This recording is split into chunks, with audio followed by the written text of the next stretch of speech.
What do you expect today and tomorrow? Great events from KC, all the ways. Fortress, brave may fall but never yield.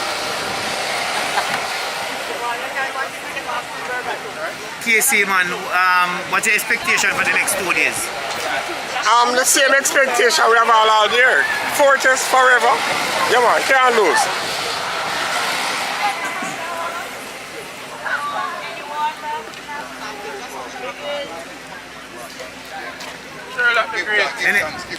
Chief, the expectation for today and tomorrow, last 2 days, what do you think? I still think it's a dog fight despite the slips up from JC, but I still think it's a dog fight and it should be exciting, Charles.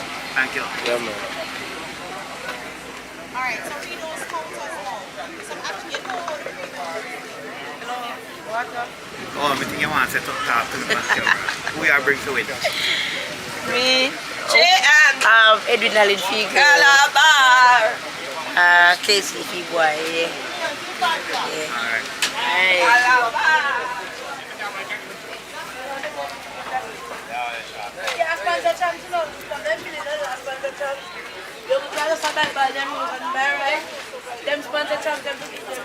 Any expectation for the next 2 days, boss? Yeah, we're going to win. Who? KC, of course. Alright.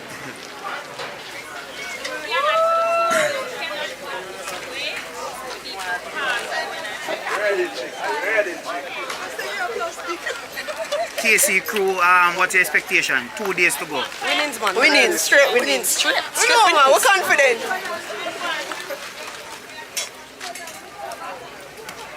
So Diego, get 2 minutes, your thoughts the next 2 days, 2 days to go. How you see it? Well, we don't see no way still. There's a ding dong battle between JC and KC.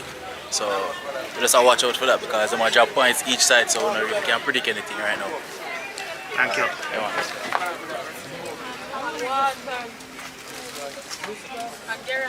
Who are win champs?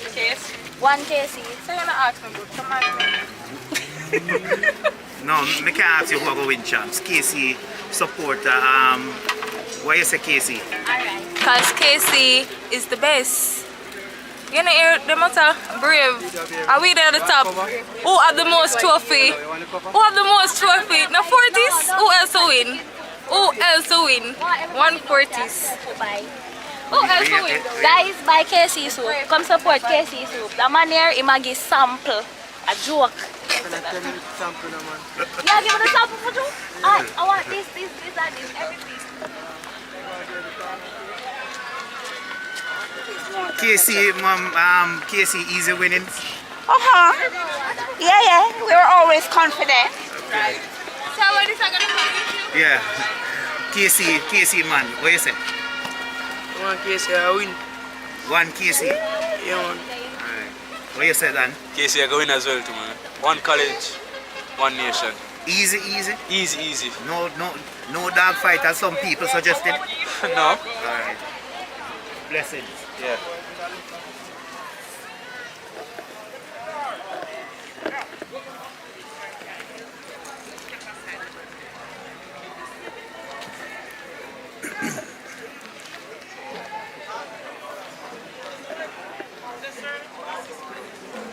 Neutral miss, you want to say something? 2 days to go for champs. 2 days to go for champs, or champs is here, sir. Champs has been here since Tuesday. Yes, 2 more days. You know, the athletes have put in a lot of work since Tuesday, so we have to give them a lot of credit for that. And we're glad to be here. Grace is glad to be here again for the 17th year sponsoring champs. Enough big up to Grace. Thank you very much. Thank you, all the best. All right, take care. Yes.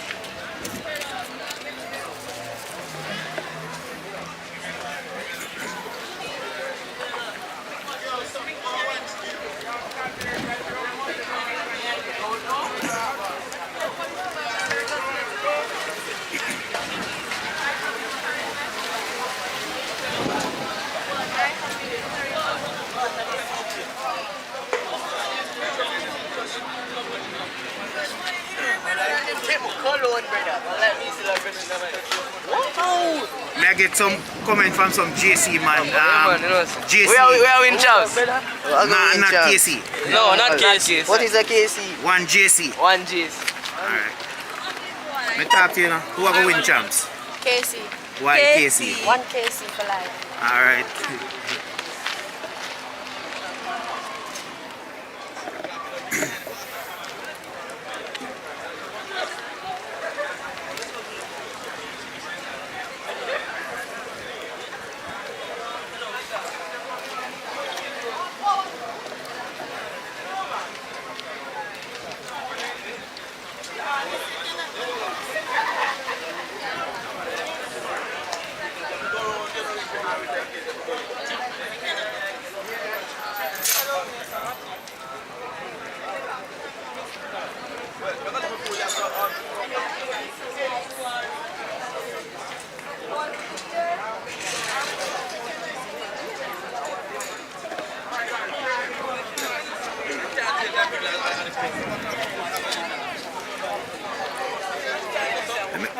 Let me get a Homewood comment now, please. Homewood, Straight Homewood, Straight Homewood, I take it to them.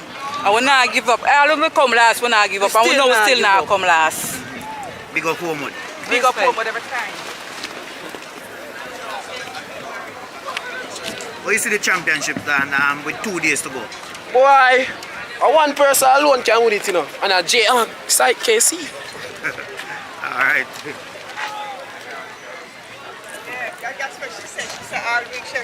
KC all the way, boss. Fortis.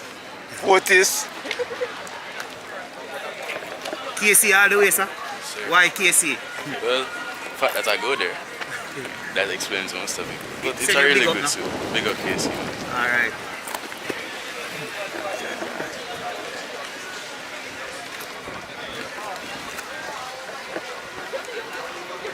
KC for champs. I see a lot of purple coming in. Of course, we own here. But But you see the next 2 days? it's gonna play out how it will, but I believe we'll take home the trophy again. Thank you. Big All up right. KC. All the time. So.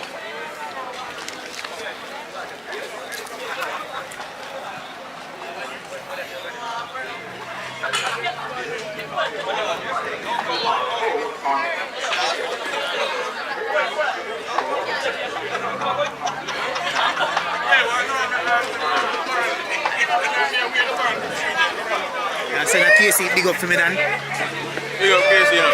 Hold on. No, so how we are winning champs this year? Yeah.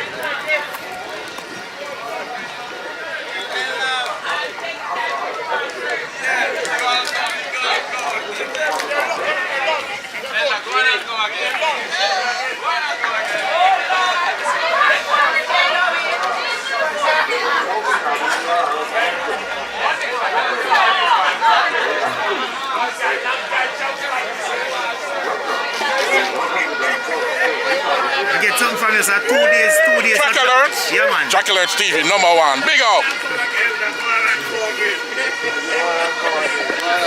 2 days to go, boss. How you see it? Still close, I mean, KC, JC, or you see championships? Still close. Still close. Still close. You know, Fortis, one of the most admirable aspect of the Fortis team, them always convert the intangible. You know what I mean? You know what I mean by that? Yeah. Them qualify, them have they have the worst time in the qualification for going to the final and then win the final. Fortis! Who you bringing for champs? Nobody. Nobody? Who you look forward to see for champs? Nobody. Compete. We don't know nobody. We don't know nobody. You just have to enjoy it. But support my teacher, Fred. Okay.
Sound of the drum.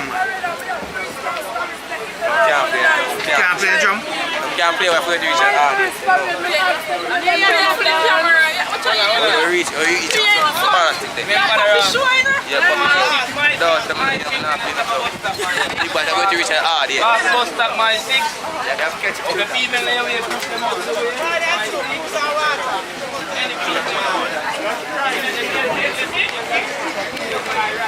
Get him. Get him. Midget.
to win and the desire to win that counts at a lot of the times.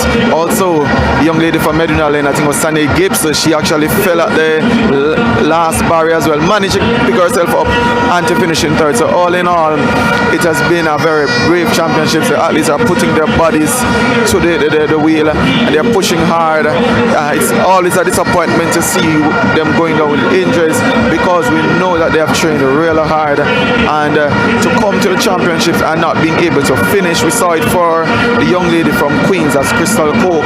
She had 2 early mishaps in the race. Last bit of completing the second lap, she collided with the hurdle, had to stop, and that's really disappointing because last year she was not able to finish. But such is the nature of the event. But as I said before, we're inside the stadium. It's a lot more noise today because a lot of schools are out today. Children are out supporting their schools. As I look around, I'm seeing schools like St. Andrew High School for girls. I'm seeing Wilmot's girls, Jamaica College, Calabar is here, St. Jago High, their supporters are here. The KC, their supporters are here. Those are in greater numbers. Immaculate is also here, but they are giving a lot of energy, a lot of vibes, and the stadium is just a buzz with music from drumming, dancing and everything. And that is what you get when you come to stadium and come to championship. It cannot be a championship without the drums, and every school is bringing their own contribution to the champs party. As I speak to you, the boys steeplechase final is on field, and that should be another very interesting one. And the race is actually setting up to be a cracker. We have 2 athletes from Jamaica College that are out front. It's Tyrone Lawson and Nelly Amberton from Jamaica College. They are leading at the moment as they approach a barrier with 2 laps to go. This is gonna be a big event for the schools that are chasing champs, because right behind them are the 2 athletes from Kingston College, and they are also looking to score big for their team in order to create that cushion going into tomorrow's final day. As I said to you early on, this is all about the fans and the experiences that you have. So if you're here, you might just be able to let us know what you have been enjoying so far for the championship. If you're not here, we still have time to send through your shout outs, send through your video, send through your well wishes, whatever it is that we can share with your school and with other persons would benefit from same. But as I speak again, it is coming to a closure for the boys steeplechase final, and now the athletes from Kingston College, it looks like Ainsley Campbell have taken over the lead from Amberton of Jamaica College. So it's 1-2. Actually, it's Kingston College from Jamaica College, from Kingston College from Jamaica College, with a Calabar athlete chasing in 5th. So now it's gonna be the final lap. This is the bell lap, and the athletes are looking now to put some more energy in their last bit of running now, because now is when it's gonna be harder to clear those barriers. And we saw it in the girls' finals. A lot of persons stumbling. Some had to stop, some had to climb on. But it looks, from my vantage point, this one is gonna be a tight one. It is Campbell that is trying to hold off lost it is of JC. Says Campbell. Campbell's trying now on the back stretch as he approaches another barrier, and he makes it good. Lawson makes it good as well. So it's Casey ahead of JC, with Casey in third, being chased now by Calabar. But Campbell of Jamaica College is approaching the final water jump, and he is clear and literally dry because he didn't touch much of the water, and he turns for home, and the KC supporters have rose to their feet and they are pumping him all the way. Calabar's athlete is now in third place. That's Robinson, but it is all Ainsley Campbell ahead of Lawson Tyrone, that is of JC, and he's gonna win by some distance. Campbell of Kingston College, 6 minutes 13.37 seconds. It's a flash time for the event. JC Lawson holds on for second with the athlete from Calabar. That is Chadwick Robbins coming through for third. A very interesting finals. There's some athletes are still not yet finished, and we're seeing they're putting in the last sprint to the finish to ensure that they score as big a point for their team. So we know without a doubt now the crowd is in a frenzy as the young man who looks to be from Edwin Allen, Rickard Graham. He is at the back of the field, almost lost it in the water jump, but the crowd is now pouring him on, lifting him as he looks to finish what he has started. So it's all in all, that is something that we know the athletes come here to do, not just to compete, but to finish. I'm just going to give you the point standing for the event scored thus far. I know a lot of persons are interested in the point standing, and this is where it matters on these days because we know it's going to go all the way down to the line.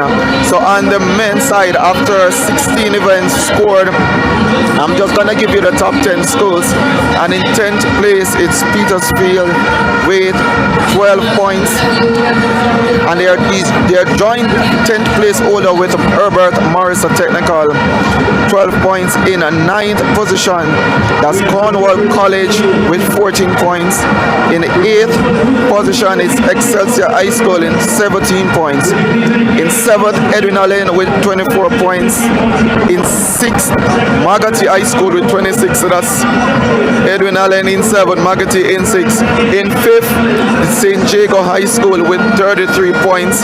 In 4th, St. Elizabeth Technical with 45 points. And in 3rd, it's Calabar with 76. And the top 2 is Jamaica College in 2nd with 121 points. And leading out front is Kingston College with 132 points. That's before the event that was just finished today. Steeplechase is not yet counted or added to that tally yet. We're going to take a look at the girls' points, and that's also an interesting battle to the finish. A lot has been happening, so therefore we want to keep you updated with that because every point counts from here onward. And for the girls, we're going to give you the top 10 as well. In 10th position, it's St. Mary High School with 16 points. In 8th position, that's a tie between Wolmer's Girls and Excelsior, both on 21 points. In 7th, it's Alphonsus Davis High School with 22. St. Catherine High School is in 6th with 38 points. Immaculate Conception High School is in 5th with 44 points. St. Jago High School is in 4th with 66 points. Women Technical is in 3rd with 73.5 points. And Idel, they're in 2nd position with 101 points. And the defending champion in Edwin Allen is 1st with 113 points rather. So it's still too close a championship for any of the top chasing schools to get comfortable, even with another day to go. It is key that these athletes try to give their best and try as best to get into point scoring event finals and score as high as they can. We have just seen the completion of the steeplechase finals for both boys and girls, and now we're going to be getting ready for another final. It should be another interesting finals, and that is the 400 meters open for girls and the 400 meter hurdles for class 1 boys and class 2 boys. That should be a very interesting event again, especially on the girls side for the schools that are chasing championships. And just quickly, for those who aren't seen or haven't seen the start list for that final, which comes up at about 5:38, so it's just about any time now. We have 8 athletes that have qualified for this finals, and let's just go quickly through the names for those athletes. In lane 1, Tishana Yui from Carter, so that's Carter finalist here. In lane 2 is going to be Shania Jarrett of St. Elizabeth Technical High School. Out of lane 3 will be Aliyah Bute. Will and Beckford, who is expected to a lot of person think that she might be the favorite, and She comes into the finals with the fastest time. In lane 5 will be Annalise Brady of Omer Technical. Monica McAnuff will run from lane 6. Tequila Bennett of Excelsior is in 7, and lane 8 will be the athlete from Edwina Lane, Natasha Fox. The boys class 2 event also has 8 athletes qualifying for that event, and we'll see Roger Black of Jamaica College, Kevin Bliss of Mona High School, Taj O'Neill Gordon of Kingston College, Andrew Gale of Jamaica College, Raquel Reed of Calabar, Jordan Taylor of Kingston College, DeMarca Bennett of Excelsior, and Orlando Pine of the class 1 boy 400 meter hurdles final also, which comes up at 6 p.m. based on the scheduled time. We'll see another 8 athletes taken to the field, and those athletes are Jaing Bell of St. Jacob, Principal Martin of Jamaica College, Antonio Forbes of Kingston College, Blake of St. Elizabeth College, Danielle Williams of Excelsior and Tavroy of Herbert Morris. So that should come up right after the closure of the on the card in comes up later. Should be the boys triple jump class 1 finals, and a host of events also comes up this sprint medley, or what they call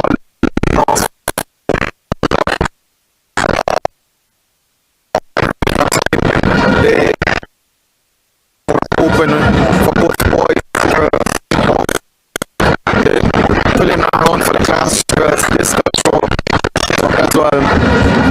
We will also have tonight another final in the triple jump open, as I'm seeing it on the card. The triple jump open final comes up, and the semi-final for the sprint hurdles is also scheduled to be on the card for today. Speaking of the sprinters, we saw today a lot of drama, a lot of things happen in one event, and that's the class 4 70 meter hurdles. And rather unfortunate because it had happened at a meet not too long ago where the officials the mark right was stopped, heard a lot complete after the first 2 heats, that the height of the hurdles was just too high, and at least who do the event and study the event will know when something is off, and they with the help of some persons who had technical knowledge and understanding of event to intervene quickly and they made adjustment E3, but we heard subsequently the event will be reworked. So I take it out of class 4 girls will be running at 7 this afternoon, or rather they come back tomorrow here to do their semi-finals and to later prepare themselves to the finals. We also want to point out that the finals comes up tomorrow, and tomorrow is an all-day. So every event that will be contested tomorrow is finals. So once we get going, I think it's at 1 p.m. Save and accept what I just did in terms of the hurdles, class 4s. Every event contested tomorrow will be a final, so the points we must keep rolling. But this thus far, champs has really been good, and we're really looking forward to the crescendo that comes tomorrow. Flags are out. We're seeing St. Jago flag is out, and they're waving it high. KC by now are rampacked in the grandstand and in the bleachers, and their flag is out. Those are the 2 flags I've seen in the stadium, but I know there are much more to come. So it is a lot left. Even if you have not been here from the start on Tuesday, if you did not hear, you probably were somewhere else on the planet, but not in Jamaica, because it's all about championships. It's all about champs. Persons may not have their schools participating here, but for sure, so whichever school and your seed of colors is It's a beautiful look to see colors affiliated with schools, individual schools, the maroon and gold, the blue and the white, the green and the yellow, the purple and the white, the green and the black. It's all represented here. So you know that also here in class of where they'll fit the fact whether they're chasing champs or not, they're still here because there's a lot more to winning, to hit than to winning. There's a sort of just us and take a leave from work to come to championship. Some persons will tell you they fly all the way from America, other parts of the world, to Jamaica just to be a part of this spectacle. So really and truly, that's come afar with 112 staging. Since the COVID pandemic, there was a restriction in terms of the numbers of persons and the protocols that they had to follow coming into championship. But now, it's back to what we would say it's normal. And showed up and showed out, and I'm saying this is what Friday looks like. I can't wait to see what tomorrow, Saturday, will look like. I'm hearing that all tickets have been sold out, probably just a few that's left for the players, but where you will sit once you're in the stadium, that's where you want to be, because there's going to be a lot for you to see and a lot for you to enjoy and to take in.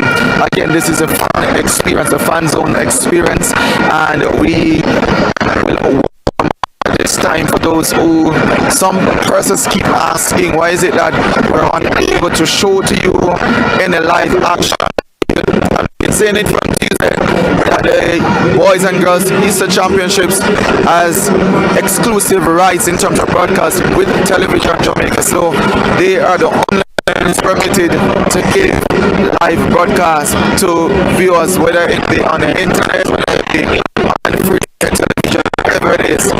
It's permitted by them to show any live action. So we have resorted to share with you the experience of the fans, some interesting interviews, some features of athletes past and present in a staple in championships, and that's what we hope we can bring to you in order to keep you interesting and keep you hyped as the championship draws to its close tomorrow. Again, you can be a part of the experience, you can be a part of it is for you. Let us know where you're watching from. The comments, we will respond to all of them. Make comments, some constructive, some otherwise, on the persons.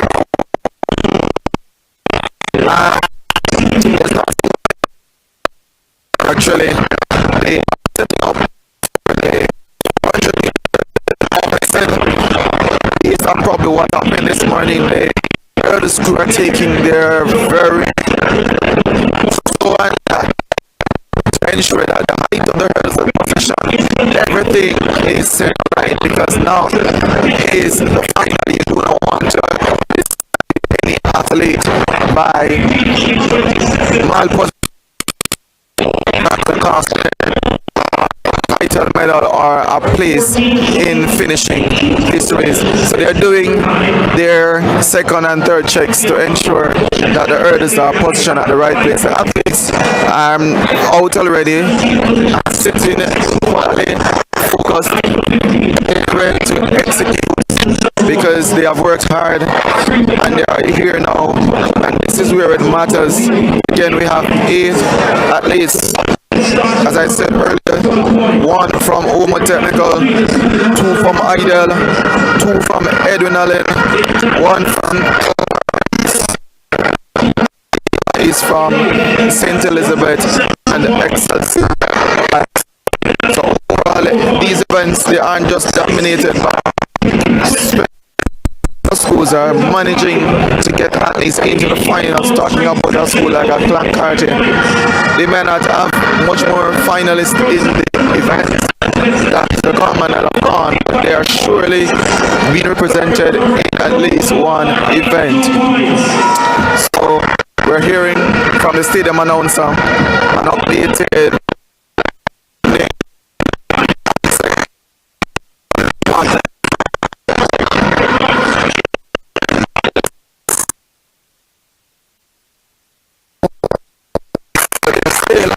trying to keep that gap as wide as I can to ensure that they're in driver's seat as early as a 14-point gap at the moment, but there's still a lot of running, there's still a lot of throwing to be done.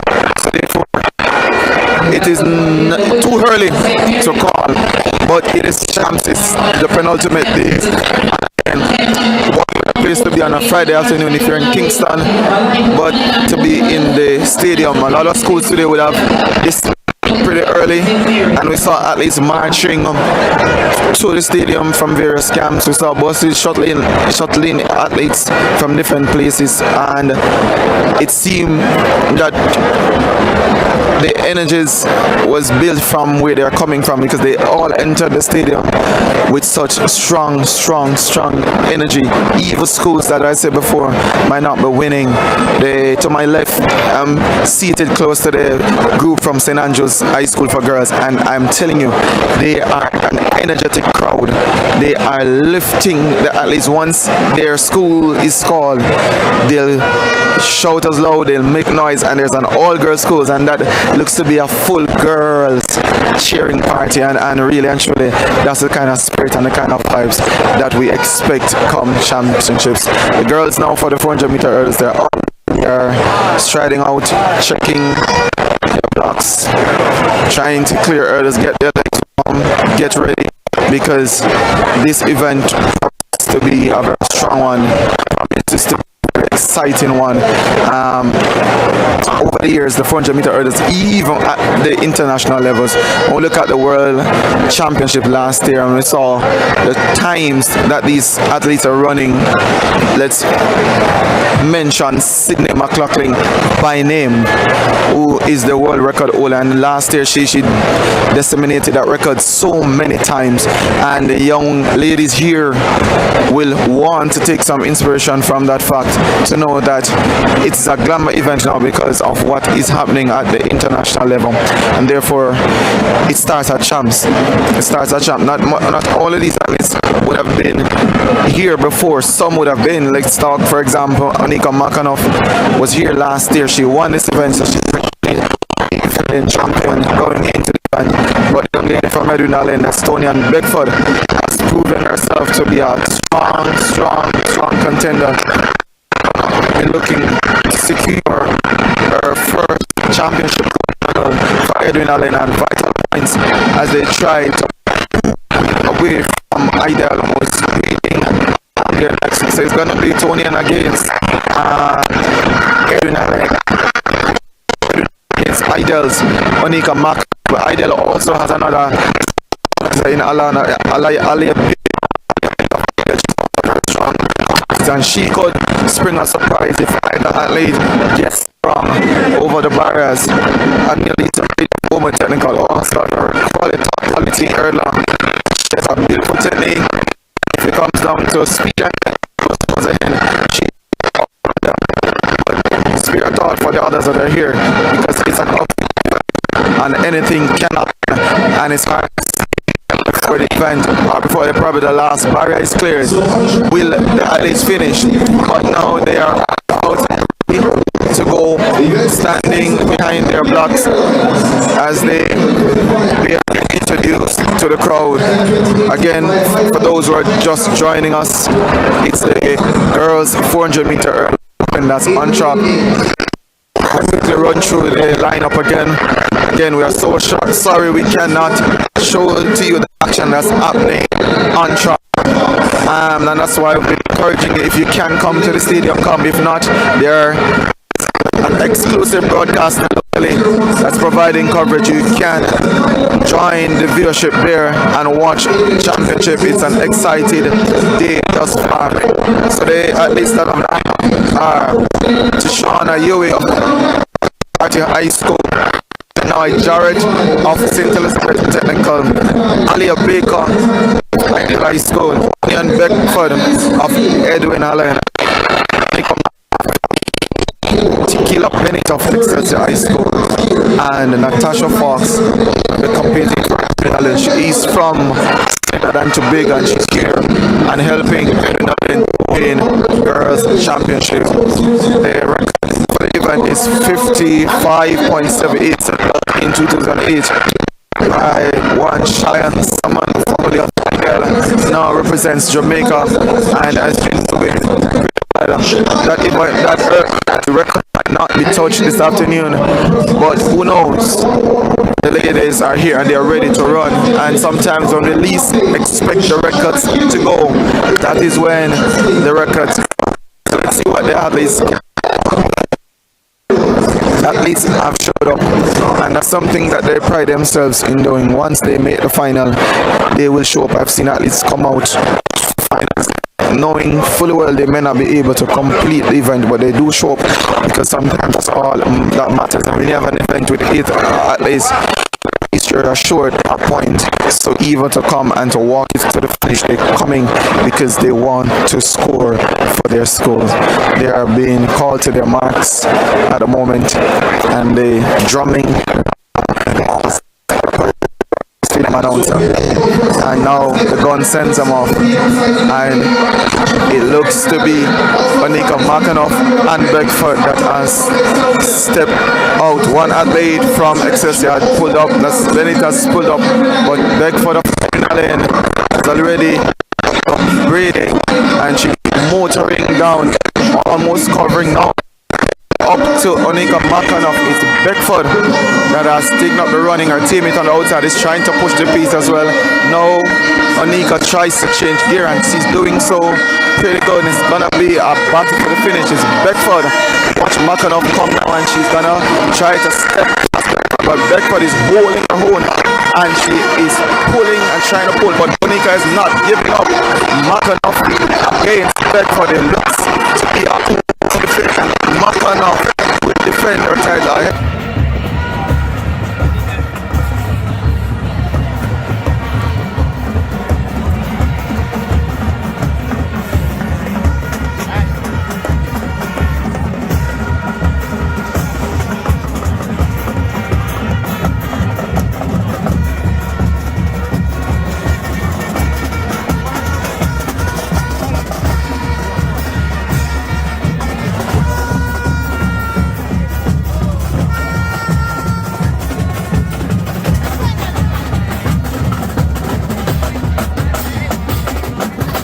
6 as a new personal best for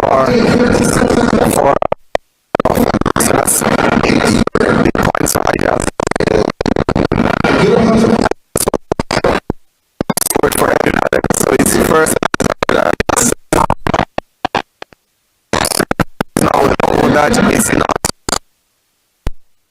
takes is now time to secure every point, because now you're going to watch carefully what the turns look like. Look at the areas where you're expected to score. The team will rely on you to score.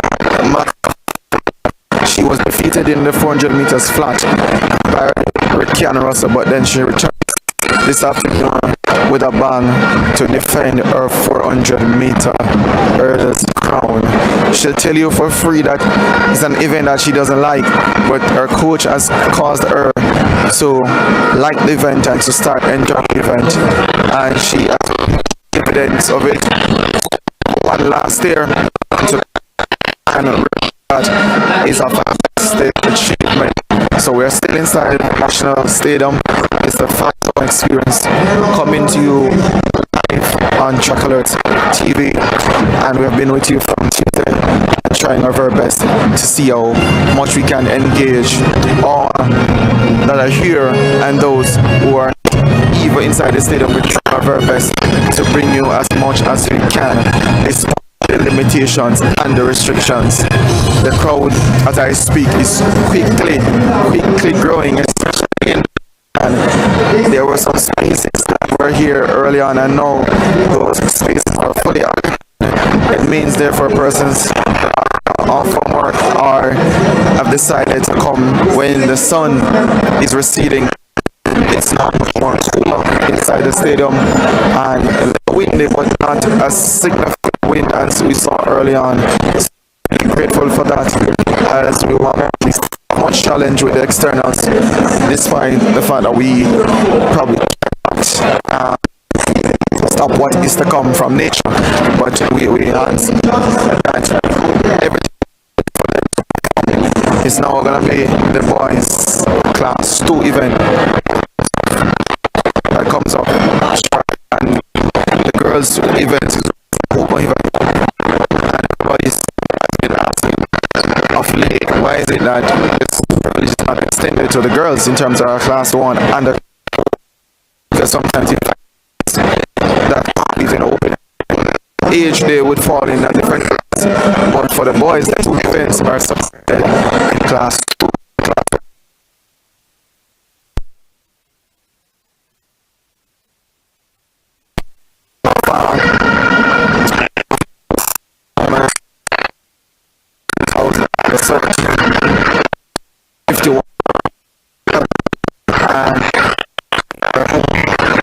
At least it could be challenging.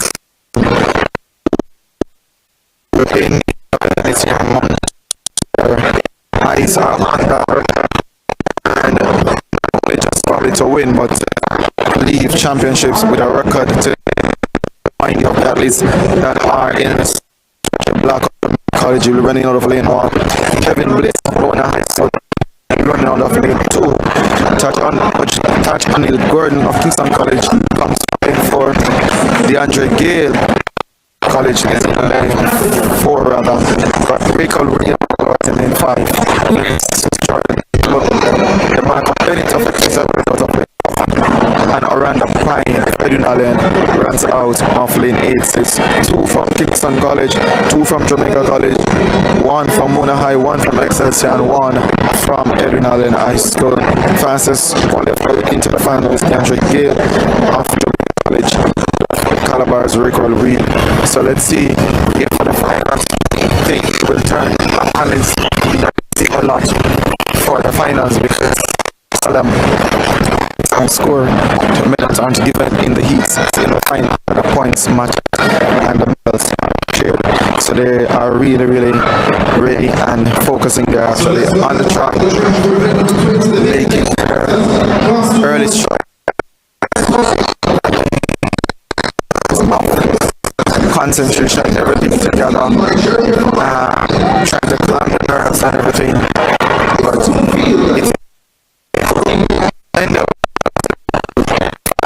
once they get to their section, so are watching that they respond by drumming, by cheering, by the vuvuzelas. They just respond, and that probably lifts the spirit and the energy and confidence to get it done at this moment. They're trying close to a break, comes up in our boat.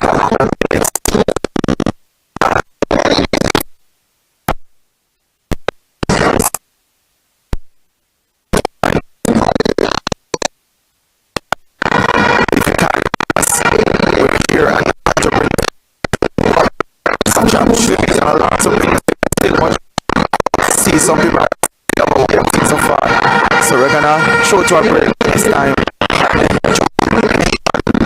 And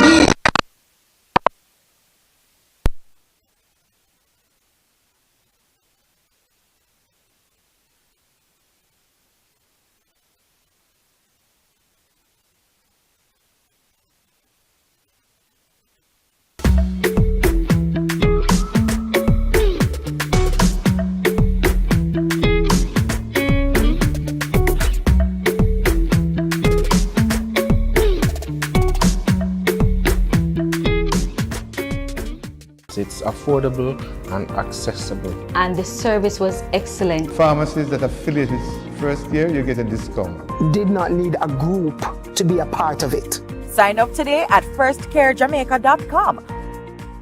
Sun Powder Laundry Detergent for a wash that deep cleans and keeps colors bright. Use Sun Powder for the fresh, high foam you love so much. All at an unbeatable price. Sun Powder Laundry Detergent. Experience the greatness and pick up a pack today.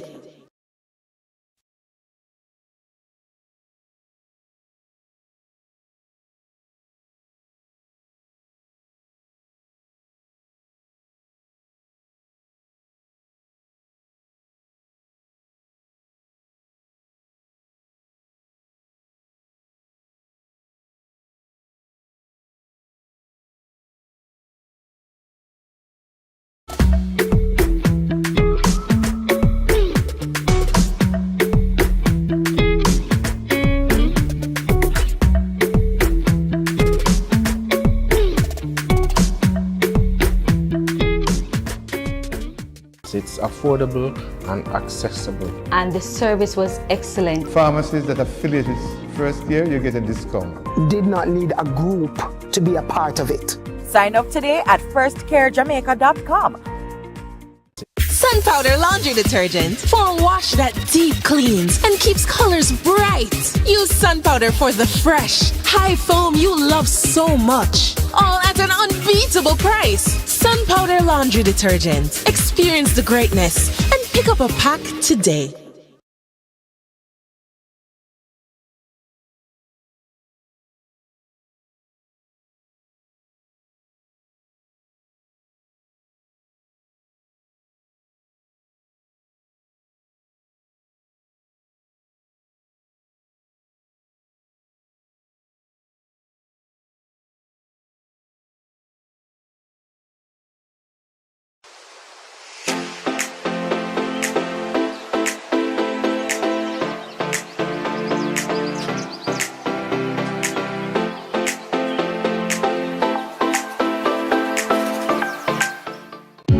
Me feel joy at Easter time. Purity Easter bun make me smile. Purity bun in my kitchen and I eating each and every slice, yeah. Soft and sweet, me like it. Purity bun make me feel nice, yeah. And it feel just right. The taste is so divine. Celebrate this Easter in fine style with Purity Easter bun. Pure, wholesome goodness. Purity Easter bun tastes so fine and so divine, yeah.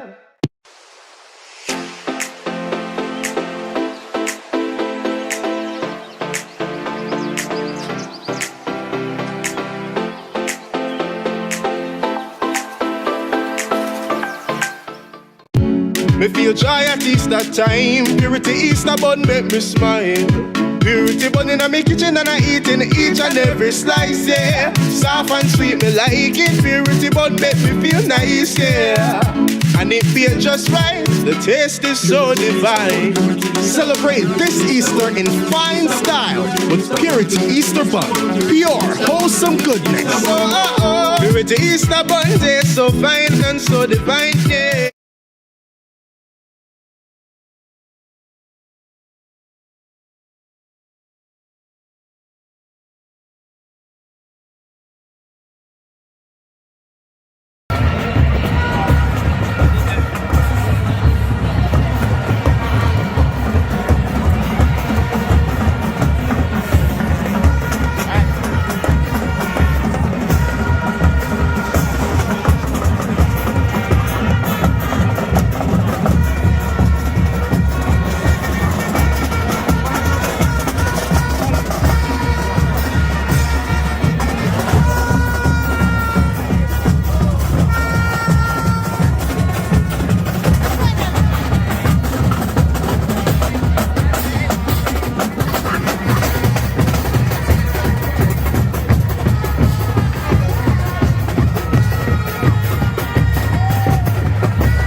-4.7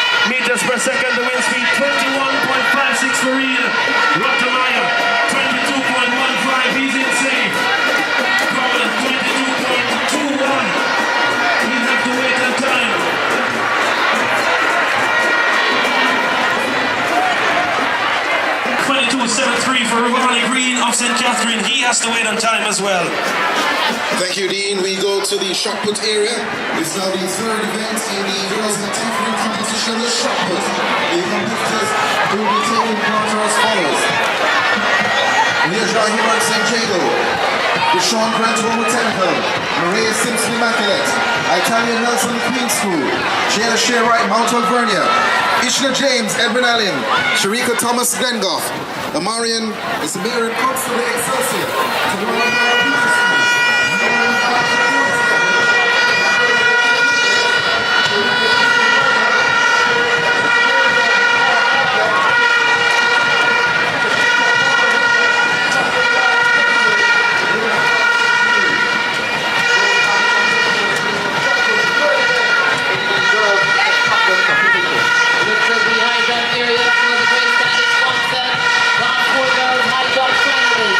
The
Welcome back here, just in time to join us for the Class 1 boys 400 meter hurdles final. The field was 8, was reduced to 7.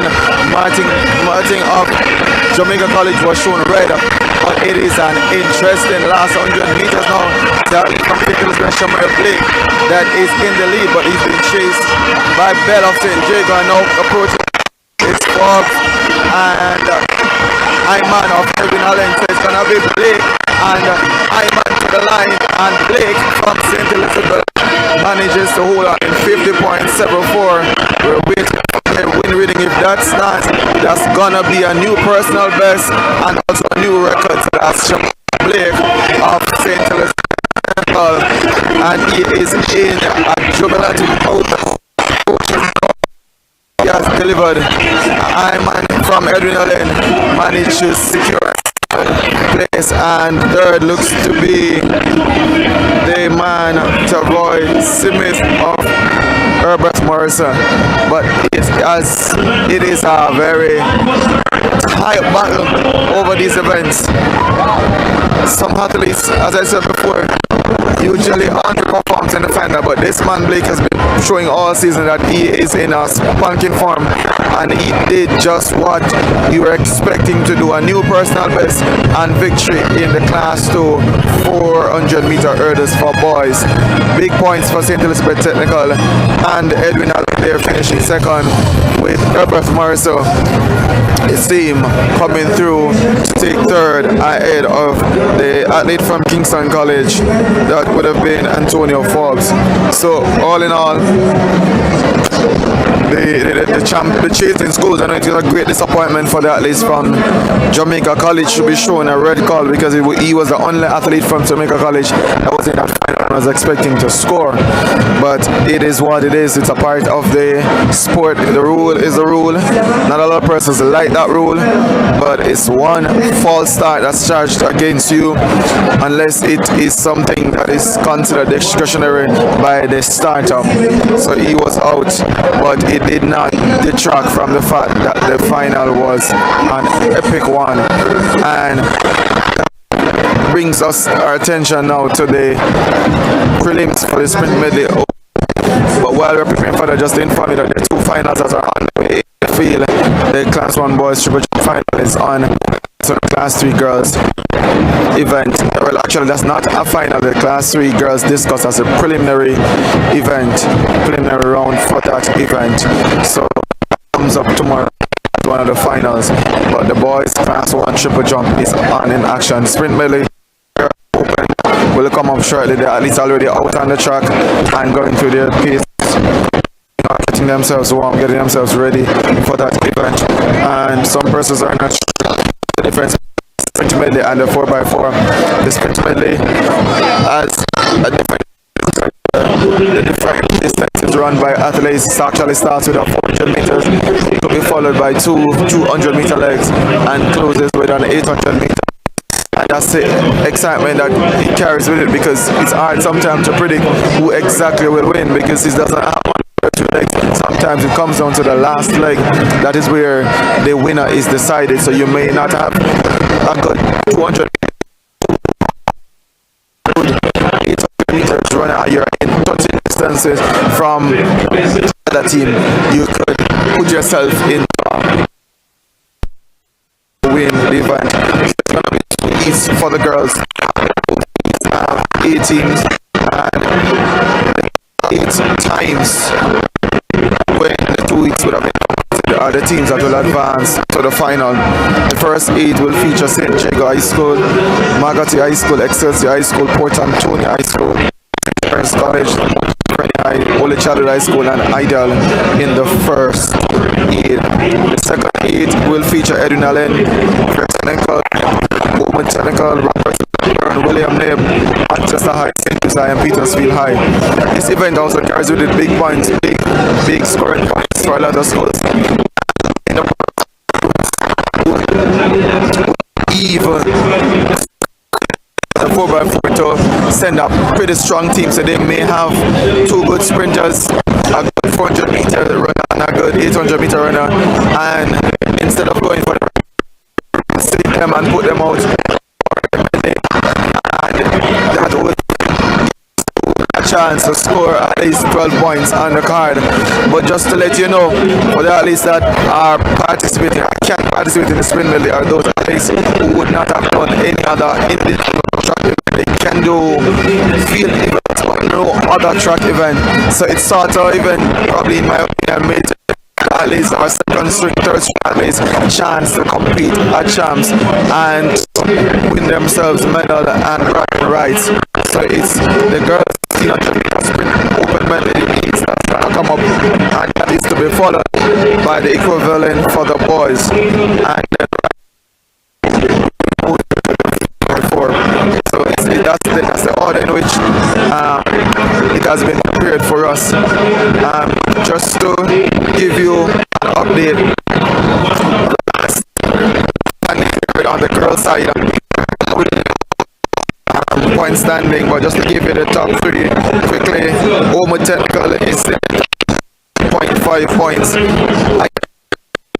Just out on the heels of Edwin in their second with 131.5 points, and just leading by a mere 5 points, 136.5 to Edwin. So it's still too hot to call, and it's still at the bottom for Edwin to relax. They have to keep pressing. It's idle, it's pressing and trying to close, also trying to win the central championships. Despite on the day one by a mere 5 chance of events, and so now they're looking not only in their first central championships but also to win their first championships. It's a boys and girls championships. Can they do it? We don't know. Can Edwin Allen retain the title and go for the 10th straight title? We are with that, but we still have a lot of events to come. Championship is the final day of the championship is tomorrow, and on our cards it's all final. There'll be no preliminaries of anything contested except hurdles that's outside of the regular schedule for tomorrow. The 70 meters hurdles semi-final will be contested tomorrow. As I said before, there was a mishap this morning in terms of the height of the hurdles for that event when the ladies were competing, and also for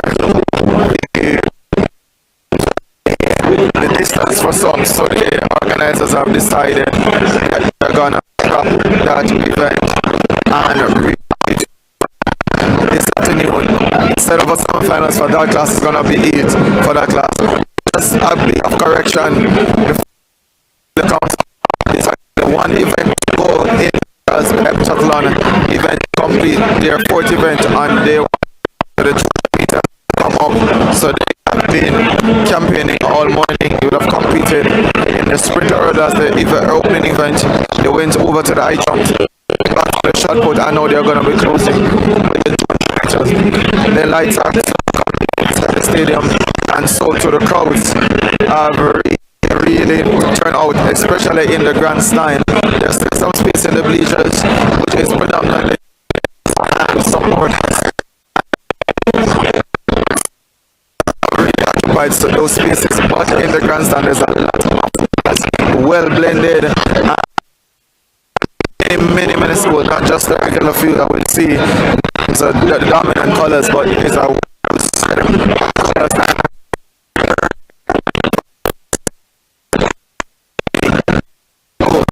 so as I said, the 200 meters first heat in the girls heptathlon is on track. It's going to be running in 2 parts, because there's that.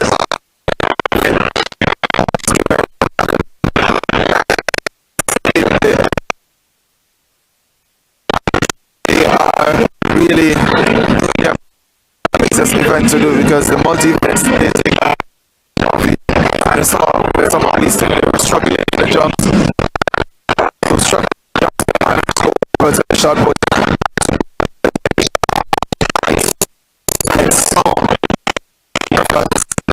Events over the others, and that's what it is, because there's several events from those times, and you just realize that you have to try and to maximize it.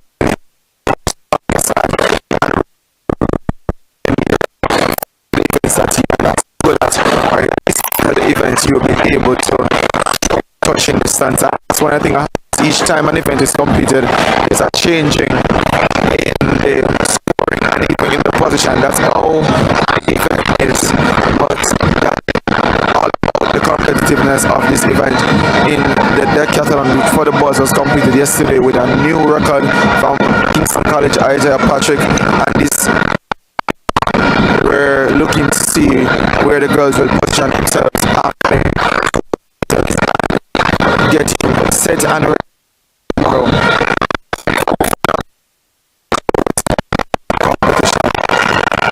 It's still action from the boys triple jump, and as I speak, the cheers are going out loud for an athlete from Jamaica College who just did a jump that seemed to have been a really good distance, and this is after high level of disgust and flare that was not too long ago when they were the 400 meter hurdles.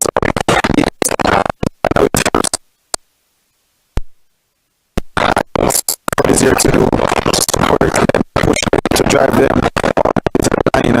They eat, first eat of the that is comes up now, and Charlies are in 8 since we don't have the 8, but it looks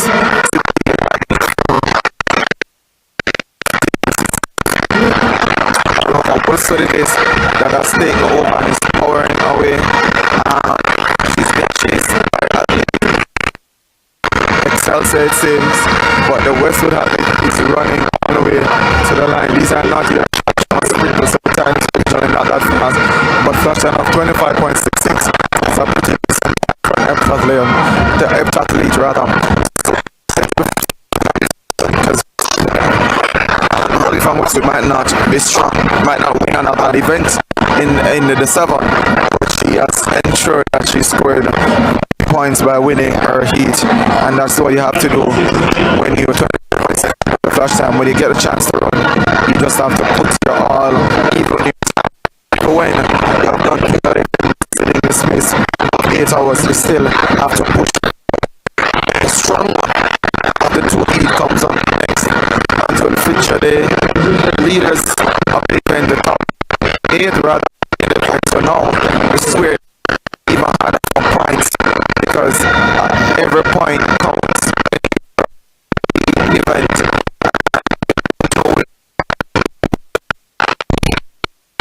Maximize again, even if you're tired, you still run. There's no more track final. That is the part, but the sprint medley relay and the 4x4 relay final runs for the hurdles. See you next class 4. Real first round. The errors have caused the officials still to scrap that this afternoon as they and they'll come back morning and get ready for the final that is to come. So the other 8, there's James from Ednallen, there's Women Technical, and those are points here, and to position them at the close of day 1. You might not see a fast time like the regular athletes in the 200 meters, because these multi-eventers are the best at the individual performance, both on the track and in the field, and score points. So the starter sent them off, and already Christy from Idle is motoring around the curve. From James, but it's Christy pouring and trying to hold off those that are closing in. So it's gonna be Christy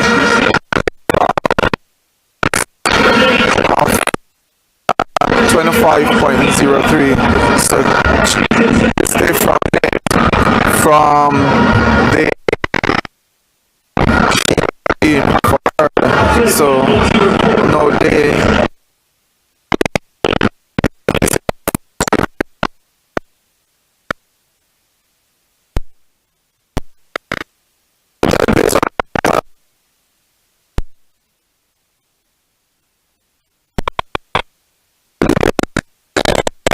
to give us the as at the close of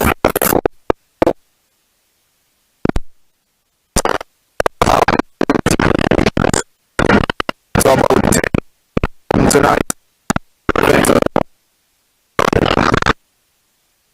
It's not too late to try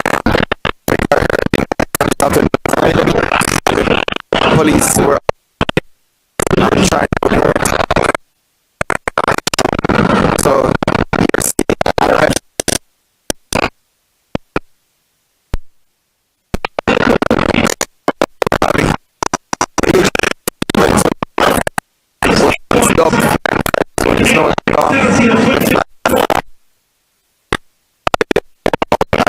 they're flying over.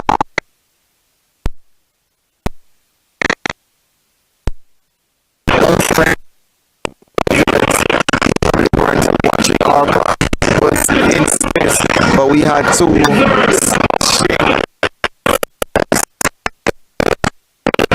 Alana Reid, first school girl to go sub the level and from Kingston College.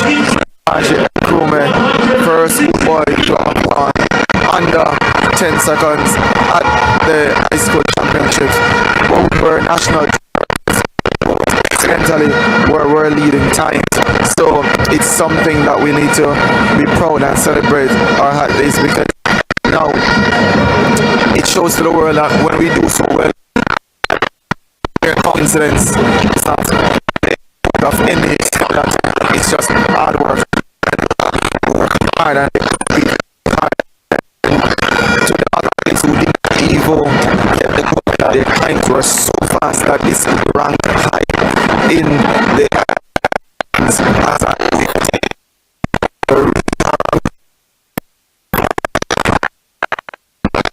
championships for sure.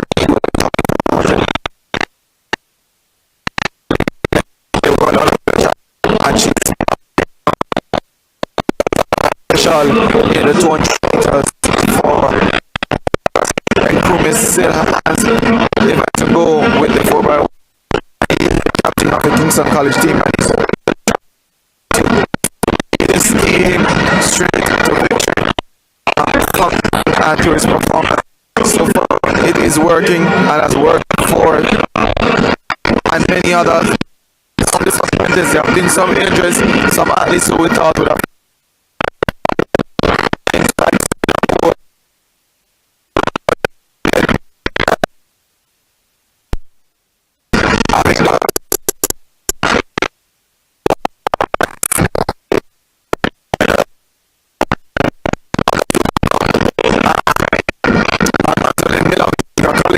also one of the names that was unfortunate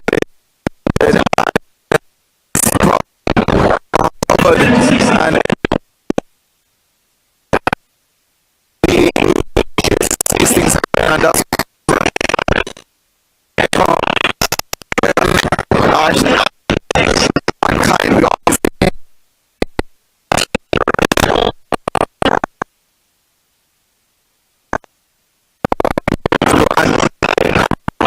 injuries are not person that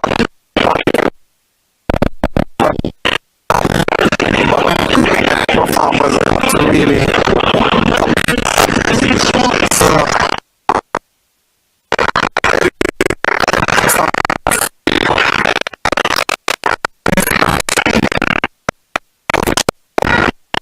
underscore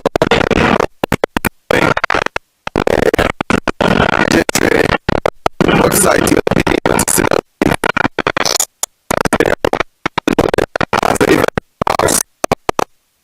inside the stadium.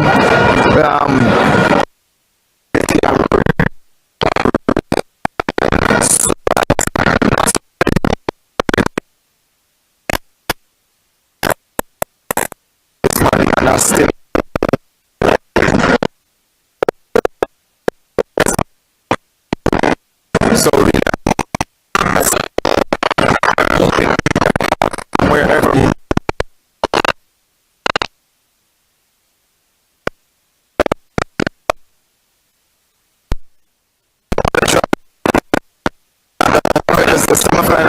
And the prelim for one is to come up a little later. It takes us to about close to 10 o'clock. And you wish definitely.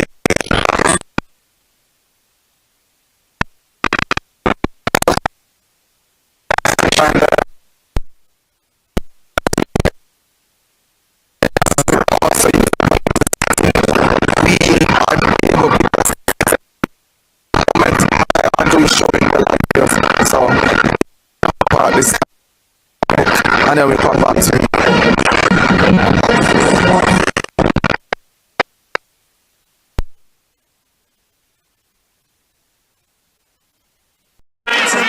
that should be good enough, and he will join Siobhan Reed at 22.13. That's the automatic qualifiers.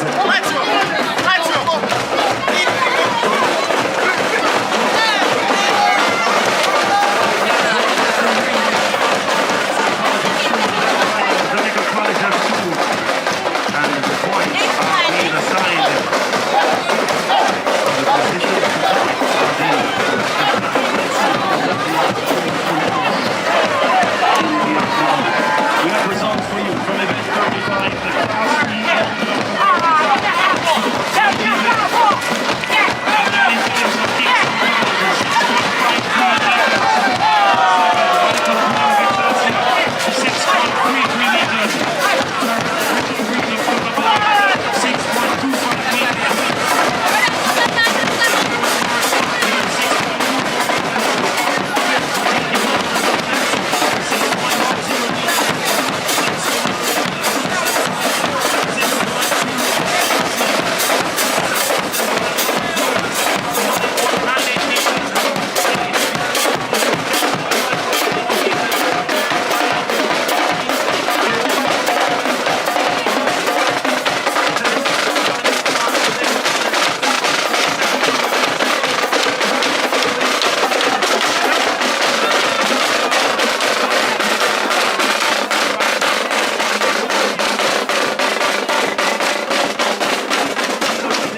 It's affordable and accessible. And the service was excellent. Pharmacies that affiliate with first year, you get a discount. Did not need a group to be a part of it. Sign up today at firstcarejamaica.com.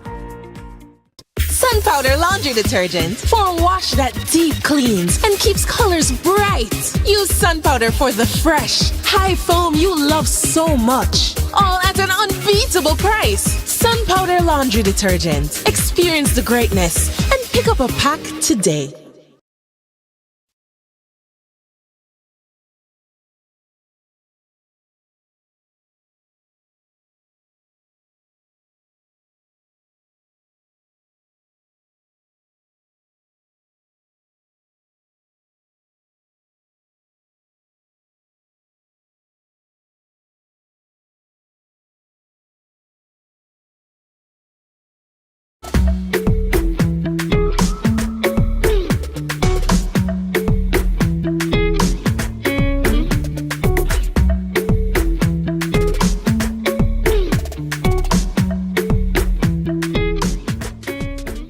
It's affordable and accessible. And the service was excellent. Pharmacies that affiliate with first year, you get a discount. Did not need a group to be a part of it. Sign up today at firstcarejamaica.com. Sun Powder Laundry Detergent for a wash that deep cleans and keeps colors bright. Use Sun Powder for the fresh, high foam you love so much. All at an unbeatable price. Sun Powder Laundry Detergent. Experience the greatness and pick up a pack today.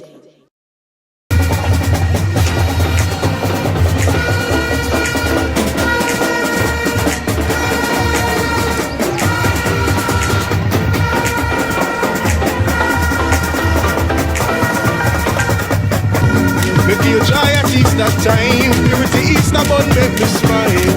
Purity bun in my kitchen and I eat in each and every slice, yeah.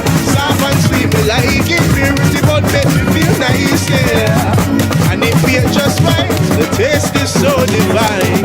Celebrate this Easter in fine style with Purity Easter bun.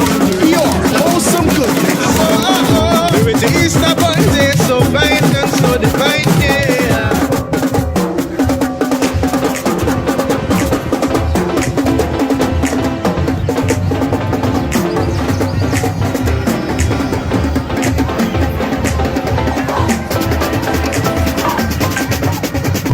Me feel joy at Easter time. Purity Easter bun make me smile. Purity bun in my kitchen and I eat in each and every slice, yeah. Soft and sweet me like it. Purity bun make me feel nice, yeah. And it feel just right. The taste is so divine. Celebrate this Easter in fine style with Purity Easter bun. Pure, wholesome goodness. Purity Easter bun, they're so fine and so divine, yeah.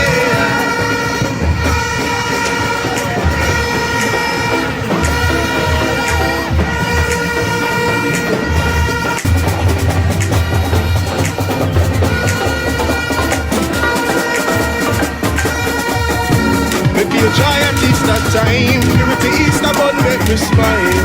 Purity bun in my kitchen and I eat in each and every slice, yeah. Soft and sweet me like it. Purity bun make me feel nice, yeah. And it feel just right. The taste is so divine. Celebrate this Easter in fine style with Purity Easter bun. Pure, wholesome goodness. Purity Easter bun, they're so fine and so divine, yeah.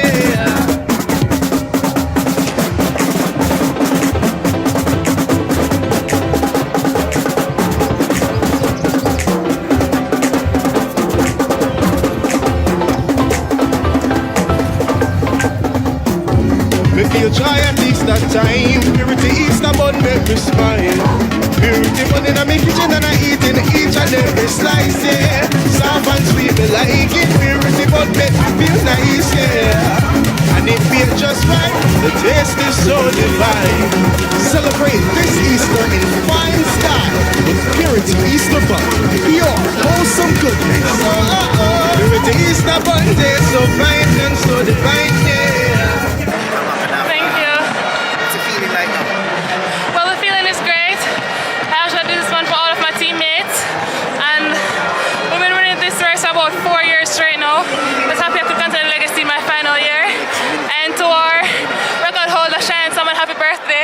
I did this one for you. Seemed that you had, obviously after the 400, do you feel like you were extra motivated to make sure that you defended the title? Well, of course, I won last year, so it's only right to come back and defend my title, yes. Tell us about the last 100. You were in second, were you just sitting to wait to decide when to make that move? Well, not really. I had that extra push, especially that it's my last year. So yeah, there's that extra push.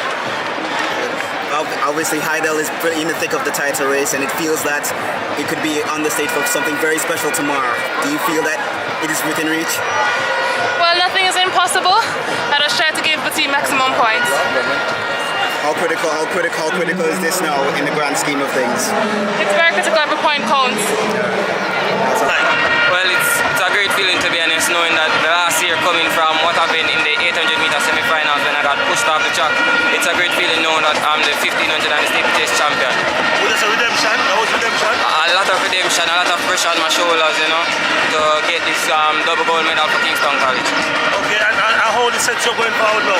Well, as you know, I was selected for the Character Trials Under 20 for the 1500 meters. I will be representing Jamaica next week, hoping that I can finish well with Kemara Bygrave in the 1500, and then I'll be looking forward to the pen release at the end of April. And is this the last year at Champs? Yes, sir, it is. How it feels to win 2 gold medals here? Is this the first time winning a gold medal at Champs? Yes, sir. How it feels to win 2 in 1? It's a great feeling knowing that I started from nothing, going forward, coming into class 2 unranked, and then now in class 1 I can finish my time at Kingston College as a double gold medalist. Okay, and college, what's aspiration going forward? Can't speak about that right now until it's final, but yeah. You're working on towards getting some scholarship? Yes, sir. Offers on the table? Yes. Okay, alright, cool. Thank you. DNJ here. Alright, DNJ, look at the camera. Tell me about this race today. Right. I came out here just give my team as much points as possible. How difficult was the race itself? Well, it was very difficult because there are a lot of talent in the field, so I had to come out here and do my best. And how you feel, being a gold medalist in class 2? I feel very good because I worked very hard for this training. Yes, that's very good.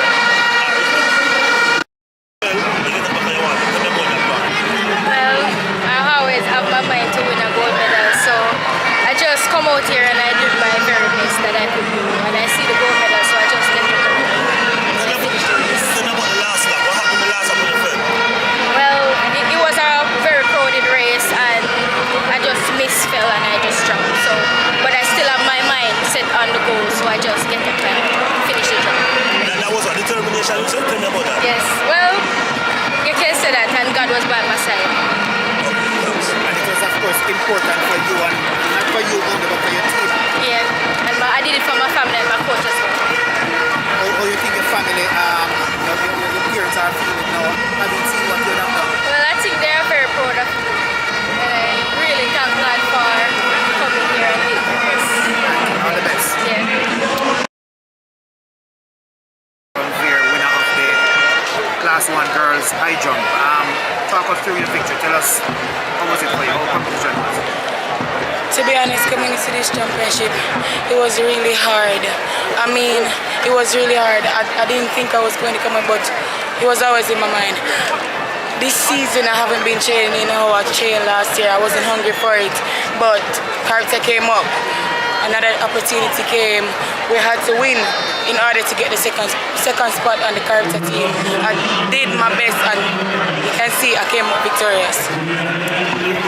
Talk us through and tell us a little bit about the season. What has been the problem you have had? Well, it wasn't in my mind to train. Sometimes for a week I'm just training 2 times. I don't know what happened. But in the last half, when I see that it was getting really bad and I needed, my mom pushed me. So yeah, that kind of gave me the drive to this. Was it because you were extra confident going into the season, so you say you don't have to train a lot? No, that was not the case. That was not the case. And you didn't want to give up track and field? I just don't know what happened. It wasn't my time. I wasn't ready. The motivation came late when 2 automatic spots were supposed to go to character, and only one got through. We got a 3 3-place tie for second, and champs was the tiebreaker. So yeah. What does it mean for you now, having, you know, when you came to champs and you delivered the high jump? Well, it feels great, to be honest. I just jumped my personal best of 182. Dreaming about going over 180 for a long time now. It was really awesome. What it means for you now going forward? I don't think you want to make those stay away or don't train. No, that's not gonna happen to me again. So, yeah. So what you take from this championship? Never give up. Never stop training. Never.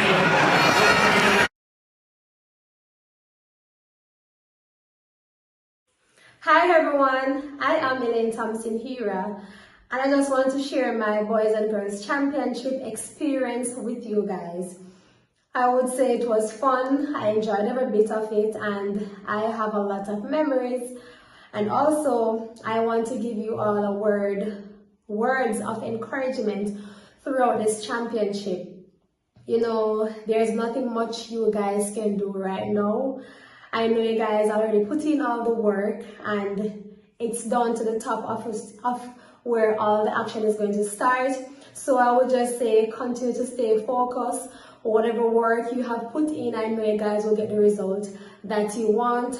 And I will not call on names or school that I want to see show up on the top. I want all the schools and all the team members to put out all the effort that they have put in for over the past months and days to come to the championship. So guys, put on your thinking hat, put on that game face, go on out there, put your school on the podium and on the tally charts to get points for your school and medals, of course. And I am looking forward for everybody and all the schools to just go out there and do their best. And I said all the girls, put on your, I would say, lucky panties, and all the boys, put on all your lucky briefs and go out there, have fun, stay focused. Remember what you have been doing over the past months and days. Nothing can be changed or done at this point. Stay focused, you know, focus on all what you're supposed to do on that day. Don't overthink. You know, I know you guys have confidence in yourself. Just to stay calm and relax, have fun, have a fun, healthy championship, of course, and going out there, and you know, we're all behind here giving you your support, and just go out there, have fun, and just entertain the entire Jamaica, because all the world is looking forward for the boys and girls championship. Just want to say, stay focused, have fun, and just keep on doing what you do. Be great, be strong. God bless you all. I think my time at Champs was remarkable. I won a few medals. I won the high jump in class 4. I also won, I think, bronze medal in the triple jump. And I also participated in the long jump while competing for Bear Technical High School. So that experience was remarkable, and we were also vying for the championship. So getting to compete with my teammates and going after the championship was definitely a great time for me. Well, one, have fun. Compete to the best of your abilities. That's the only thing that anybody can ask of you. So just go out there, have fun, and just do your best. So my name is Shelly-Ann Lawrence, and I attended really the very technical high and the Highdale High School. My chance experience was good. At first I started off as a high jumper, but then I transitioned to the discus throw, which I'm doing now. But it's a good experience, especially as a junior, to prepare for the next level. And overall, it's just a good experience. My champ experience. What would your encouragement be to your fellow idolites? To just go there and do your best. I know you guys have trained hard, and I'm excited for you guys, and I pray that you guys will get the trophy this year on.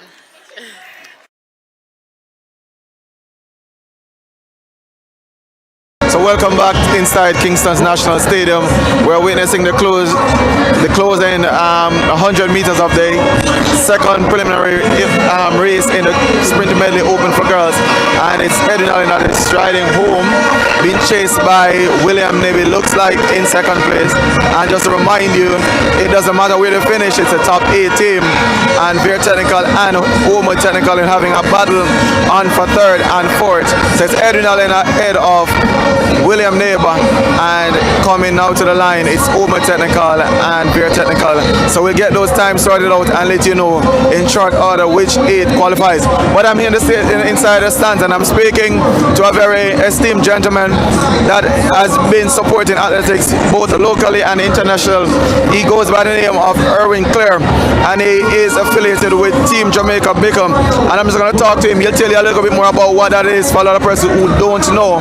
But Sir Clare, just tell me so far, what are you enjoying since the championship is the penultimate day? What have you enjoyed so far? Well, first of all, thanks for the occasion to talk to your listeners and those who ascribe to what you guys do, and kudos. Listen, I'm still in the Wednesday night zone. I have not come from that zone yet.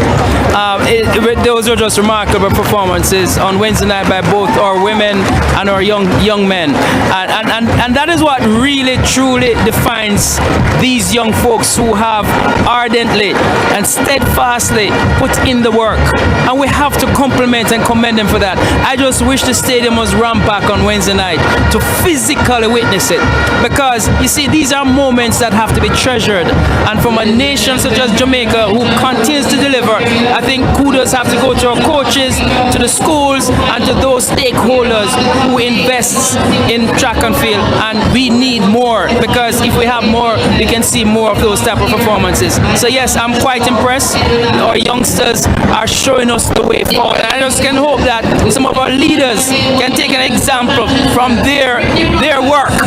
You understand me? And the disciplined approach towards their craft. So yes, I'm enjoying what's taking place here, and I would say kudos to all those who make it possible. About support, and I'm glad you raised that point, because a lot of persons were saying after the fact that they were a little bit sorry that they didn't come for the 100 meters for the finals on Wednesdays, and it was always been advertised. But it shows you that if you're a true supporter of athletes and it's a heart that on.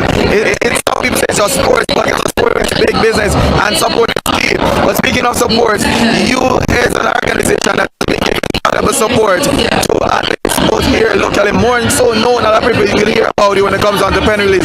But I'm going to actually just tell us and the listeners and the viewers what Team Bickle, Jamaica Bickle is about. Well, Team Jamaica Bickle, an organization we started some 29 years ago, primarily to level the playing field, whilst at the same time providing the basic amenities for our athletes. And it starts with nutrition. If nutrition is in place, our youngsters will learn better and they'll perform better. The same thing in sports. And so we had teams that are coming to the pen relays, and the sacrifices economical to get them there meant that some things were sacrificed. You know, and so we've put together we are a philanthropic organization. Nobody gets paid. It's a group of Jamaicans and friends of Jamaicans who have come together and have worked over the years, improving every year, because we have to keep up with our athletes. We have to make sure that the same level of intensity and discipline they bring to their craft, we bring it to our game as well. And so over the years, we have managed to ensure that their meals, their medical, their chiropractic, their accommodation, their local travel, their legal situation, all in place, should in case it's so required. It has always been about the athletes' welfare. We will always champion the athletes' welfare. And that's why we spin off into areas such as ensuring that every school in Jamaica is equipped with an AED machine. You know, because it is important that we have these mechanisms in place, because, as you know, track and field is one of the easiest entry into any sports. And as such, it impacts a lot of the socio-economically challenged persons here in Jamaica, because this is usually their ticket out, their ticket to the next level, their ticket to ensure that their families can be better off. And it provides opportunities for our youngsters to go forward. So yes, we will always ferret out opportunities to improve the livelihoods of our athletes. And I must comment, because it is a lot of schools I know have over the last couple of years really have benefited tremendously from your support. Thing to think about when it comes around to pen release. They know that when they leave the shores of Jamaica to compete, some of the smaller schools, they know that they have Team Jamaica Baker as a support. And you say you have been doing this for a while. Just tell us how long it has been around and what is the thought process that goes in. You said last year, could it be, or some more recently, you guys stepped in to donate defibrillators, and we probably track and field lovers would have known the reason, the rationale behind it. But just tell us how long you have been around and what are the ideas that come up to support that. It's just more than just food and shelter that you pay attention to. Indeed, the whole situation at AED, if you recall, Kevona Mackenzie out of Jago that went to Trinidad across country, collapsed and died. The inspiration came from then because there was no AED machine there to help him out.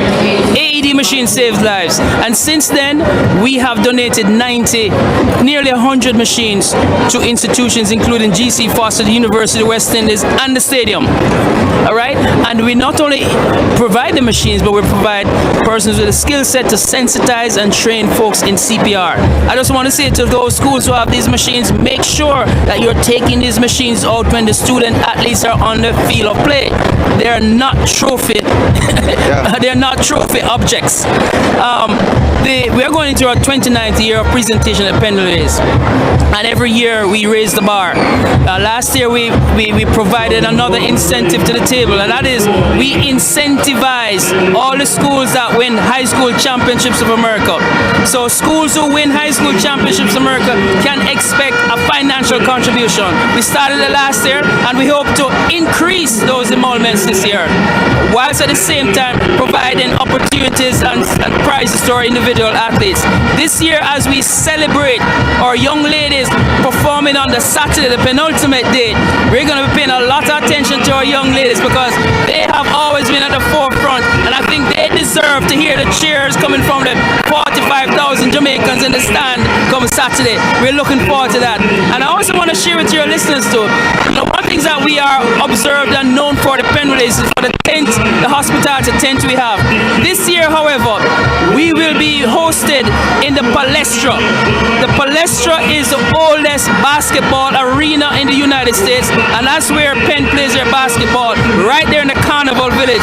So we have stepped up our game, and we will be providing for our athletes in that area, ensuring parents in Jamaica that we keep their children safe and at the same time provide them in other experiences, not just what takes place on the track.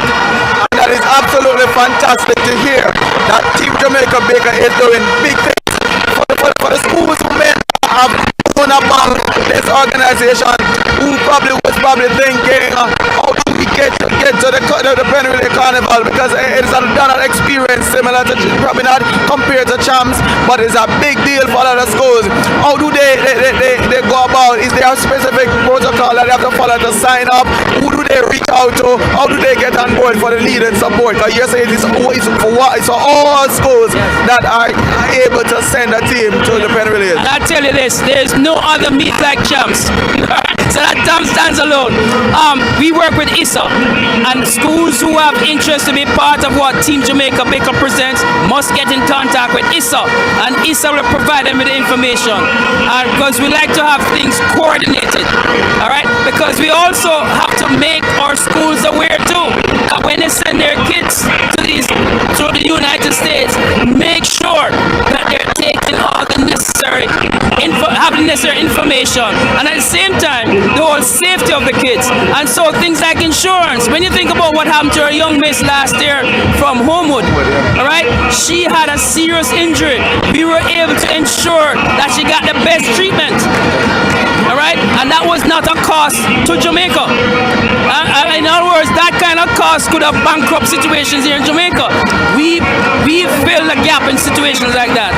So yes, persons are interested, and we do urge schools that even if a family is going to provide them accommodation, do your due diligence about insurance and about safety, because although something might be free, it may come with strings and exposure. And that's really fantastic. Again, I must commend you and your team for what you're doing. And I just hearing these testimonials, it goes to show that Team Baker, Jamaica Baker is doing a good thing. And it's something that you must be proud of.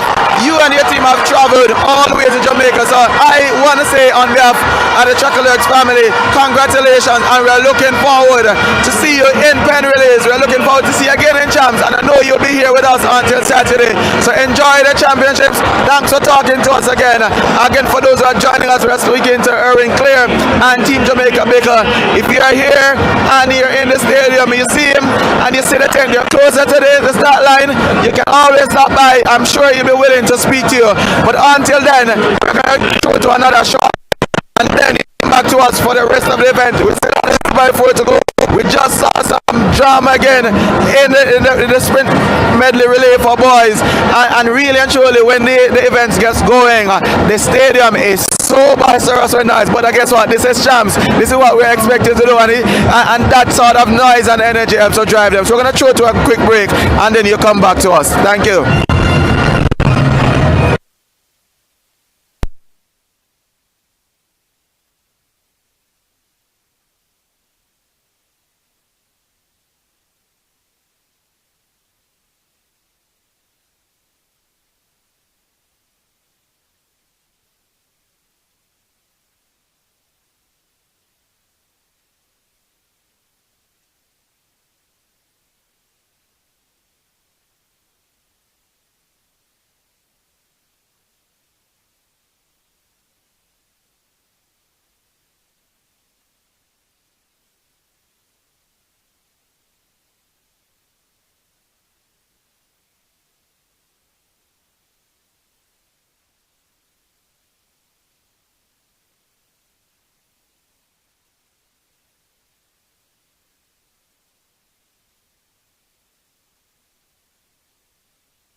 Hi, my name is Lamar Distin, the national record holder in the high jump. I just want to take a moment to wish you all the best, and I hope you succeed in your goals. The vibe has always been amazing in my years at Champs, and it actually brings out the best in me, especially knowing you have people who are behind you 100%.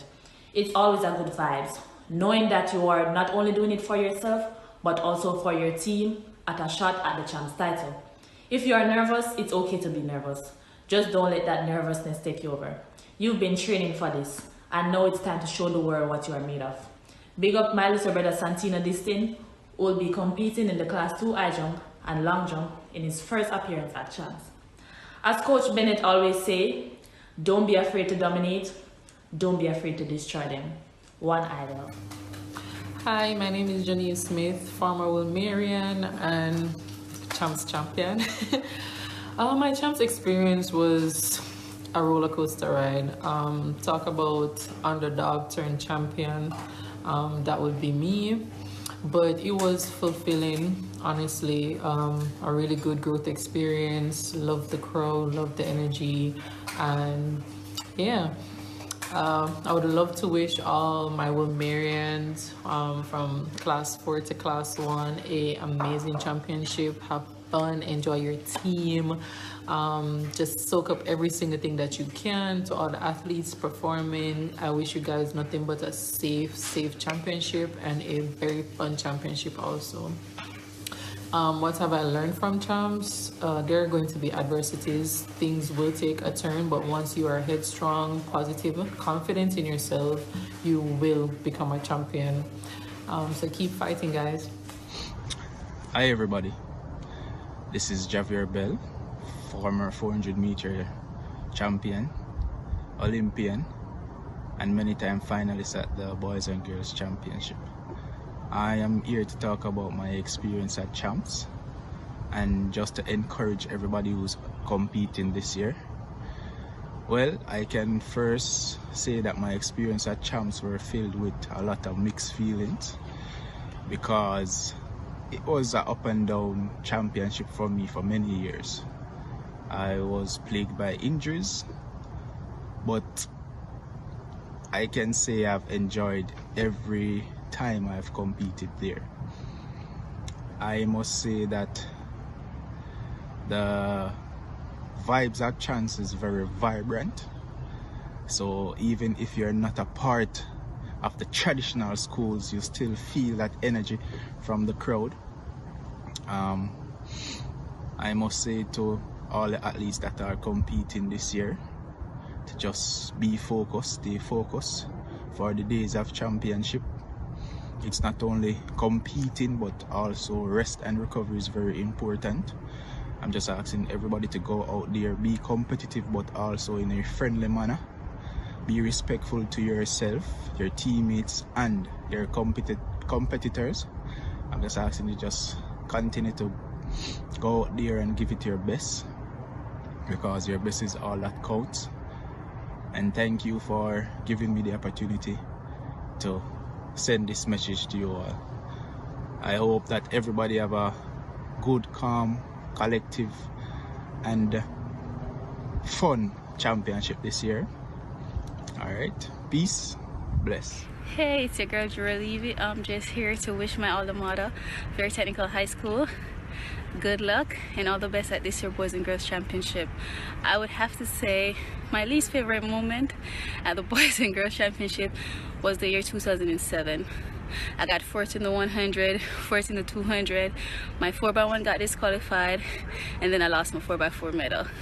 But my best and favorite moment at those championships came the following year, 2008, where I won the 100, broke the record, won the 200, became the Class 2 champion girl and overall champion girl. That moment still holds a special place in my heart to this day that I treasure.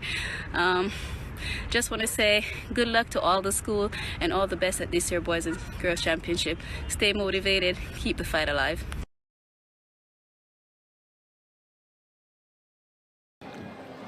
Welcome back to Fun Experience from the ISSA Boys and Girls Athletics Championships.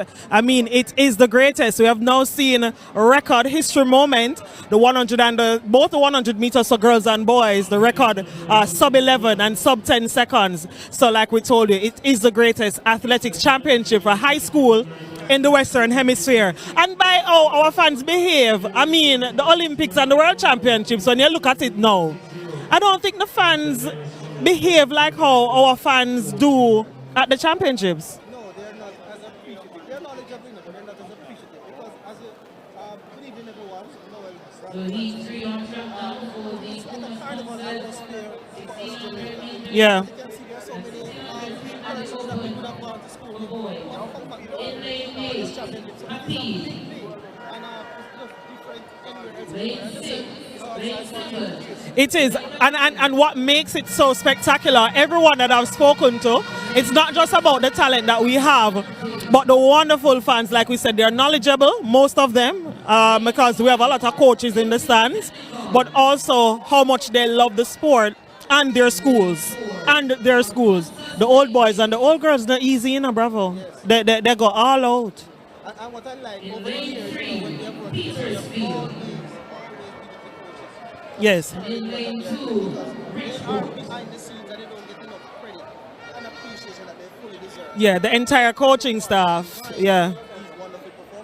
Yeah, we have to big up GC Foster College. They continue to produce a lot of these amazing coaches. So on track is the sprint medley for boys, and this is Heat 2. And their event is open just as the girls. So the girls already qualified for the final, which will come up on the final day tomorrow, Saturday. So we're now awaiting the start of Heat 2 or 4 for the boys in the sprint medley. I love to see the numbers. The girls, I think, only had 2 rounds, two heats.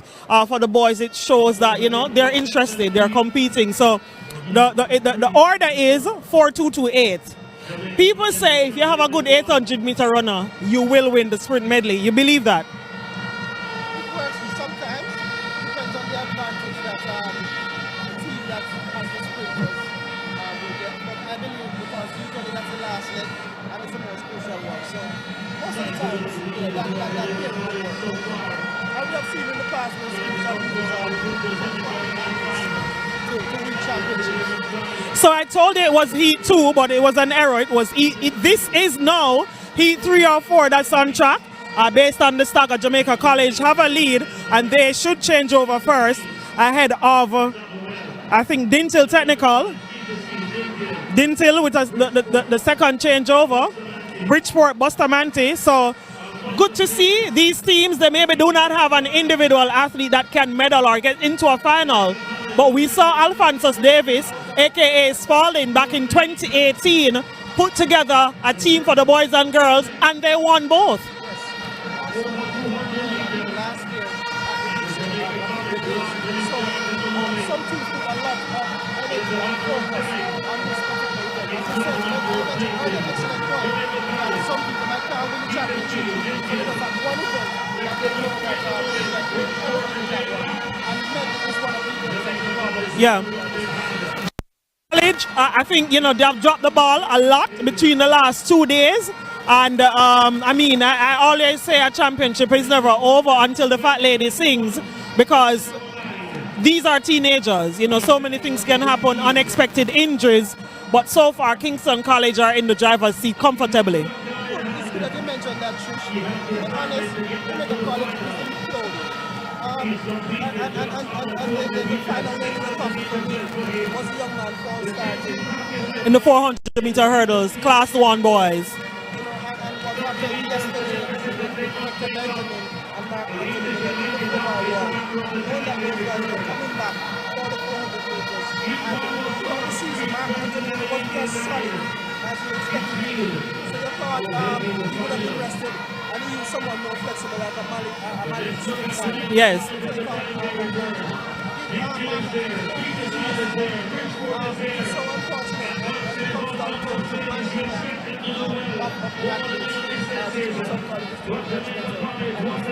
Yes, they are. They're really managing better. But like I said, we have a day to go. Let us see what will happen.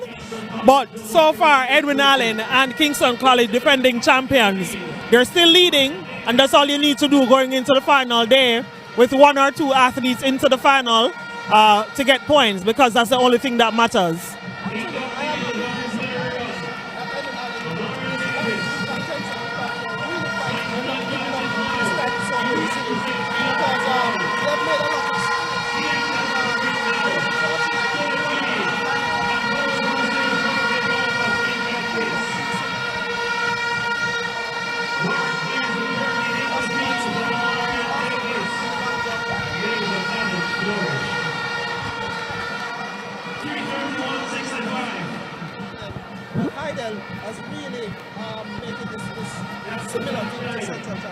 Yeah, and the fans are really buzzing. I mean, this is just the heat, and we're seeing a Jamaica College supporter with a vuvuzela. And what I love about the fans that turn out in support, they do not wait until the final to be making noise. They treat every event from Tuesday through to Saturday like it's a final, and that's how you know they're appreciative of the talent that they're seeing on display.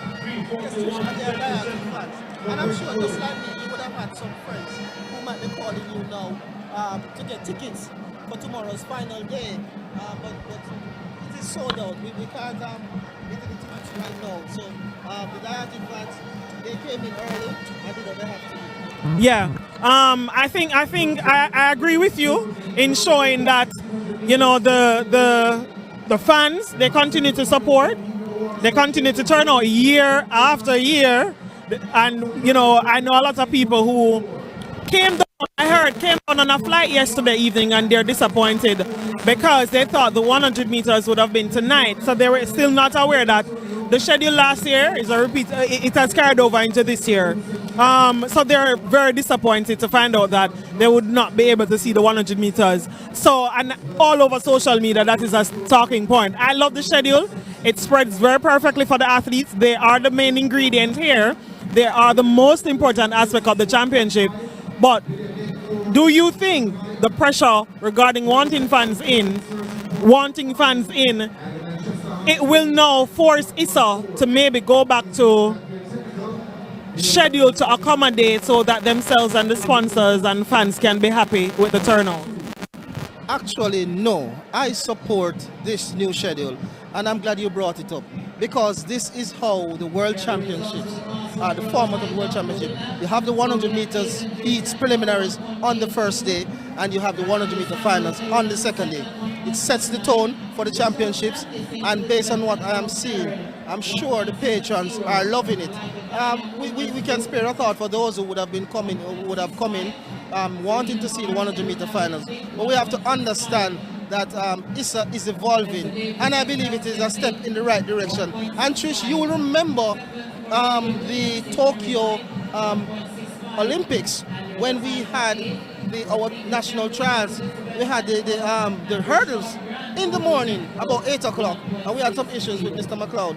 But it was perfect for us because it was run in the morning, which would have been the same time a replica of what was going to happen in Tokyo. And remember what happened here. We got 2 medals in the men's 110 meter hurdles, replicating what is being done worldwide. I am with this format. And that's how it should be. I mean, we can't keep classifying ourselves as a leading nation or one of the leading nations in terms of athletics and not having the same format and moving with the time. So I agree with you there. But the final heat is on track for the boys open 1600 meters sprint medley. And the final heat will see Campion College in lane 3, and they're there. In lane 4, BB Coke also there. Manning's they will run out in 5, Woolmer's boys in 6, St. Thomas Technical in 7, and Kellitz High in lane 8. So for the boys it's 4, and we're on the final 4. The thing is though, with the sprint medley, if you're not privy to the information, it's the top 8 times that advance. So you might see a team winning and then say, but how they didn't make it to the final? They can win, but if their times are not fast for the seeding, they can miss out on a spot in the final come tomorrow. So that is crucial for you to know. So despite you see a team might win or finish second, and tomorrow you say, okay, they might be in the final. No, they might not be because their time was not good enough for the top 8. I wish we'll get a 9-lane track. No, I'm kidding. No, that would not work. The world only accommodate 8. But we have so much talent. We're rich with talent. And you just want to see more of our youngsters getting an opportunity, you know, to go into that final. But top 8 will advance. And at the moment in this final heat, so far leading, BB Coke stepping forward, getting ahead of St. Thomas Technical, also leaving Kellitz behind. The Eastern schools have showed some form of improvement. We saw where St. Mary High had 2 girls in the finals of the 100 meters. So that is really, really showing, again, how good the coaches are doing. Yes, excellent point. Going back to what you said earlier about the top teams with the best times going into the final, going back to the heats of the girls, there were 2 heats, but the second heat, I think 5 schools out of the second heat advanced to the final. So that only leaves 3 spots for the other. Which was the first, yes, for the first heat. So yeah. It was very interesting. So we see in the sprint medley, they have to run like their life depend on it because they want to make it through. So after the 1600 meter sprint medley is concluded, I will give you the standings for the girls after, let me tell you how much event final, 20 so far. So I'll give you that standings after this final leg of the boys sprint medley. So still in the lead is BB Coke. In second seems to be St. Thomas Technical. And they're trailed by Kellitz and also Campion College. So Mannings was a no-show. The Mannings, they like to be referred to as the Mannings School out there from Westmoreland. So we're seeing at the moment BB Coke, and he approaches the 100 meter mark, and he will have a final lap once he goes across to the finishing line. Looks like an unassailable lead. You know, we were talking earlier about having a very good runner on the anchor, and he looks a very strong athlete. He's pulling away, and it will take some catching to pull him back. And I will also address that even if a school is to not make it to the final, remember that the Penn Relays comes up the month end of April. A lot of these schools look to register times to, you know, stand a good chance whenever and register themselves into the Penn Relays. The Penn Relays have now matriculated from just having the top schools going. Once a school can afford, you see that the athletes are getting an opportunity from the non-traditional schools, both boys and girls, to go to Penn Relays, and I'm really happy about that. Do it. Yeah, I'm really happy because we have good representation at the Penn Relays each year. And you know, even when I'm not there, I try to follow it online. One thing though, you hardly will get any online streaming because it's very private. But you always try to go on the site and follow what is happening to see how the Jamaican schools are performing. And believe you me, they are like ambassadors. They make us feel proud every year.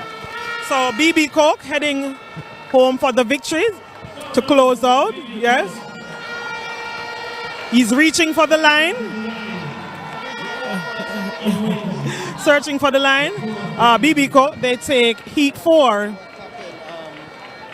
There were 4 competitors in the event, and I'm only seeing 3 going across the line. So I was looking for the 4th athlete, but I'm not seeing him anywhere. But I know it was 4 athletes, 4 schools that were competing in this event. So Campion College, St. and Dintil Technical, along with BB Coke. So, yes, we're seeing a crowd right there. Someone in a chair behind. Yes, so perhaps that is where the athlete went down. Being pulled away just now. Very unfortunate. We know they put everything on the line, as you said. Some of them run like their life depends on it. But sometimes, you know, you don't like to see these unfortunate things. No, we don't. So you're missing nothing on the track because the sprint medley just concluded, and we await the start of the 4x400 meters open, and that's the heats for both boys and girls, and that should be good on both ends. Not to worry, it's not top 8 times. This one has top 2 from, and then the next 2 best times. But before the start of the 4x4, I promised you the standings after 20 events for the women, for the girls, and I'm going to give you the top 10. So in 10th position, we just spoke about them. They're from the East, St. Mary High. They won the Eastern Championships, 18.5 points. In 9th position, Excelsior High, champions of the corporate area, with 21. In 8th position, Alphonsus Davis, formerly Spalding, with 22. In 7th, Woolmer's Girls with 31.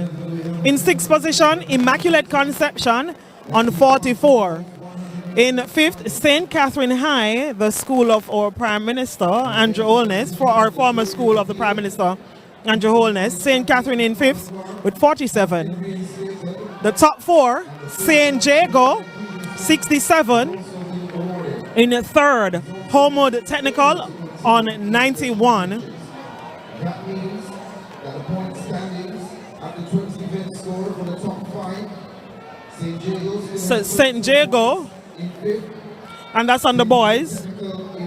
So some announcement being made, some amount of adjustment being made to the standings.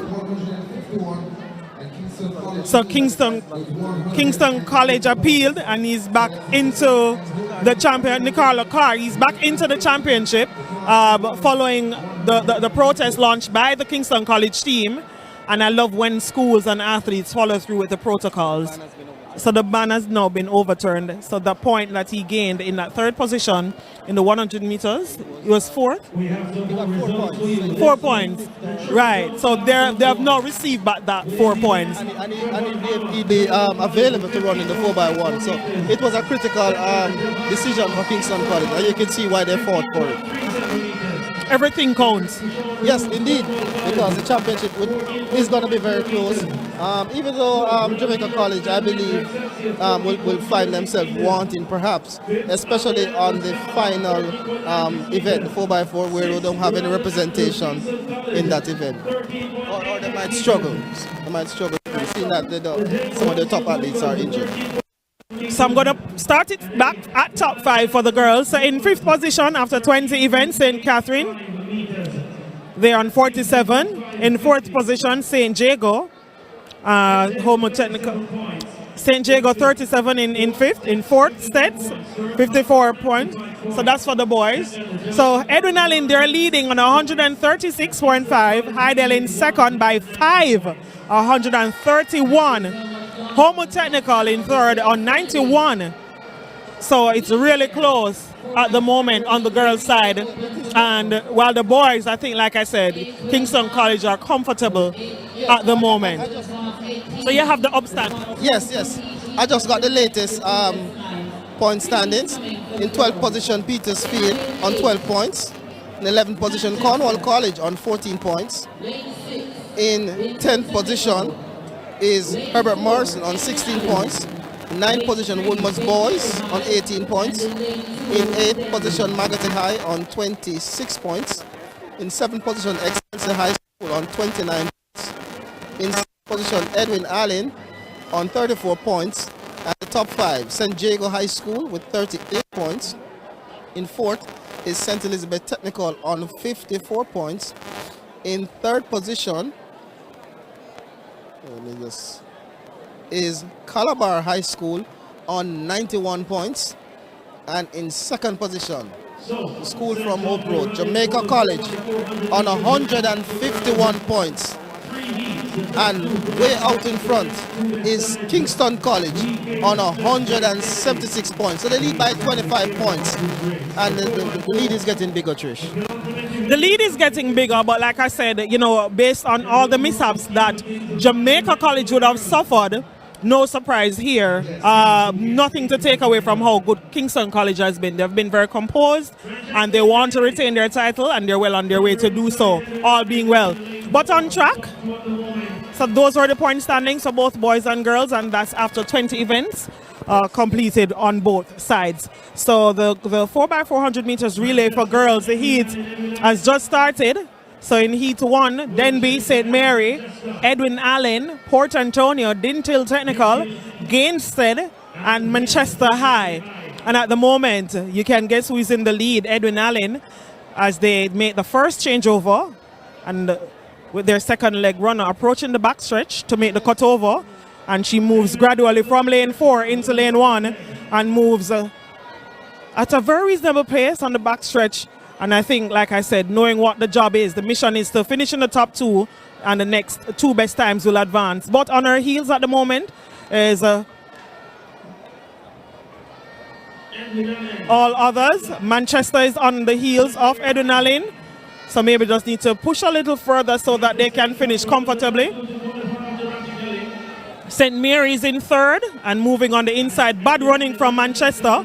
Left the gate open in lane 1. You can't do that. Can't do that. I remember in 2018 in Tampere, Finland, our own Shelly-Ann Williams on the 4x4, she ran in lane 2.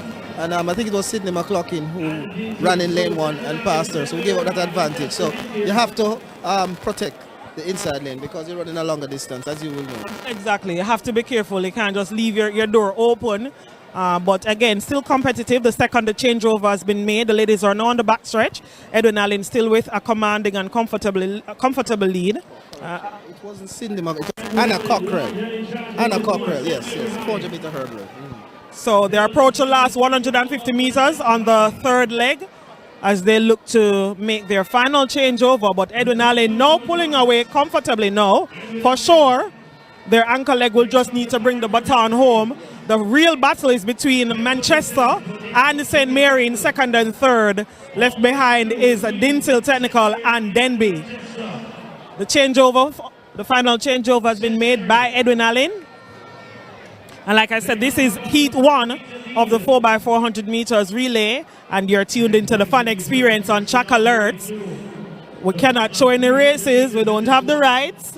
I know you want to see the races, but we are not allowed to show not allowed to show it. We do not have the rights for it, so we bring it to you in a different way. So if you're tuned in, Adrenaline. About the Kingston College. Yes. Just trying to get the confirmation, so I'm awaiting. So Adrenaline, they are heading home for victory and just about to approach the last 100 meters to take home heat 1 of the girls 4x4. St. Mary and Manchester battling, but St. Mary pulling away at the moment, and she will finish second based on that commanding run, especially for the last 100 meters.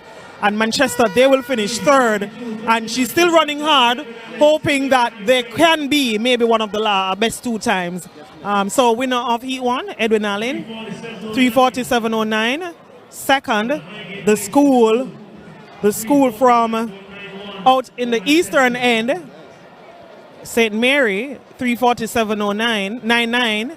And Manchester, they finished in third. So that was heat 1 of the girls 4x400 meters sprint relay.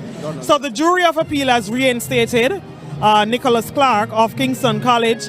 Kingston College has earned back their 4 points. So the initial point standing, the one you read, I think would have included that as well, the updated one. I think so. Yes, yeah. So available for the 4x1 release now. Yeah, so that's very crucial. It is crucial because they will have.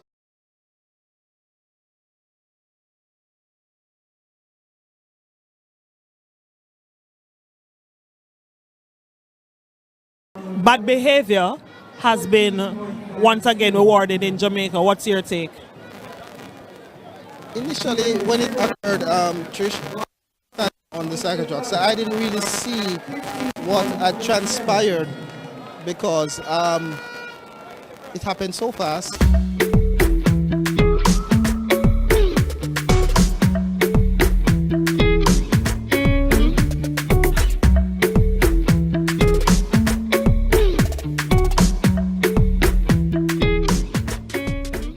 It's affordable and accessible. And the service was excellent. Pharmacies that affiliate this first year, you get a discount. Did not need a group to be a part of it. Sign up today at firstcarejamaica.com. Sun Powder Laundry Detergent for a wash that deep cleans and keeps colors bright. Use Sun Powder for the fresh, high foam you love so much. All at an unbeatable price. Sun Powder Laundry Detergent. Experience the greatness and pick up a pack today.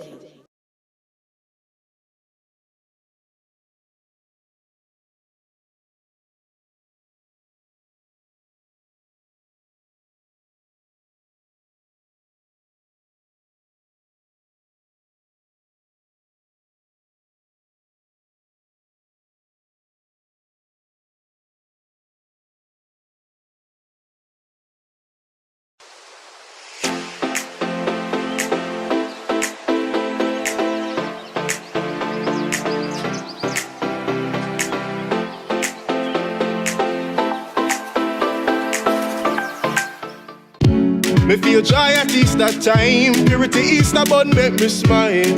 Purity bun in my kitchen and I eating each and every slice, yeah. Soft and sweet, me like it. Purity bun make me feel nice, yeah.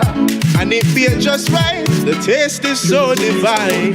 Celebrate this Easter in fine style with Purity Easter bun. Pure, wholesome goodness. Purity Easter buns, they're so fine and so divine, yeah.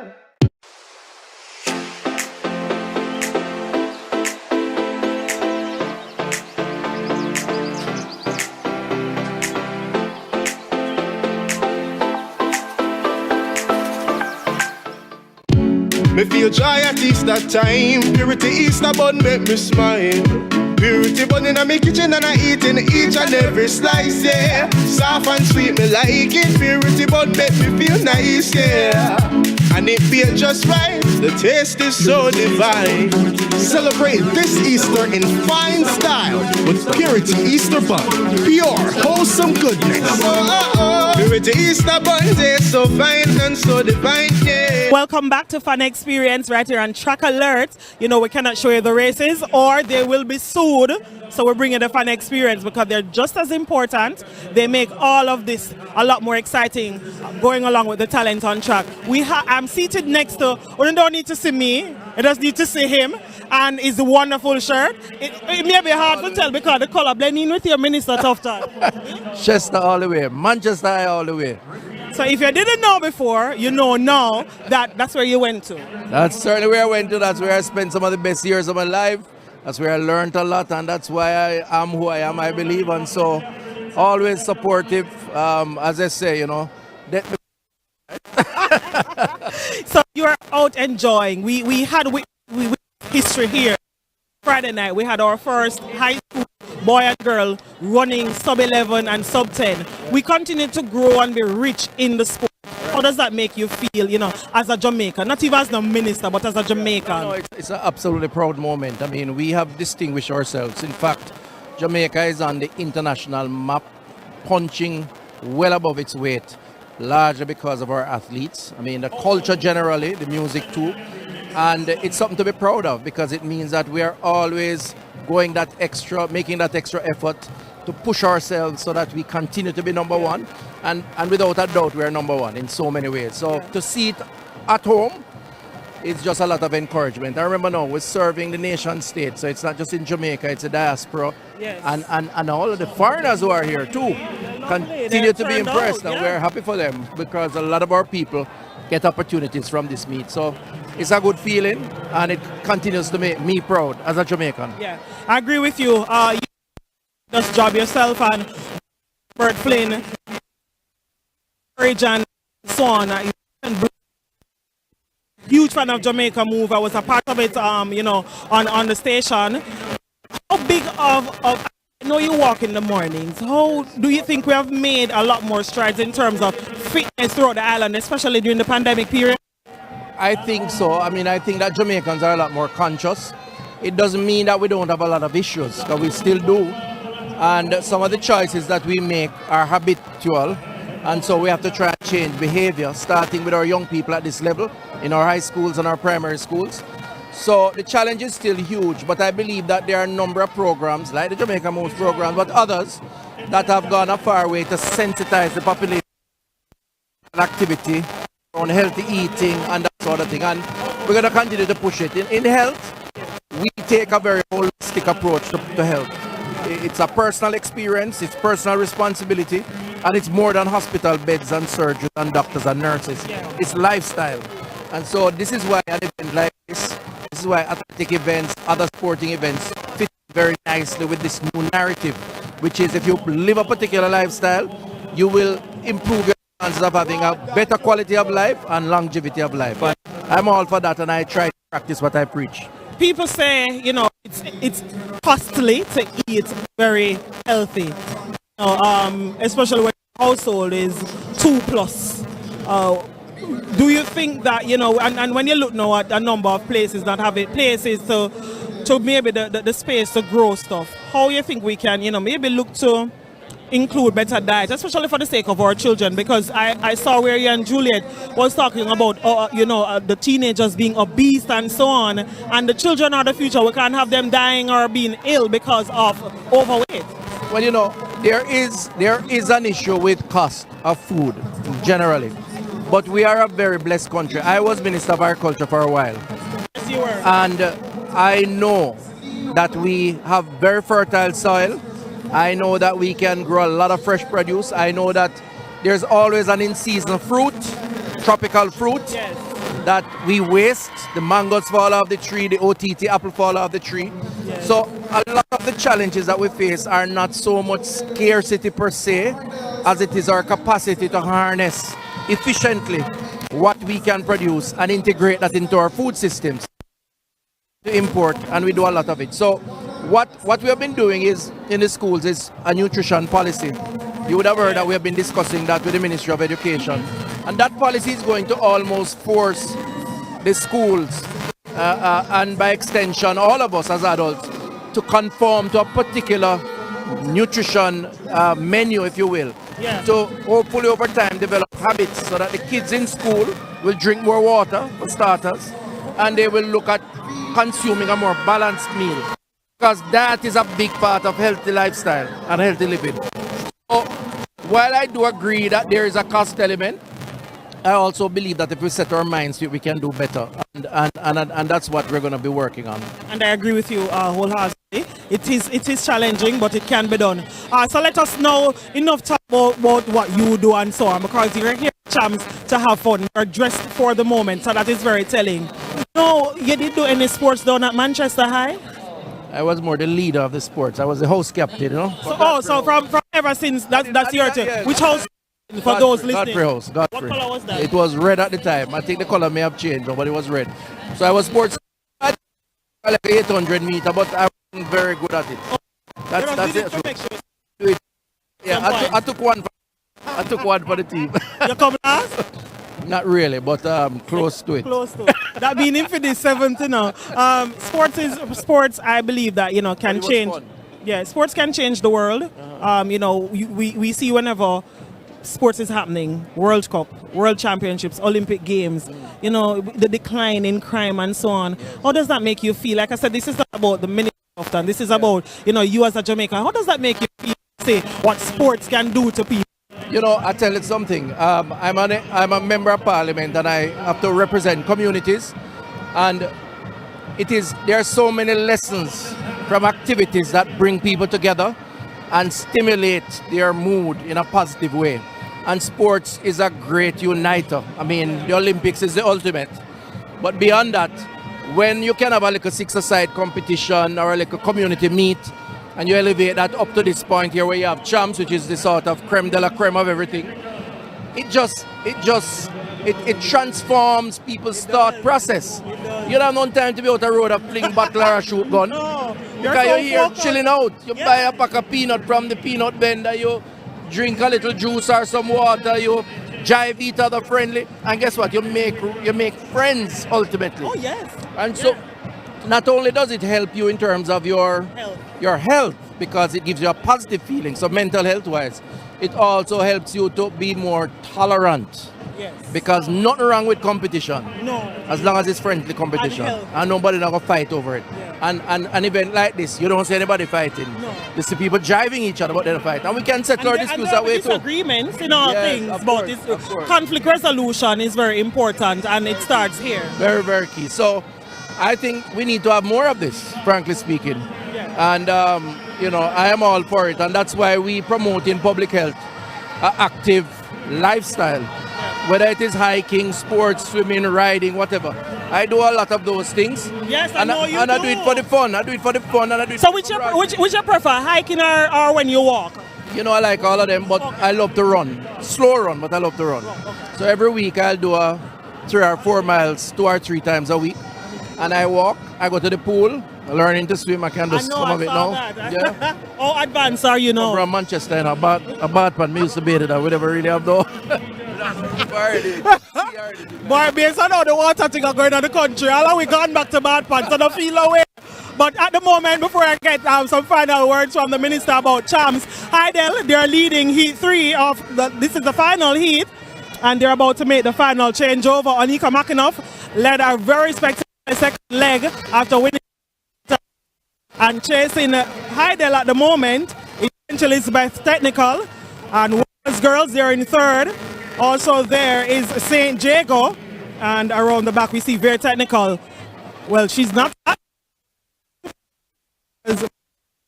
They are at the moment coming around to make their final changeover as well. But at the moment we're seeing Heidel approaching the last 300 meters comfortably so far, but breaking a big chase, I think, is Wilma's girls wanting to get into that final and having a heavy chase past St. Jago.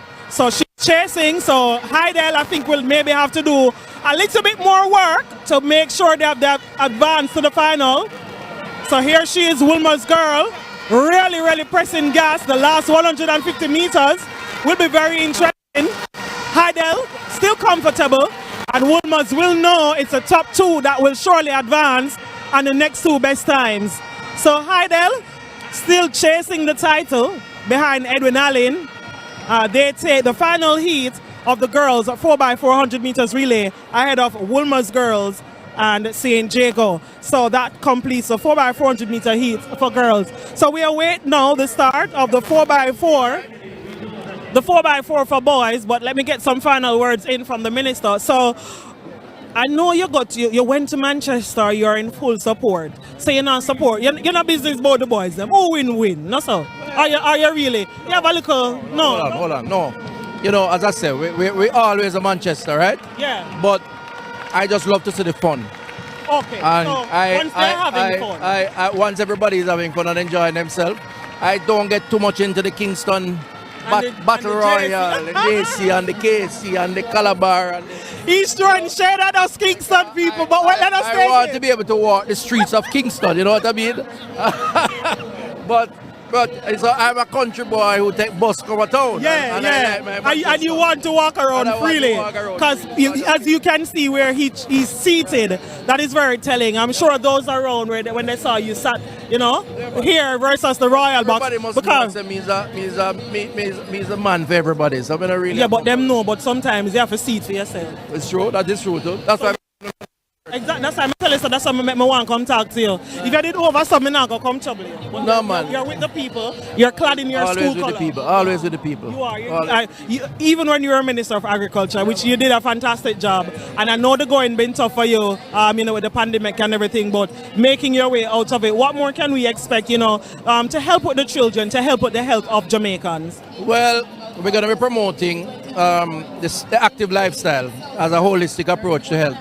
Mental health is a big issue for us because people's state of mind is important to the choices they make in life. And mental health has gotten worse since the pandemic. And we're going to be promoting screening so that people know their health status, because we believe that if you know that you're vulnerable to something, high blood pressure, diabetes, whatever, you take corrective action before it gets too late. So I'm going to speak on the 3rd of May in the sectorial, and I'll be announcing some new initiatives. But all of this represents a part of us. Yes, it does. And it's fully endorsed by health and healthy living. And so I'm here to give support and to endorse and to say continue. Yeah. Enjoying yourself fully. Yeah, man, everything is good. I just need the peanut man. Now I'm cool for the evening. Peanut man, if you enter the party. So are you drinking water or you have a little beverage? Because I know, like I say, you're on the healthy side. What you drink? And I drink nothing right now, but you know, I drink clear liquids, you know. Okay. So you'll never know whether it's water or something else. That's me. I like a little spirit with some club soda or tonic water. Thank you so much, Minister Tufton. Keep enjoying. And Manchester, they have some fine athletes. Yes. And the work continues. Thanks a lot. And all the best to you. And thanks a lot. You're welcome. All right, so that was Minister Tufton supporting Manchester High School. And we await the start of the 4x4 for boys. That is to come. So I make my way back upstairs so I can join my colleagues for the fun experience before we start the 4x4 for boys. So Minister Tufton said everybody should be drinking water. I don't see no water drinking up here. But the athletes are getting ready for the 4x4 for boys, and the first heat will, so for the boys, let me tell you correctly, it's the first who finishes first and the next 3 best times. So unlike the girls with top 2, the boys, it's for first. So Noel will give you the lanes for the first heat.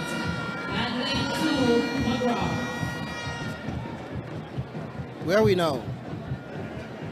Okay, so we are at the boys 4x4 open.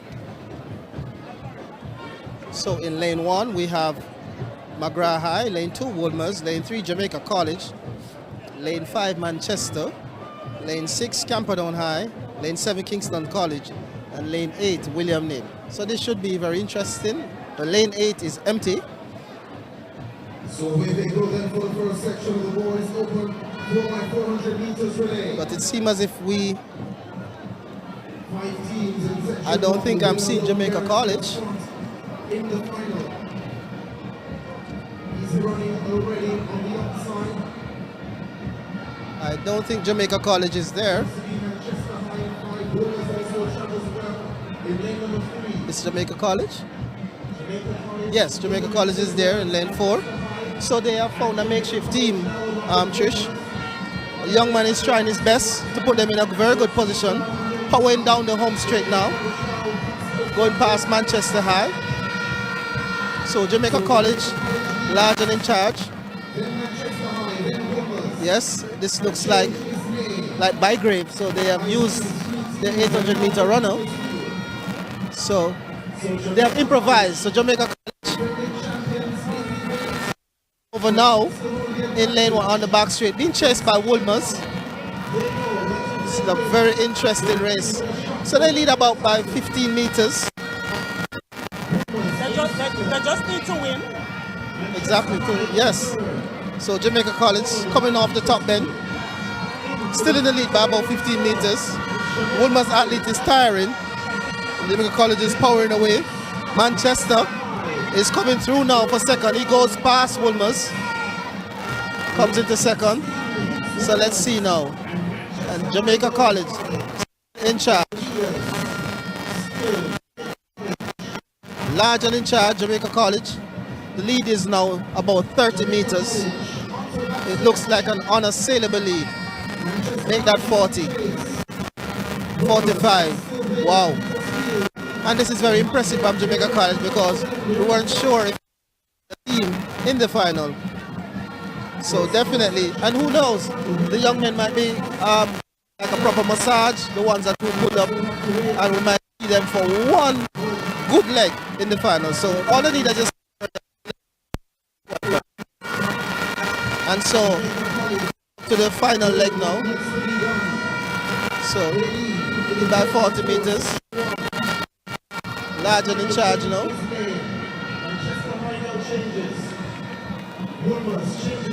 So Jamaica College large and in charge. Still Manchester High in second. Chasing for all they're worth. Look at Wolmer's go. Wolmer's is moving like a Formula 1 car now on the back straight. Gaining at every stride on Manchester. Impressive running by the Wolmer's athlete. But Jamaica College is stepping on the gas now. He has floored the pedal. Looks around to his left. And moves away easily. The battle is on for second now. Wolmer's still gaining on Manchester, who is holding on for dear life. And Wolmer's now, it's neck and neck, stride for stride. Who's going to take second? Jamaica College cross the line, 3:13.96. Wolmer's goes ahead of Manchester High. They will take second. Impressive run by the Wolmer's athlete. He made up about 30 meters. Good running just now from all boys. I think a very well put together quartet from Jamaica College. No surprise there. I've been to their training session and I've seen that they have the quality. Might not be able to challenge completely for what they want, but the mission is completed. The first mission is to get into the final, and that was done beautifully just now, Noel. Yes, I'm very happy for them because, as you know, they are not in the 4x1 final, and tomorrow, you know, a lot of relays will be and a lot of points. So the fact that they are in the 4x4 as we were speaking about it earlier, in the final event, you want to have all the top teams who are vying for, who are chasing the title, to be represented. And I'm happy for Jamaica College, because who knows, it may come down to that, or maybe it's over bar the shouting, but you'd like to see all the best teams competing in the event. You don't want to see some of the top teams not in an event. So I'm happy to see that Jamaica College has qualified. So have I. So we await the start of Heat 2, and it's 4 heats for the boys, 4x400 meters. What will close out the day, I think, will be the sprint hurdles final. Yes. That's tomorrow? Yes. No, it's going to be tonight at 8:06. What happened earlier today, is it, Trish? Well, I was here because I come very early. So you had the hurdles being run in the morning. However, there was some problems with how the hurdles were lined up, because a lot of the athletes, when they got to the first hurdle, they had some challenges. And apparently that is when I pointed out something to Raymond Casey Graham, who came down, and that is when they discovered that it was too close, because all the athletes, as they got up, they were to the first hurdle. And remember, as you would know as a hurdler, when you train, you have a certain stride pattern and so forth. So when you reach too close, something is off, because you train every day. And as a result of that, all 4 heats were affected. And one of the athletes, the young lady from, I believe, Immaculate, was crying by the medical tent, because she did extremely well at the corporate area championships, and she was crying, and she was saying the hurdles was too high. And as a result of that, now the coaches and the organizers had a meeting, and so the heats will be rerun tonight at 8:06, and the semi-finals and finals will be tomorrow. Because what happened, even though it was in the morning when you had that challenge, and some persons, including myself, wanted to see the hurdles rerun at about noon, seeing that the 200 meters were not going to start until 1. But when I checked the schedule, this young lady who I'm very impressed with from Stets, Habiba Harris, she also does the 200 meters. So it would have been unfair to her to be running the hurdles and the 200 meters so close. So I'm happy with the decision that they made. And you and I know the conditions are perfect for sprinting again, so we might see some fantastic times. Last year, one of the unique things about the championship last year, all sprint hurdle finals records were set. Yes. And we have to give our athletes the best chances to display their talents. They have trained hard since last year, August, September, for this big moment.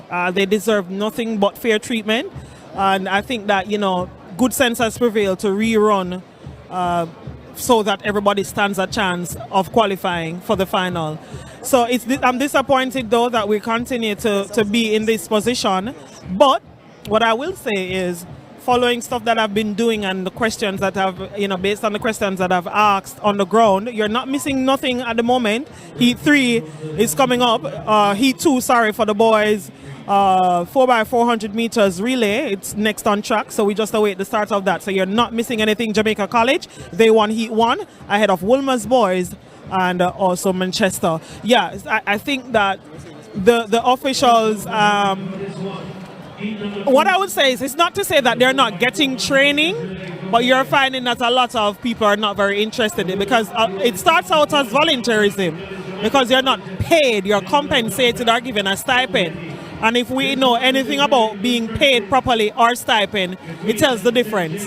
And I don't want to say this generation, people deserve to be paid. I'm just saying that volunteerism isn't something high up on the list that is taught to the millennials and the Gen Zs and the Gen Alphas. And I think, in order for us to go forward, to avoid a lot of these errors, you need training and thorough training. Sometimes we have seen hurdles being put in the wrong places, the height is incorrect, and it happens for both hurdles and also for the sprint hurdles. We have seen the 4x400 meters relays, the blocks being placed at the wrong spot. And, it's errors like those that make. So the Heat 2, before I get Noel in, the first changeover has been made. And in the lead at the moment, St. Elizabeth Technical, they're in lead. St. Jago, a very close second, right there on the heels of Stets. And Cornwall College, I think, or Port Antonio, they are in third at the moment as they both approach the last 100 meters on the second changeover to make that third change. Stet's pulling away nicely and opening a good gap, I think about 10 meters between them, and he's looking to pull away so they can get away comfortable. So remember the winner, they're sure to advance to the final. Yes, just to add to the point that you were making, excellent point. I was saying that this is happening a bit too often. As you recall, at the Gibson McCook relays, the 60 meters became a 70 meter with Tia Clayton and all of those to be running twice. They had to even had a section final because we got it wrong again. This event, so we just want them to get it right. As you said, training, we also need people who are passionate. Yes.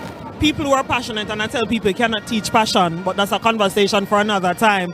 They are approaching the third leg. Runners are now on the last 100 meters. St. Jago surging to make that final changeover, and he will get by the Sets athlete on the third leg, and he will turn over first ahead of St. Elizabeth Technical. Just a little distance between both. So the final change has been made, and St. Jago takes the lead nicely as they now approach the backstretch. So an interesting battle, because to be certain that you're in is to finish first. Yes. If you're in second, or if you finish second or third, you'll have to wait to see if you're the next 4 best times. So they're now approaching the last 200 meters. St. Jago and Stets are battling it at the moment, and they're approaching the last 150 meters. St. Jago barely leading ahead of Stets. Stets right there on the shoulders of St. Jago. The athletes are now in the last 80 meters, and St. Jago pulling away for sure, giving himself some room to relax comfortably for the win, to take heat number 2 of 4 for the boys 4x400 meters relay. Yes, so it's a question of the time now, 3:17.93, not very fast. The first heat was won by Jamaica College in 3:13.96, and they won quite comfortably. So perhaps who came, the other teams that came second and third here might have run a time closer to what we are seeing in this second heat. But we have Kingston College and those teams to come, and going to be very interested as I speak about them, see them coming out here. And this is a very strong team that Kingston College has sent out there to this evening. As they should, though. So, good to send out your best team. I think that based on wanting to make sure they leave no room for error, because people may be saying, oh, JC can't catch them, but the championship isn't about JC only. We saw St. Elizabeth Technical just now, St. Jago also with a good quartet and athletes to come in. So a lot riding on it, so they want to get it right. So this is how you get it right. I agree with you. They come back to what we have been hammering since evening, management. Management is, yes. And it's important that you know what the mission is and how you get to complete the mission. So Leaford Grant led team, I think KC, like I said, in the driver's seat, and they're doing a good job to make sure that they're driving safely. Yes, no room for error, no margin for error at all. And this is going to be another interesting event. It's not a full field, but so it should be fairly spread out, but it should be an interesting run. Yeah. I think based on what we're seeing from here, Noel, Excelsior and Kingston College, as well as I think Central High, or it's Garvey Masio. Okay, so Kingston College, Excelsior. So 3 teams as showed for the 4x4, the 4x4 Open. Quite unfortunate because a number of teams were listed. Cornwall College is a no-show. Garvey Masio, let me see if they're there before I say they're a no-show. But a number of teams are missing. And like I said, it's a 5-day championship. The injuries, Jamaica College are not unique to the injuries that we're seeing. Neither is Edwin Allen or the big schools. A lot of these teams, they do have small numbers, and one athlete being injured can throw out an entire relay team. But the top 3 are there. Before we head into our break. So Kingston College, they will go in lane 4 of heat 3 of the boys 4x400 meters open, and this is top 1, the winner, and the next 4 best times that will advance. When we come back, give you the result of that event. All right. So we're going to throw to a break from Fan Experience.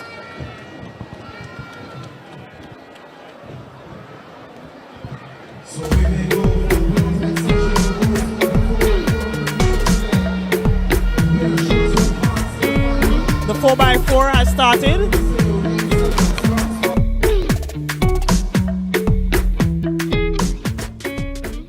It's affordable and accessible. And the service was excellent. Pharmacies that affiliate with first year, you get a discount. Did not need a group to be a part of it.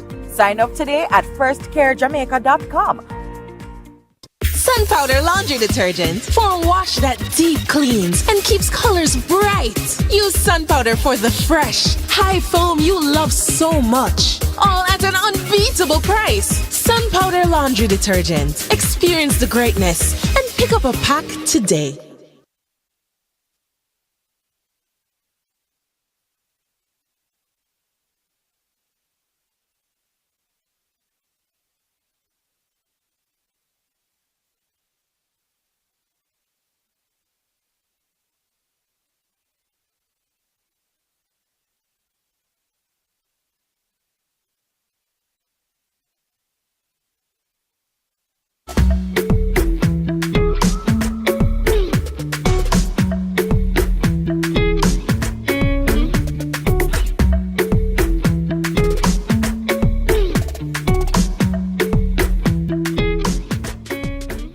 It's affordable and accessible. And the service was excellent. Pharmacies that affiliate with first year, you get a discount. Did not need a group to be a part of it. Sign up today at firstcarejamaica.com.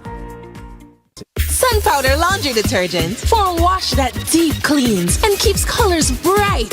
Use Sun Powder for the fresh, high foam you love so much. All at an unbeatable price. Sun Powder Laundry Detergent. Experience the greatness and pick up a pack today.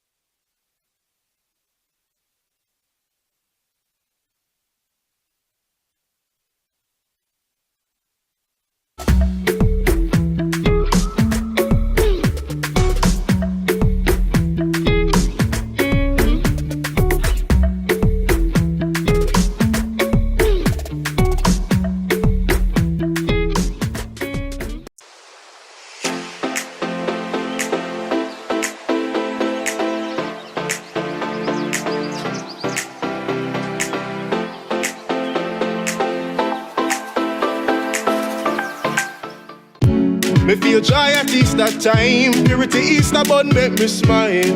Purity bun in my kitchen and I eating each and every slice, yeah. Soft and sweet, me like it. Purity bun make me feel nice, yeah. And it feel just right. The taste is so divine. Celebrate this Easter in fine style with Purity Easter bun. Pure, wholesome goodness. Purity Easter bun tastes so fine and so divine, yeah.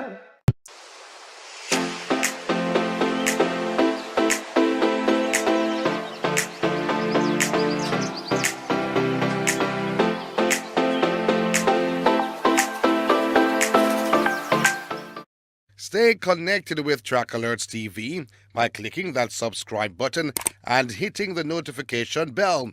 You'll never miss a moment when we go live, and you'll always be the first to know when we post new and exciting content. But that's not all. Folks, show us some love by liking, commenting, and sharing our videos. Join our community of passionate sports enthusiasts, and let's support our favorite athletes together. So what are you waiting for? Click that subscribe button and become a part of the Track Alerts TV family today. It's time to take your love for track and field to the next level with the ultimate athletics experience. Want reach? Advertise with trackalerts.com. More people are becoming satisfied advertisers building their brand online. We know it from start to finish. Trackalerts.com on YouTube, Instagram, Facebook, and TikTok. Contact us today at info@trackalerts.com or 876-893-4157. Keep apace with the latest track and field news from Jamaica, across the Caribbean, and around the world. It's trackalerts.com. There is just no other. Up-to-the-minute details, expert views, reviews, and interviews in photos, videos, and features. Track Alerts on Facebook, Twitter, Instagram, and Track Alerts TV on YouTube. Trackalerts.com. From start to finish. Advertise on our live streaming on Track Alert's social media pages, which provides the most prominent online viewership from track and field meets in Jamaica. Your products will be seen by our large audience in Jamaica, the diaspora, and across the world. Book your spot in our live stream for a very small introductory fee. Call or text us at 876-893-4157 or email anthonyfoss@gmail.com. Trackalerts.com from start to finish. 10.29 seconds for Yohan Blake. An impressive run. Hosting a function or event? Want it to be streamed live on Facebook, YouTube, or Zoom? iView 365 can help you. We specialize in sporting events, stage shows, funerals, concerts, conferences, church services, graduations, and many more. Call or text us at 876-893-4157 or email anthonyfoss@gmail.com. That's ANTHONYFOS@gmail.com. Welcome back to the National Stadium, and we're here looking at the completion of the boys 4x4 relay open. Finally, 4 of 4, and they're already on track, and the athletes, our teams represented the St. Andrew Technical, Edwin Allen High School, Calabar, Oma Technical, Charlie Mount, and Bustamante High School. Remind you again that the winner from each East plus the next best 4 times will be the ones advancing to the finals come tomorrow. So the starter is not yet ready for the Hatters. There's an incident apparently happening at the triple jump pit.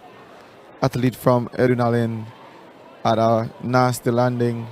She's now being attended by some of the officials and medical personnel. So they're waiting for that area to be cleared before the 4x4 Eat 4 of 4 gets on the way.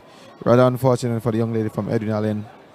They are looking to score as much points as they can, as they are in pursuit of another title, and to see that happening is not a good sign.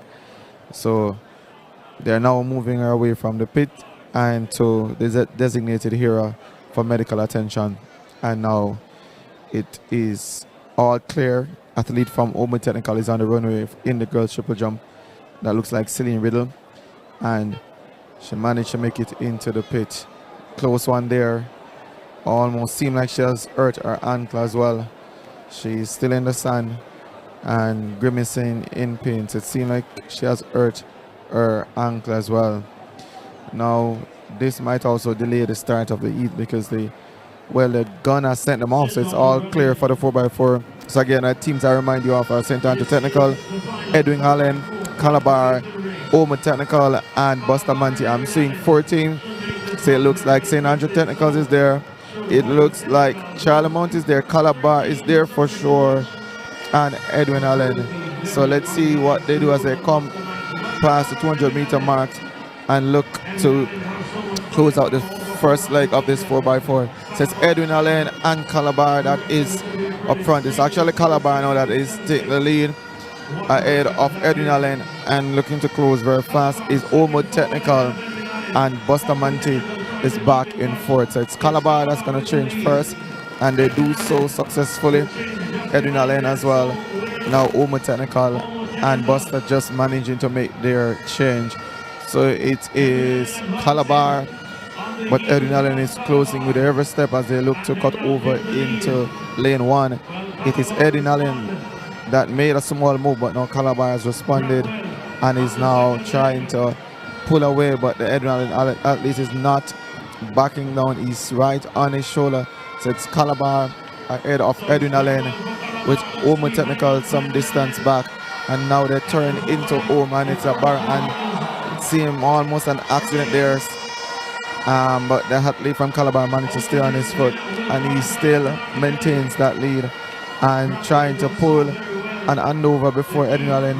Safe handover, even break. If you ask me now, Edwin Allen has sneaked into first place, but it's still Calabar that's right there on their shoulder.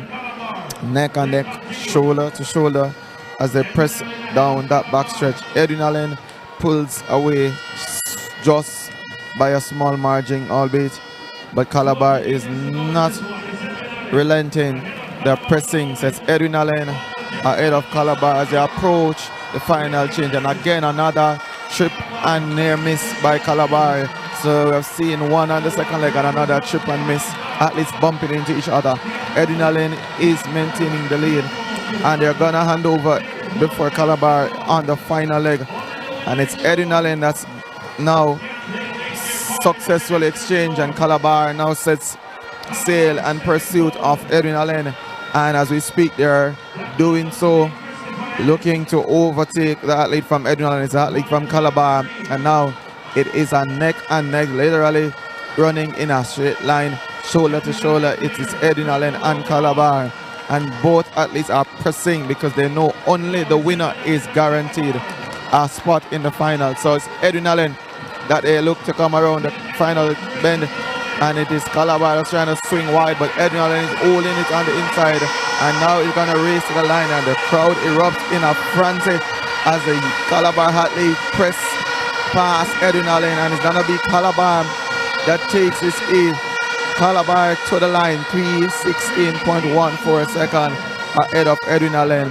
And that is a very exciting race. Some of the fans are on their feet. I see a young lady sailing through the aisles, almost with the intention to probably run a 400 meters as well. So it's Calabar High School that has won the fourth heat ahead of Edwin Allen, and Omo Technical having to settle for third with Bustamante High School back in fourth. So that's 4x4 qualifying that's out of the way. There's still one field event going on, and that's the triple jump open for girls. We are now awaiting the officials ranking of the top 8, and those that will get 3 more jumps, and those will be able to be in the top 8 to score points. The next event up should be the class 2 girls 100 meters semifinals. That should be coming up in short order, and it's gonna be 2 heats, or 3 heats rather, and 3 for both class 1 and class 2. I'm seeing the officials now. Tape is out, and that is key because we all by now should know what happened this morning in terms of getting the right measurements, getting the right position, the right height of the hurdles, and it caused some very bad taste, if you ask me, for some of the officials in terms of making that glaring error, not only for one heat, but all heat apparently was affected either by the markers being too far back or the height of the hurdles being at the incorrect height. So the officials now are out with the tape, and they're marking out that spot where the 80-meter hurdles for class 3 girls should start, and we're hoping that they get it right this time around, because they will not have another chance to repeat the event, considering that tomorrow's schedule is a power-packed one with finals all day onward once the meet gets going. So they're doing everything they should do to ensure the hurdles crew, they're approaching the track to lay out the hurdles, and we're hoping that they also have checked the heights of the hurdles to ensure that the height of the hurdle is that of the prescribed height for this class of young ladies. From my understanding, it should be 0.762 meters in height for the class 2 girls. So let us see what happens when they have all laid them out on the track. They're going to lay them out hurdle by hurdle, and all 8 hurdles bearers are there, and they have all laid them, and they're double checking, cross checking to ensure that the hurdles are in the right position and at the right height. So that's gonna be the next event on the card. Class 3 sprint hurdles for girls, and it's gonna be followed by class 2 for 100 meters, class 2 for girls, and class 1 100 meters. Those are gonna be the final events for the night. That is already out. Once the hurdles are through, it brings the curtain down on day 4, and we look forward to the 5th and final day that comes up tomorrow, which will be a very exciting one because the championships is so close on both sides, both girls and boys. We are waiting an updated point score to give to you, but so far it has been an utterly contested championship, despite some of the errors being made, despite some schools suffering from disqualifications and other disappointments, injuries, the likes. It is still a tight championship, still too close to call.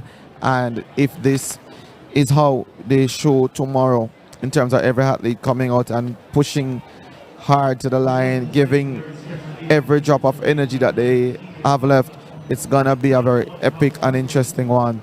So you're not actually missing anything at the moment, because the early schools, as I said before, they're trying to set up for the event that which is to come, and to ensure that everything is in the right order and in the right place, so as to avoid a recurrence of what we saw this morning. I have all faith in officials that they can get it right and they know how to get it right, but the human errors, sometimes it's unavoidable because of the fact that we are human indeed. So they're doing their best again under close scrutiny to ensure that the hurdles are positioned at their correct place. It's gonna be 3 heats, as I said to you before, with all athletes looking to qualify. It should be the top 2 from each heat plus the next 2 best times that qualifies into the finals. That comes up tomorrow. The record, by the way, is held by one Kerika Hill, and she did that record last year, 12.71, and we would have known of her exploits as a junior. She's now campaigning as a senior, despite being eligible to participate at the ISSA Girls and Boys Championships. So we know the talent that she is, and we wish her well in that pursuit. But let's see if any of the athletes tonight can challenge that records, or even use it as a motivation and stepping stone to chase a personal best time. Just about 3 flights of hurdles has been placed. The blocks have been placed, that's for sure. So they're doing it. 1 set of hurdle bearers are doing each hurdles, contrary to what we saw in some other days of competition, where you'd have several bearers putting out the hurdles for the events. But again, you'd not want to repeat a mistake that can be avoided, and I think that's what the hurdles crew is trying to do as we get ready. There are still a lot of people inside the National Stadium, nobody really leaving.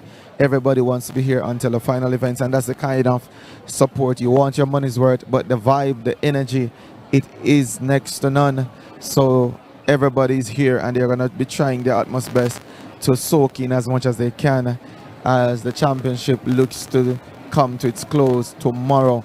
Again, we invite you, if you can join us in the stadium, it is to your benefit, especially for those who are here locally and aren't able to view the championships. Unfortunately, we are not able to bring the championships to you due to broadcast rights, and we don't want to be in breach of same, but we're trying to bring as much as we can to you. Interviews, feedbacks, shouts out, experiences as they come along. And again, you can join in that experience by sharing with us your videos, sharing with us your voice notes, your messages, whatever they be, and we'll definitely be sure to read them and also be welcoming of your suggestions as we go forward into the final day. It's all about the fun, it's all about your experience, and especially persons in the diaspora. Again, you've been asking a frequent and all day, all evening into yesterday, day before, why can't we show the races? Again, it's not allowed on our platform. It's only allowed at through the TVJ mediums. So therefore, if you can get a hold of same, we encourage you to join in and to enjoy the Boys and Girls Championships. Again, the championship starts a little later tomorrow. It actually gets going officially at 1 o'clock. But for those who aren't aware, we will be having at least the semifinals for the Class 4 70-meter hurdles tomorrow, considering that that event would have been affected today with some officiating errors. So that is going to take early. And once that is out of the way, it's going to be all finals once the curtains are raised at 1 p.m. This is the fun experience, and it's all about Boys and Girls Championship live from Track Alert TV. So we're looking at the top 8 jumpers in the girls triple jump open. Again, this is an open event.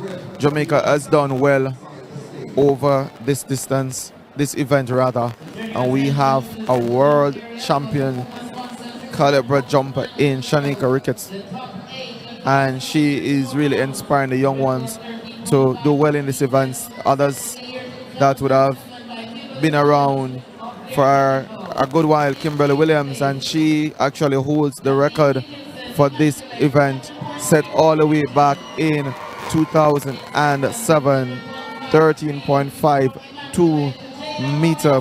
So far, I'm not sure if any of the athletes have come close to that, but nevertheless, they are giving their very best. And who knows, this is probably the kind of exposure and the opportunity they need to learn the event, because it's a very technical event. We see 2 athletes getting injured in consecutive order, so we are hoping that no other casualties happen tonight as they look to close out their competition and to score points for their school. So it is the finals of the girls open, triple jump open rather, and while that is being done, the announcers introducing the top 8 competitors.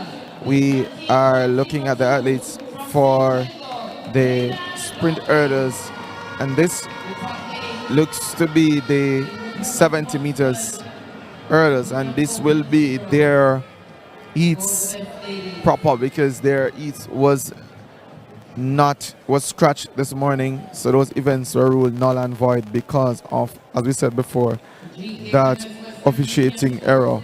So all athletes returns for this event.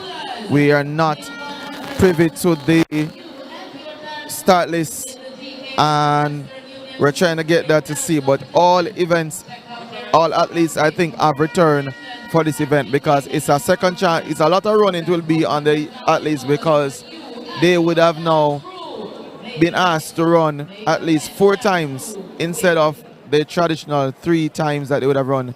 Some coaches were a little upset because the same athletes that will be competing tonight, they have really duties to do.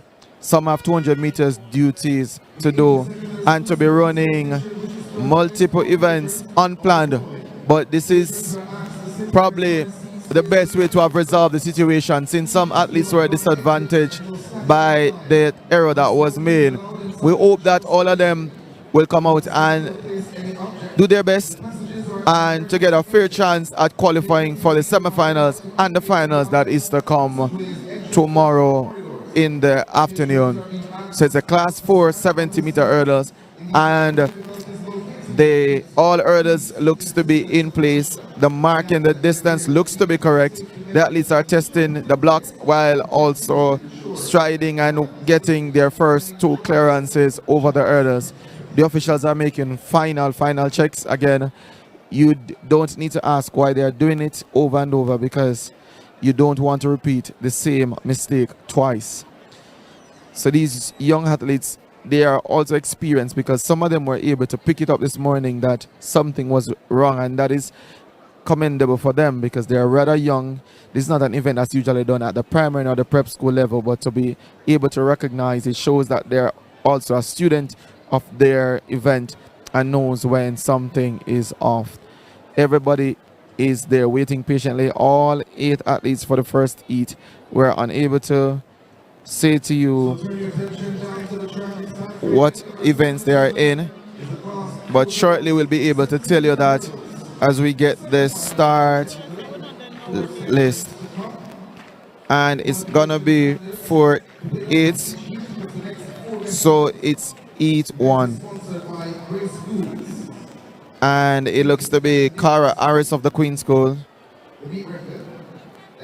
Johns of St. Mary High, Gabriella Treasures of St. Catherine, Ayana Blake of Immaculate, Cardella Gabidon of Excelsior, Michaela Pang of Mount Alvernia, Ronde Arnold of Mannings, and Shalome Berry of Alpha Academy.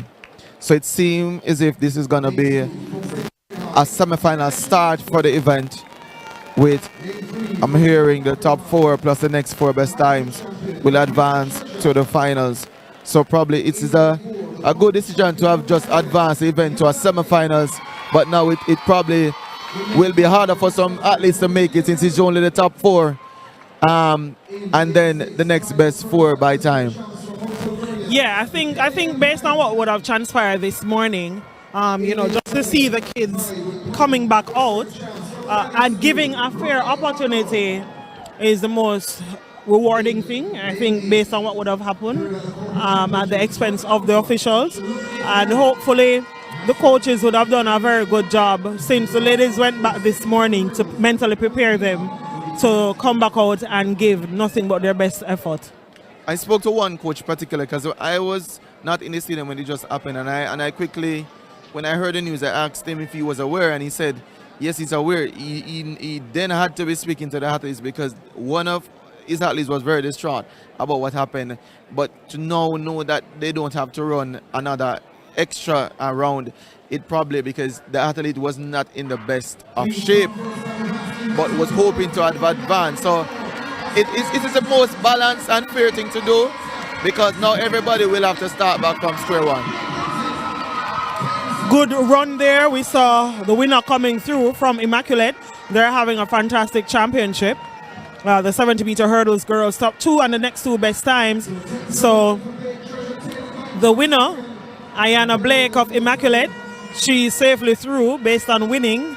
And in second was... so we're watching the replay. Good hurdling. And Jamaica continues to, like we do in the sprints, Shane, the sprint hurdles really coming through as well. I think that was Treasure of St. Catherine High coming through to have picked up the second place. And they're only class 4 girls. But when you look at their technical abilities, you would think that they're class 3 and have been doing this for a long time. So Ayana Blake of Immaculate, she won. And the second went to Gabriella Treasure. And it's a top 2 safely through. The others will have to wait until all 4 semifinals are completed before they know if they're safely through as well. But, that's aside of the mishap. The youngsters are looking good. Earlier I was saying to Noel, just, credit to GC Foster College and how they continue to nurture a lot of our coaches and they can pass that down. And we see really good baton changes, hurdling technique, throws, jumps, and so on right here on this small island. I spoke to Minister Tufton and he said, this is just richness. How do you feel about, our growth and how much more we can do as a nation in athletics? You see, the good thing about it, coaches are empowered to give more. And I must commend, I said it earlier in the meet, these young athletes, especially the hurdlers, they don't do these events at the primary school championships. So it takes some amount of learning and understanding and discipline for them to come and to do so well. They are the ones we expect to make the errors. But a lot of times when you look, the younger ones are the ones that are able to compose themselves and to execute properly. It speaks to you again, and they're from different schools, not only the traditional powerhouses. And every school, the techniques are looking solid. Yes, there might be some areas to tweak, but the basics of it is there. It then credits to the kind of coach and the understanding that is being put in the event. Yeah. So we are now awaiting the start of Heat 2 of the girls' 70-meter hurdles. They ran this morning, but official errors, so the ladies are back out with hopes of going to tomorrow's final. So let me give you the run quickly. Brianna Stewart of St. Elizabeth Technical, Jadine Thomas of St. Mary's College, Chantalee Brown of Clarendon College, Ariana Nelson of Hydel, Maya Thomas of St. Diego, Shoshana Graham of St. Mary, Christiana Steele of Alpha, and Kiara McLeod of Immaculata, which she just saw her teammate winning and, you know, is through to the next round. We look at these youngsters. I was just saying to O'Shane Noel, they're class 4 girls, but technically you will never imagine that they're only between the ages of 10 to 12 years. That's how good they're looking. Speaks to the volume of our coaching. Definitely, they look technically sound. I was a bit worried.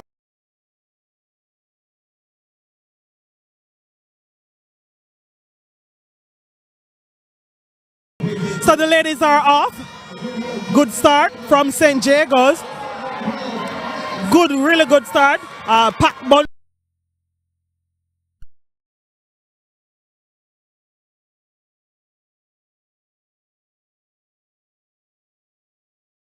A really close race between Immaculate St. Diego and St. Mary, but the winner is Immaculate Kiara McLeod out of lane 8, and she is through to the final with her teammate. Big hug at the line. I know you're not able to see.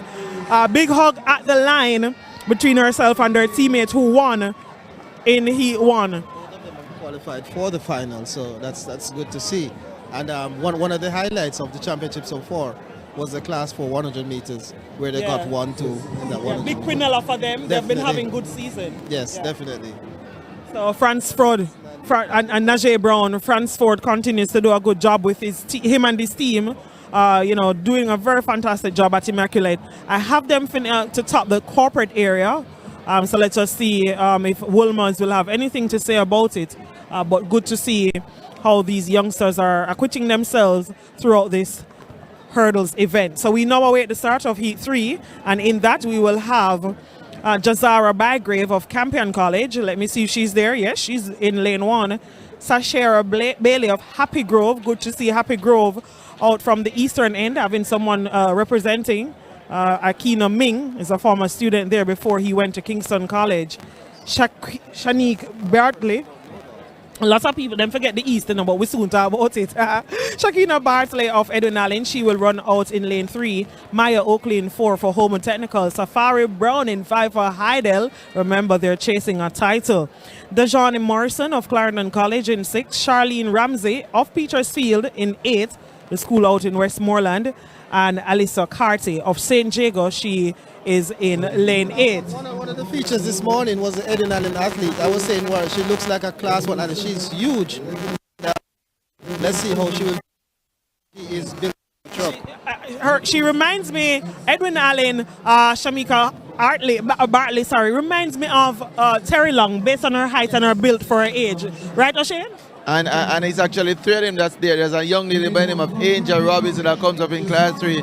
She's heads and shoulders, literally and figuratively, above the others. And when they run, this morning she was almost cutting her strides as she goes. She seems to have a lot of foot speed, and her technique was much more superior than anybody else. But it's credit to see that you can have ladies, not always the tiny ones, and it's not respect of your size, it's how you execute. And you're going to see in this heat the young lady from Edinburgh. She won this morning handsomely and impressively. Let's see if she can do it again. But while we're at that, Trishana, just spare a thought for the young lady from St. Mary in the previous heat.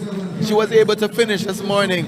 At the second hurdle, she fell just now, and she was almost confused. She didn't know where to do, and it shows that the margin of error is so small, and it's sometimes very unfortunate because she probably would rather that this morning results would stand, because now she'll be required as been disqualified because she didn't clear the hurdles. But that's the thing about the hurdles. You have to come up, concentrate, and perform. Yeah, it's what you do in the moment. So we are waiting the start of this event. Lane 7 is a no-show.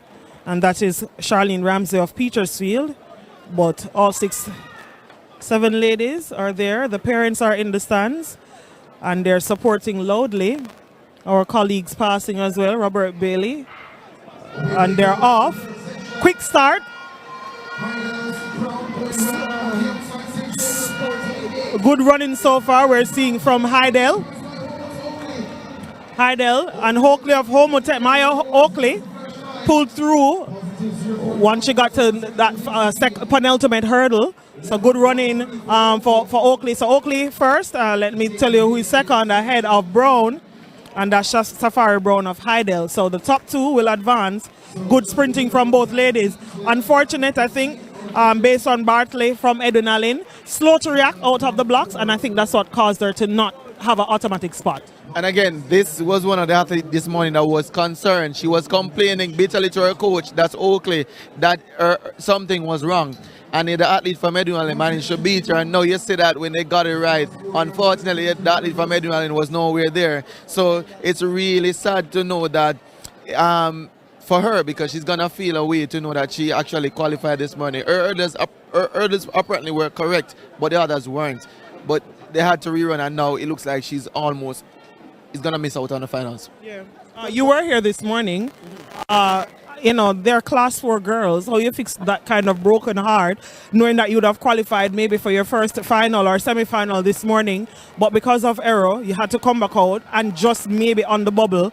After all 4 rounds are completed, you're maybe find out you have not advanced. Well, Trish, that is why I lift my hats to all the male coaches who coach the female athletes, especially my good friend, Mr. Kilando Goburn at St. Jago High School, because it can be difficult at times, but the coach has to be there like a father figure, has to be there to mentor them and to motivate them as well. And it would have been difficult, to get them to come back this morning. And that is why there was such a long discussion between the organizers and the coaches and having this event rerun tonight at 8:06 p.m. Because as I said, I thought it would have been run earlier, but I guess to get the athletes back into that frame of mind, it was not easy. And as I said, they are fairly young, 10 to 12 years old. It's not easy. You have to lift your hat to the coaches who have to condition these athletes. I agree with you. It's a tough goal for them. But like we said, that's just the nature of the game, unfortunately. But we move because we're now up on the final heat of the 70-meter hurdles. And let me tell you who we have. Yashanik Carr of Petersfield. She's there. In 2, Jasari McCarthy of Campion College. Georgia Barrocks of Edwin Allen in 3.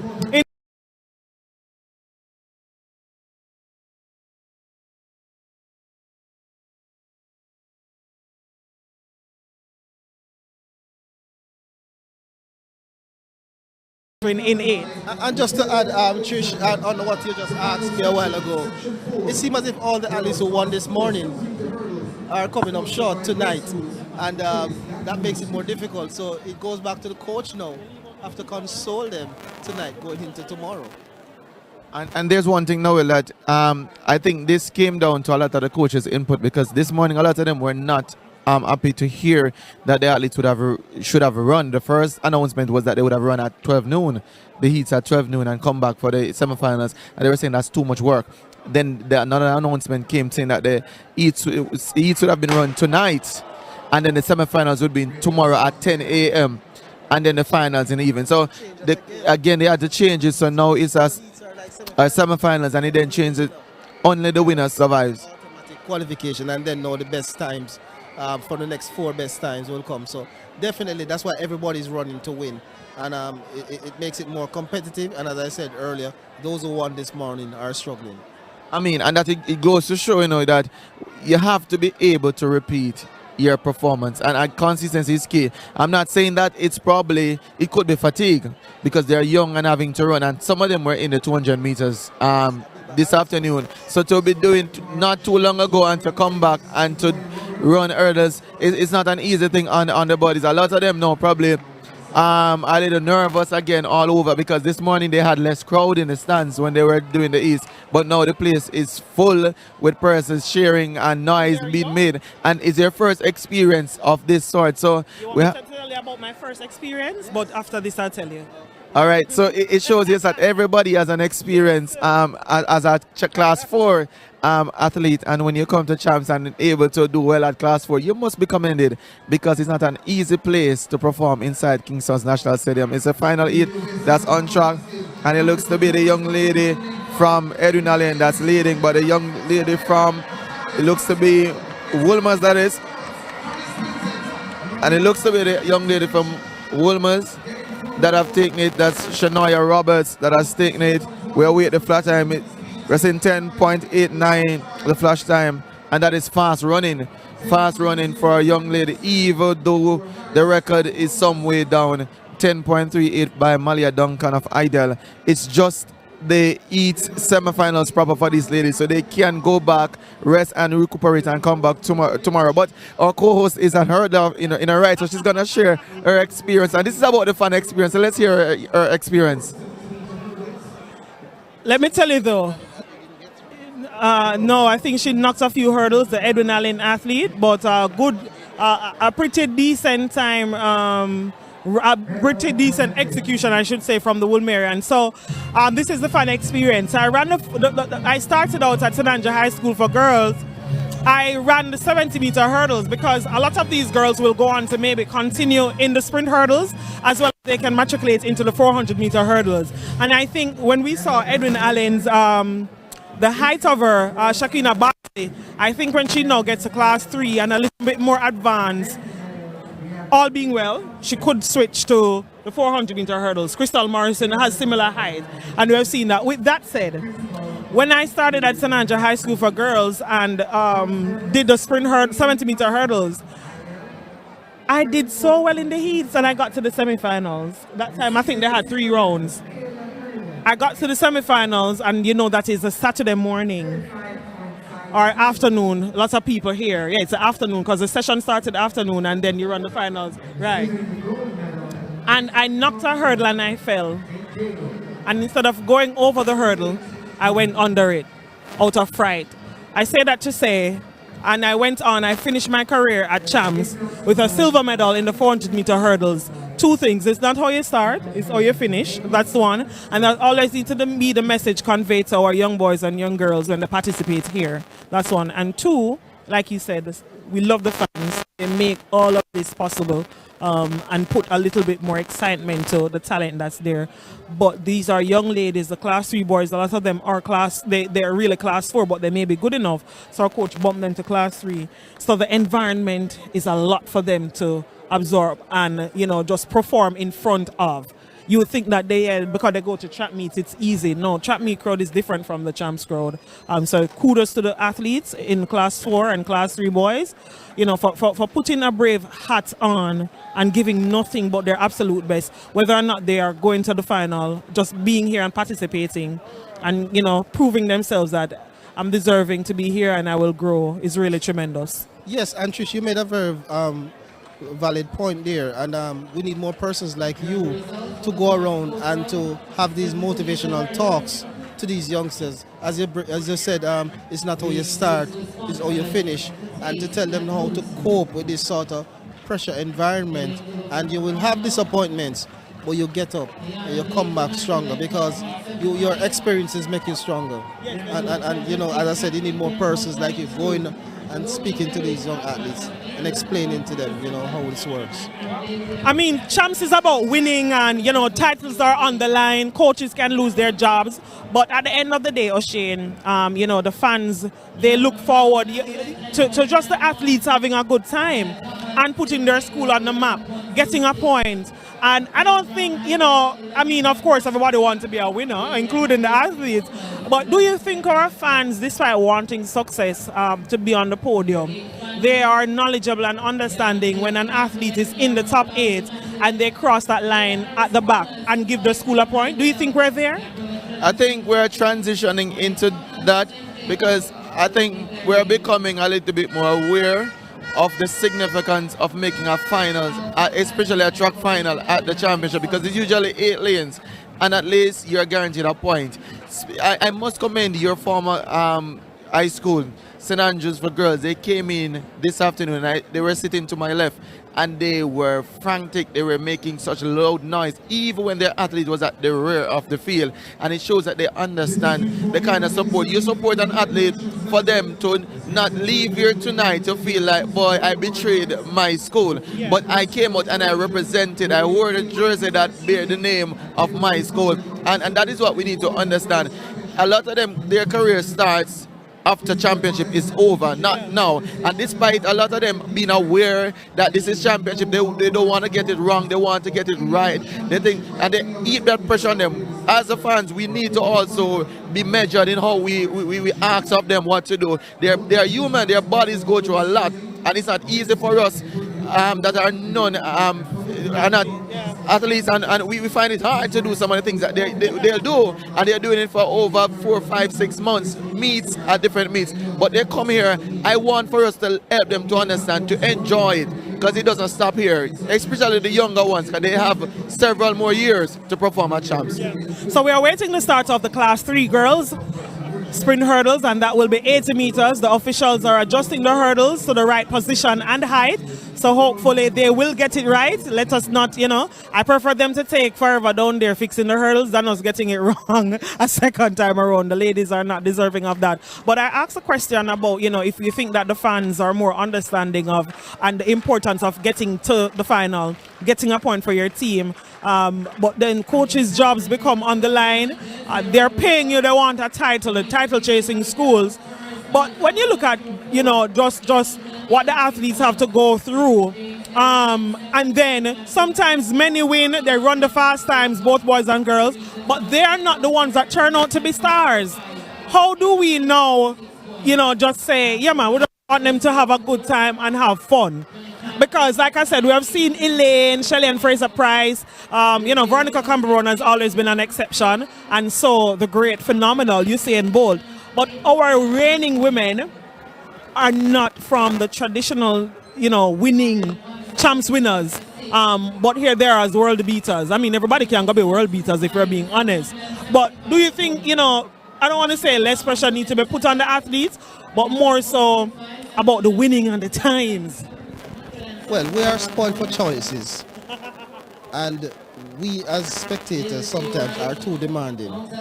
And you would have spoken about this many times, about what goes behind the scene, the sacrifice that the athletes have to make, what they have to go through to get to the stage. And we as spectators, I'm saying we because sometimes my expectations are very high. We expect a lot from the athletes, but we should temper our expectations at times.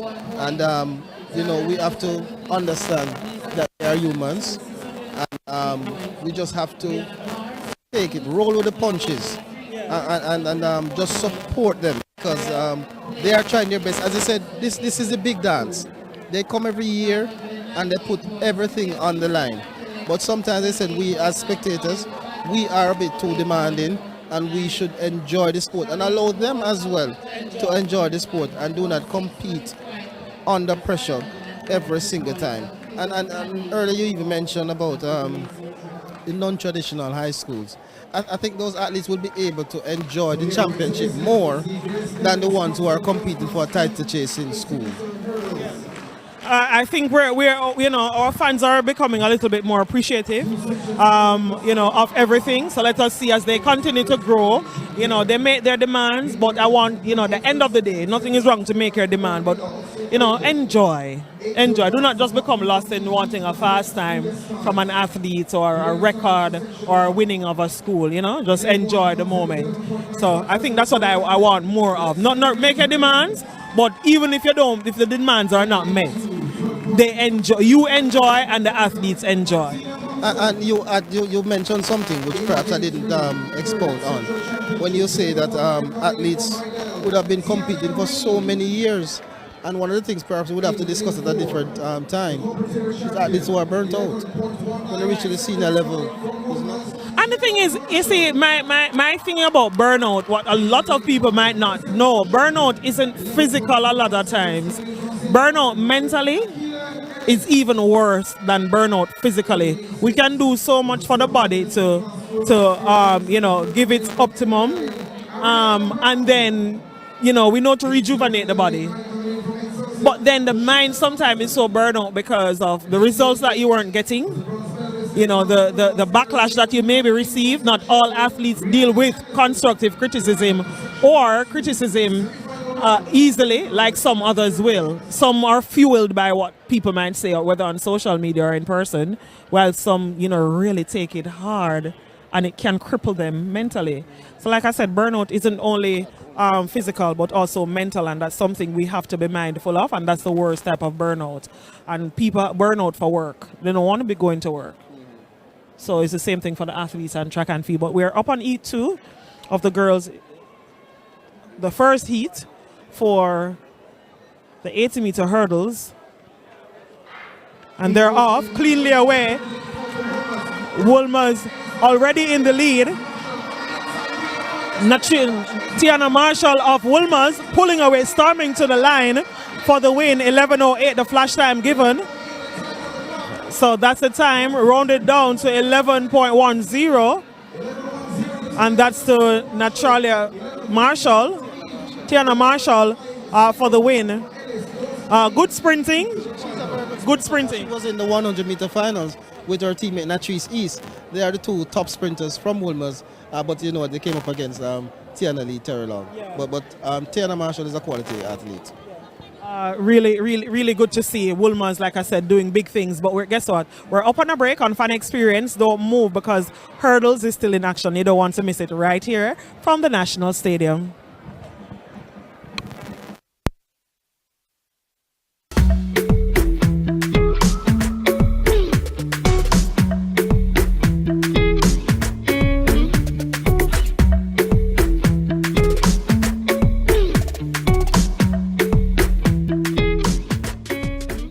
It's affordable and accessible. And the service was excellent. Pharmacies that affiliate with first year, you get a discount. Did not need a group to be a part of it. Sign up today at firstcarejamaica.com.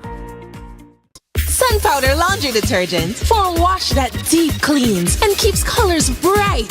Use Sun Powder for the fresh, high foam you love so much. All at an unbeatable price. Sun Powder Laundry Detergent. Experience the greatness and pick up a pack today.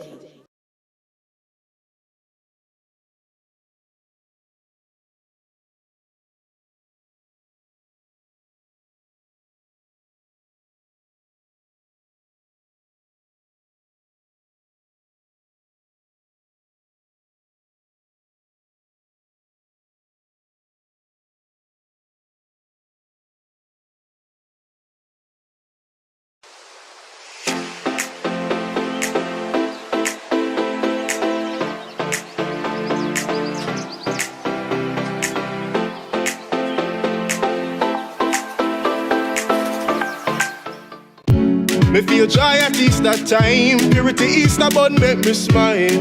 Purity bun in my kitchen and I eating each and every slice, yeah. Soft and sweet, me like it. Purity bun make me feel nice, yeah. And it feel just right. The taste is so divine. Celebrate this Easter in fine style with Purity Easter bun. Pure, wholesome goodness. Purity Easter bun, they're so fine and so divine, yeah.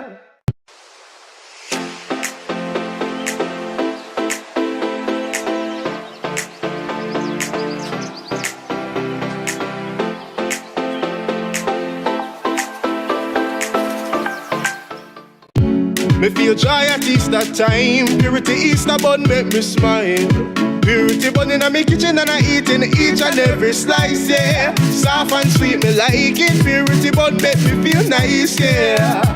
And it feel just right. The taste is so divine.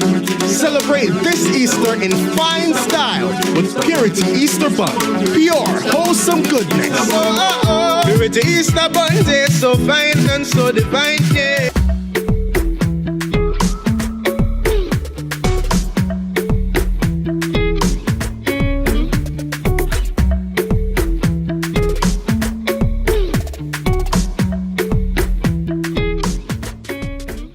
It's affordable and accessible. And the service was excellent. Pharmacies that affiliate with first year, you get a discount. Did not need a group to be a part of it. Sign up today at firstcarejamaica.com. Sun Powder Laundry Detergent for a wash that deep cleans and keeps colors bright. Use Sun Powder for the fresh, high foam you love so much. All at an unbeatable price. Sun Powder Laundry Detergent. Experience the greatness and pick up a pack.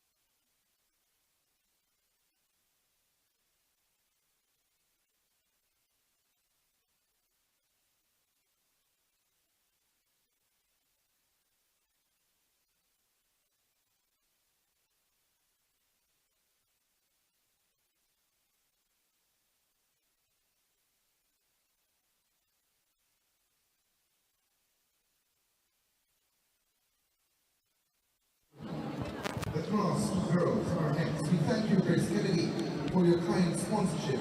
After all, Grace Kennedy, we care. Can I tell you?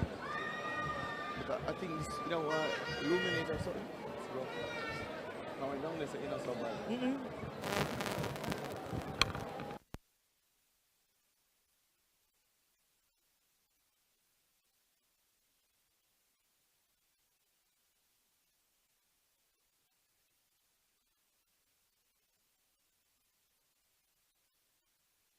To fan experience on Track Alerts. I mean, we cannot show you the races live because we'll get lawsuit. But here we are telling you from the stands and with the fans, we squeeze them in every now and then. But everybody is really in chill mode at the moment because it's the semifinals for the Class 2 girls sprint hurdles. So the Class 4 and 3 ran off. We saw some really good sprint hurdles, pretty decent from the 10, 12 years old. Fresh out of prep and the primary school, but really putting on a show for us. We moved now to senior girls, very familiar. Most would have been much better expectation in terms of technique and start as well for these ladies as they go over the 10 flights. And that's the thing about it. Again, I speak about those who are willing to stick with events, because some will change events after a year. But these young ladies you've seen in Class 2, they were at Class 4 when they had to learn it. But now you're going to see some excellent techniques, excellent hurdling, and that is testament to their hard work and their understanding of the event. No longer they're relying on just their power to jump, but they're actually hurdling. So as you go up in the class, despite the numbers go low in terms of participants, you get good hurdlers. And again, if you look at the records that are on the books, there are world-class standards for the juniors. And a lot of the persons who have these records, Akira Nugent, for example, is now doing well in the NCAA system. We talk about Karika Hill, who could have transitioned from Class 2 into becoming a pro athlete. It shows you that they get better with time and with familiarity and work. When you look though, there's a conversation, Noel, about the Class 4 girls running 70-meter hurdles, the Class 3 running the 80-meter hurdles. And, there are some that saying we need to remove now the 70-meter hurdles or maybe the 80-meter hurdles and go full flight of 10 and maybe drop the hurdles to accommodate that. Because when you look at the world stage, you're not going over 7 or 6 hurdles, you're really going over 10 flight. Do you think that, I like our 70-meter, 80-meter hurdles. Do you think we are at the stage where we should now start looking to go with what the world is doing and remove that part of it? No, I don't support that, because for me, it's a development process for them. Start at 70, you go to 80, then you go to 100. I like what has happened. It has worked for us. And right now, as we can attest to, we have some of the best hurdlers in the world. As a matter of fact, it's going to be one of the most competitive events at our national senior championships. So it has worked. And even though persons would have wanted to see a change, and again, come back to what we were talking about, we are too demanding. We are too demanding. And it has worked for us, and I think that it should, because when you do that, you would put pressure on the youngsters, because why would you want to have a 10, 12-year-old doing 100-meter hurdles? No, that's a lot of work. But you have heard the conversation. Yes, but I don't support it. We do so well in the sprint hurdles, and it's I think, like you said, development is important. And we should never forget the importance of development. And like I said, from the end of time, we have been having our fair share of success. Michelle Freeman and so on, throughout the sprint hurdles. And here we are, Bridget Foster Hilton and Delarine Ennis London, first and third. Bridget may win.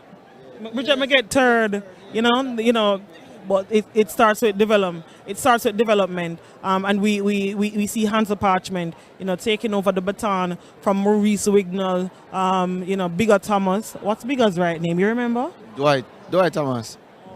That's the thing. But Trishan, just to make a point, on the matter of allowing athletes to develop, I agree with Noel. If it's not broken, why fix it? Jamaica is unique in what we do. we can do it our way and do it well. If you look at it, if we're gonna say resort to going 100 meters with lower hurdles, it's just as cheap. We say let the class 4 run 800 meters because the world and they'll develop. But we have some 10-year-old. I'm hearing the story that there's one of the young lady from Idle, Texera Johnson. She's just 10 years old. So she's restricted even at championship. I don't know if it's by the coach or by the organizers to go one event. So it shows you that they're really serious about protecting the younger ones because they know that they have time to develop. And again, a lot of athletes, we need to remember that where this business of track and field comes is as a professional athletes. They do well as a junior. A lot of them will not be able to reap the dividends of their talent. So we have to allow them to go through the stages. And when they get to that early, as some old people say, them can cross that one. Yeah. I agree with you. Texera Johnson competed this morning and she was on the bubble but got to her first schoolgirl final in the class 4 girls 200 meters. I remember herself and the youngster Ross from now competing at Wolmer's. He's from the East. So like you said, give them time to develop, give them time to make their errors and they'll be fine. We are awaiting the start of the class 3 girls 80-meter hurdles, so you're not missing nothing on track because we keep you well informed. There's nothing in the field as well, so we keep you updated with everything just in case you're not able to see. And remember, we would love to be able to show you all the races, but we're not able to do so because of legal rights. We do not have the rights for the ISSA Boys and Girls Championships, but really good running and jumping, throwing we're seeing here over the 4 days. And tomorrow, everything a final. Every single thing is a final. So you're in for a treat tomorrow. So we await the start of the 80-meter hurdles where we'll see some fantastic running. For the 100-meter hurdles, for the class 2 girls. So they're up next on track. And one of the athletes that we should look forward to in this event, O'Shea and Trish, is an athlete from Stets. Her name is Abiba Harris. She was very impressive when it comes to trial. She defeated Alexis James in the under 20 category, but she's class 2. So I'm looking forward to see how she goes tonight. Abiba Harris. So we await the start of that. The ladies are now called to their marks.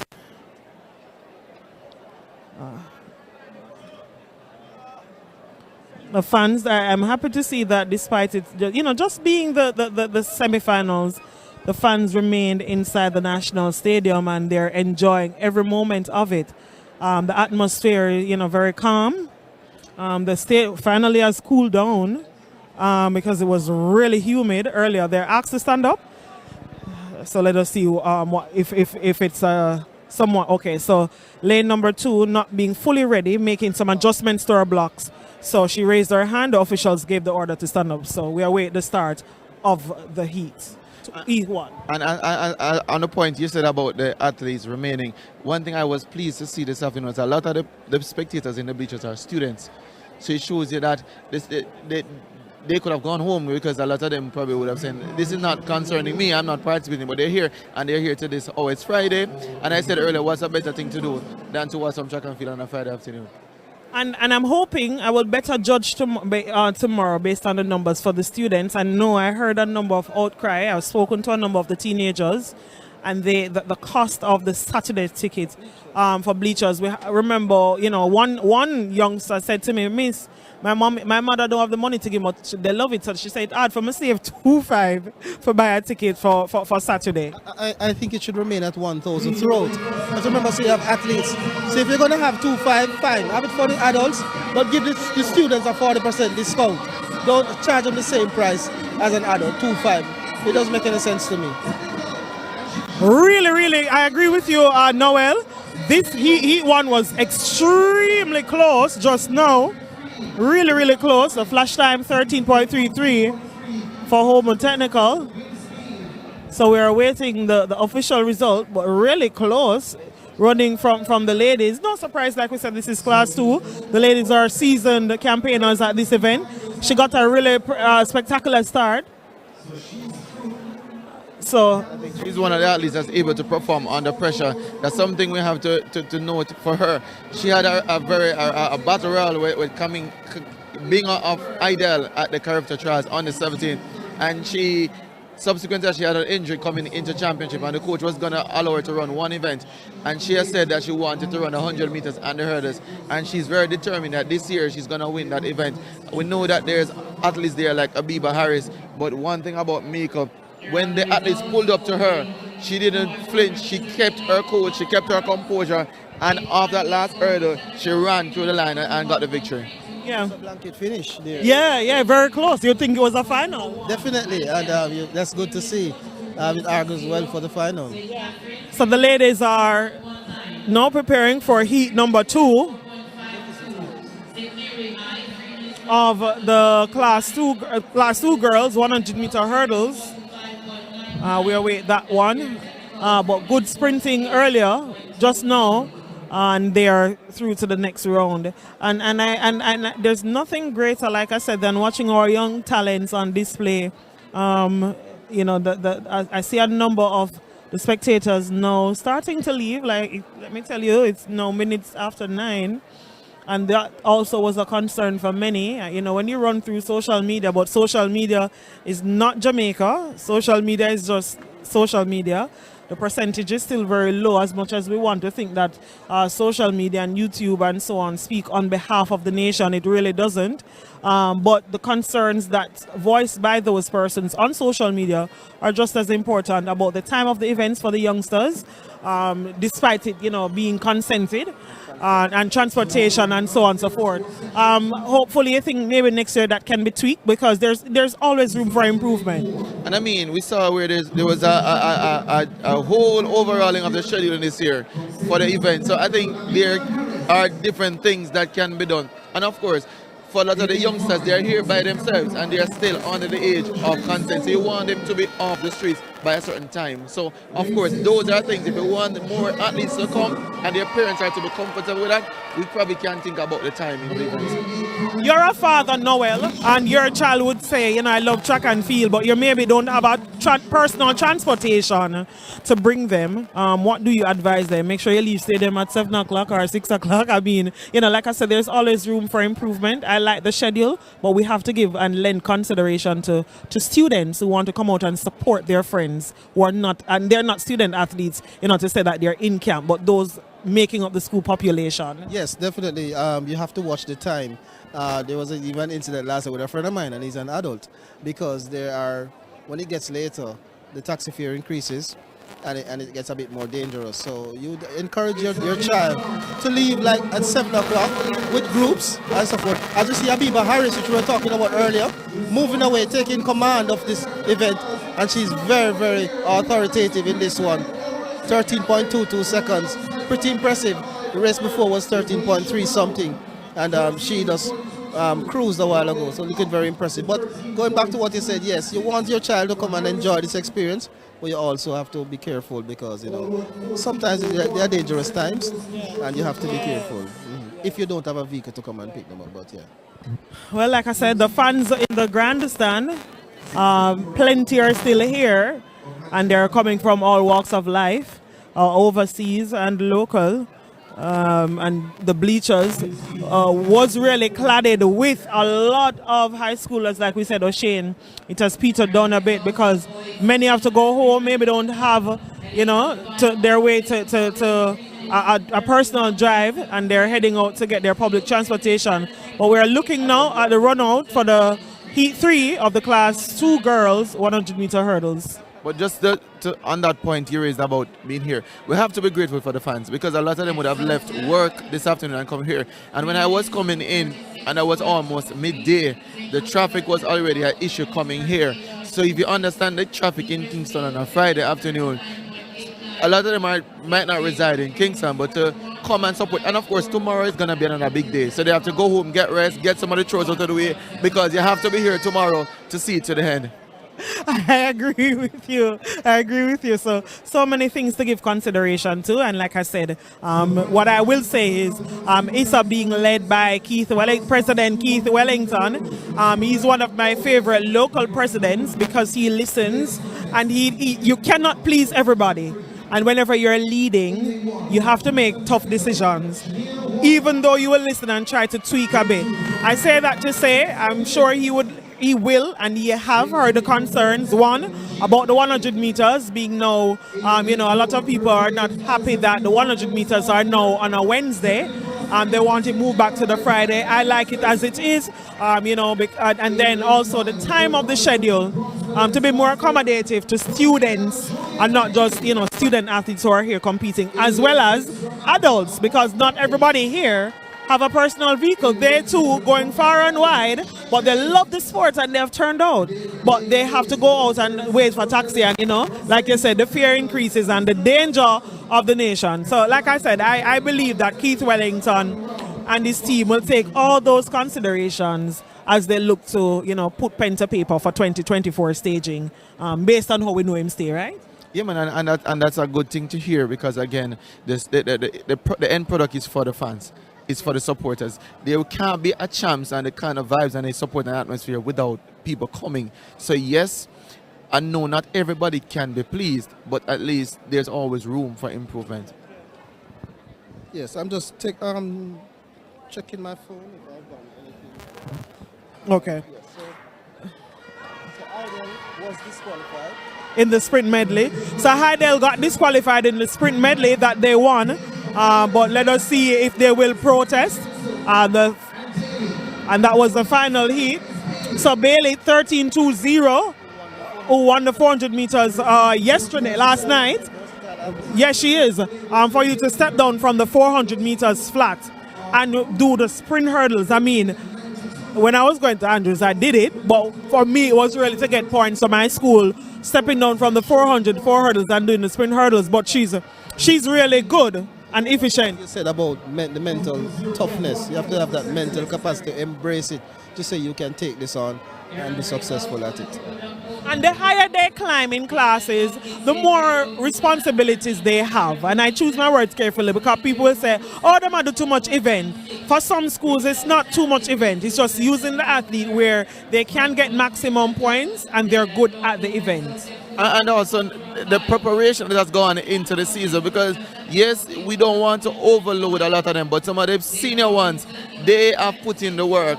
I was having a discussion yesterday to say to somebody, sometimes we can be concerned when it needs to be, but a lot of time we have to allow the athletes to show to us that they have been well prepared. We have to give our coaches the confidence to know that what they're doing is not for the detriment of the athlete, but it's for the greater good. And of course, when you look at the track now, Trishana, you're going to see some Class 1 girls coming up. A lot of them, at least 3 or 4 of them, were in the heptathlon up to just minutes ago. They ran the 200 meters and they're here competing in the hurdles because they are good at that event. So it shows you. And they come out sometimes in their mind, they have already been prepared. Some of them have requested to do this event. So yes, it's a delicate balance. Yeah, I like that. I like that choice of words, delicate balance. I mean, I might be the only person in as a track and field fan and in Jamaica that want champs to now move to Monday to Saturday. I might be the only one, and I think and when I say Monday to Saturday, people say no, so that's too much days. First of all, the schedule can be adjusted to fit the 5 days. Well, that would be 6 days, right? 6 days. That's one. 2, the officials and so on, maybe them need some rest without making all the errors. I believe you're a doctor, O'Shane. Human doesn't function well when they're tired, and longer breaks in terms of every coach, and the schedule, like I said, can be accommodative to facilitate. Recovery is important, and it's not just for. And even if it's not, when I say 6 days, I don't mean it has to start morning to even afternoon. One day can particularly just be all afternoon events or just the morning events, and people leave and they go and relax. We have to be mindful. We are in a time where we keep wanting to go forward, but yes, we're tentative and we draw back. 4-day work week is becoming a conversation around the world, and then there are people who say no, it can't do because with this and with that. The minute you start, trying to find reasons why you cannot do something, that's where you error. So like I said, for me, the 6 days, for some people say, no, sir, too much that. But for me, the 6 days, I am thinking of one of those days. It's not about the athletes only, but the officials. I am telling you, I've been observing them for the last 3 seasons, and they do get fatigued, and we felt it. We have been talking about it, how hot it is. The times that the days are hot and they're going at it. So either one, bring in more officials so you can rotate better, or you have a 6-day championship where we cover the morning sessions, and after 2-3 o'clock, that's it for the day. Everybody go home, rest, come back the next day, and we run smoothly like the normal boys and girls championship. But let me say, that's just my little stupid idea of what I would desire. Or we run an all afternoon session, and we know that we start at about 3 o'clock. And take it from there. That's a valid point, because mental fatigue is a thing. And you realize it is one of the worst things, because it will cause you to make errors that you are to use your brain to make decisions. And there's something about nutrition, the reality about it. Coming towards the close of the week, you get more tired, you get more fatigued. And these are the same officials that we see at the development meets. And they go week in, week out. A lot of them have been doing it for years. Again, we also talk about rest and recovery. We're talking about preserving athletes. And you mentioned that changes can happen. And again, I am not opposed to that, because if we can get better, and better is always an upward look, it might be the thing that needs to be done. And then if it works, then we can, in hindsight, and say, it worked. And if it don't work, we just go back to, I don't know what is wrong with people. If it don't work, we just go back to what we need to go back to. But like I said, my 6-day I don't want. Nobody said, I don't like the idea there, which is fine, you don't have to like it. But like I said, to keep in consideration that the championship is not just about the athletes. They are the key stakeholders, yes. However, it cannot run without the officials, and that's just the reality of it. Now, how do we lend the consideration so that we can have a better output from our officials? I believe one day needs to just be a half day, so that everybody can either come in late or they leave early. A lot of these officials, when they're done here, when the final event is done, they're not done. They have to have meetings based on the errors that would have transpired. They have their own personal lives. By the time they get home, and quick turnaround based on now, it's now 9:24. By the time they get home, depending on where they're traveling from, it would maybe be about 10:30, 11. And the boys haven't come out as yet. So so they have done more than 12 hours. These are things that we have to not be so reactive, but more proactive as we grow as a nation in the sport.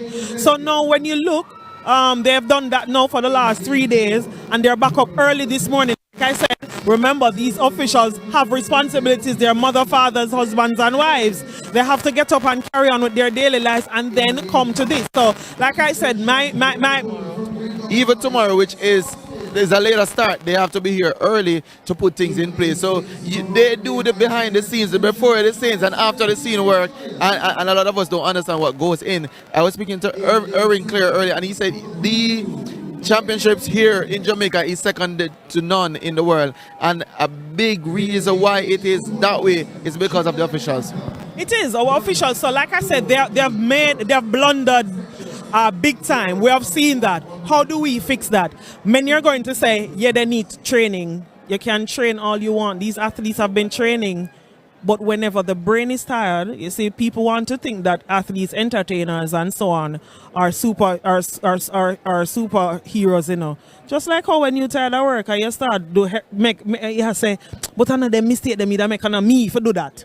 But because your brain tired, you cannot function. It's the same thing. We should extend that thought process to our officials and look if it can work. If it don't work, it don't work. But we're in heat 1 of the Class 1 girls 100-meter hurdles. Alexis James already sprinting away with Alexis James of Petersfield sprinting away to capture heat 1 of the girls. 12.23 is a flash time. So it stopped early. So no, it's 13.45. I was about to say, woo, yeah? So good running from Alexis James, a fine sprinter, and we are seeing her with the 3 strides between looking beautiful. Yes, definitely. Quite impressive. She's one of the athletes I'm looking forward to at this championship to really stamp her class, you know. Last year was, you could say, is a breakout season for her. And definitely I'm happy that she's back, and I'm looking for her to put on a big show tomorrow. She's really the standard bearer now for Petersfield, because we could remember in former years they usually have 1 or 2 or 3 standout athletes. She's really the one carrying it for them. Unfortunately today they were disqualified from the qualifiers as well, so I know she might be disappointed that for her team, and she's here trying now to ensure that she gets the goal, because she had a silver medal behind Alana Reid. A lot of people were not giving her enough credits, and I was saying to myself, we need to understand this young lady is an immense talent, and this is what we saw with the winner to come up, and I know she's not running a full 100, she's not full 100 LT, so that is something we also need to take into consideration. When athletes decide to come out and perform, they have to make some very scary decisions, because she knows she could have done one event, but she knows that for the sake of her school and for doing well, she's here, and then next week she goes off the Caribbean Games. So we have to spare out for them when we see them coming out here, but she's one for the future. Definitely one for the future. I think Petersfield, Shaquina Foot did the hurdles, the 800 meters. Now going to school in California, a university. Akira Mary also by Spring Tech, by GC Foster College with the Maurice Wilson, team. So I think that Antonia Watson training with Glenn Mills. So the athletes they've had who have been standouts, to be honest, they're still competing, which is very so we just wait to see how far into the transition they will go. And some of you will maybe say, where she there, where him there. A lot of these student athletes, they know that okay, mommy and daddy cannot afford higher education. So track and field, basketball, football is just another avenue for many to get a scholarship, to earn a scholarship, whether locally or overseas, so that they can, start making lives for themselves. So I always say to people that whenever they ask, where is he, where is she, after university, him never made the transition, him did burnout. No, the first question to ask, did you want to do this beyond university? I know a number of university graduates. They were real spectacular in high school and the university as well. And they're like, no, I just did it just to get me through university. They have no interest. And I'm sure you would have heard it as well, O'Shane. I hear it plenty. I've spoken to a lot of athletes, myself personally, and when I speak to them, I always encourage them. One thing I encourage them, if you don't want to go on to be a professional in sport, try to get an education. And that's the approach I always pass on to them, because I know that a lot of athletes, they're not only good on the track, they're excellent in the book. And you can make life with your academia, not only with sports. They don't pay the fact that sports is big business, but a lot of athletes is doing this for their parents. A lot of them are doing it for just to keep their minds while in high school out of other things. So when they do decide to move to college, let it be on them, because I know they're seeing and they know what can come of it, but they're not rushing it. Some just don't want to go on. Natasha Fox of Edinallen is right there, but Immaculate again coming through with fine sprinting. Immaculate Bergwin, 13.46 is the flash time given. A good job by Matthew Tapper with the team, with the hurdlers by Immaculate, the husband of Megan Tapper. He has really lent his time to the Immaculate team with Franz Ford and Franz Quarry, and they're reaping the benefits of that from their individual talents. Definitely, I was impressed with Burbage a while ago, from she got out to the first hurdle and then to the second. Held her composure even when she was challenged, and she just kept her form and ran straight through and things. Very impressive run and a good time too, 13.4. So, yeah, looking for her to do well tomorrow. Her trail leg opens up nicely, snaps down really quickly in front of the lead leg. And I love the pull through of the arm that goes around the trail leg, which is where the real power comes from. What I love is what people doesn't understand with the sprint hurdles. The athlete that spends minimal time in the air normally, can be the one coming out on top. And I think we saw a lot of that from her. And like I said, she has a good coach. Immaculate Hurdlers, they have a good coach in Matthew Tapper, the husband of Olympic bronze medalist Megan Tapper. So we're waiting to start now of the final heat for the Class 1 girls 100 meters sprint hurdles. And then we'll move to the boys. And at that time, I know the grandstand and the remainder of the bleachers will be on their feet. And that is something, just to return to the point you just made, Trishana. A lot of schools are now investing in the persons who have the know-it-all. You may not have the full coaching complement, but there are a lot of persons out there are willing to give their support, give their time, at some times at no cost, minimum cost, but to lend expertise. Because if you want a well-rounded program, you cannot have one person doing everything. And sometimes the athletes, all they want to know is that they're working with somebody who have done it. You said that Matthew Tapper would have proven it with his wife. So now having athletes at that age now seeing and taking instruction from him, they might just start to believe, well, he can make me into something great. Brought his wife there one of the days to get a motivational talk. Yeah, you know, so that would be very good for them, because sometimes for them just to see the person in person, you know. I applaud, Ransom Edwards, Matthew Tapper, Kevin Price. We also see Julian Robinson, Kerry Lee Ricketts. I'm just naming, not leaving out anybody. I'm just randomly picking those who specialize in the technical areas of the track and field stuff, and we're seeing the athletes looking the part. And I think you worded it best. They might not have the funds to pay the coaches the full complement, but somewhat compensated, so that we're seeing the distances being thrown. With the discus and the shot put, we're seeing Kerry Lee Ricketts lending his time to sets, and the jumpers are improving, and so many areas in which we're developing, and that's showing the growth in our track and field. So we are awaiting the final of the Class 1 girls. It's the final heat of the Class 1 girls 100-meter hurdles.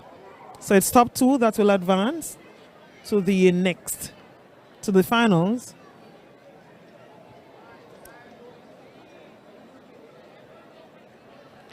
So we're awaiting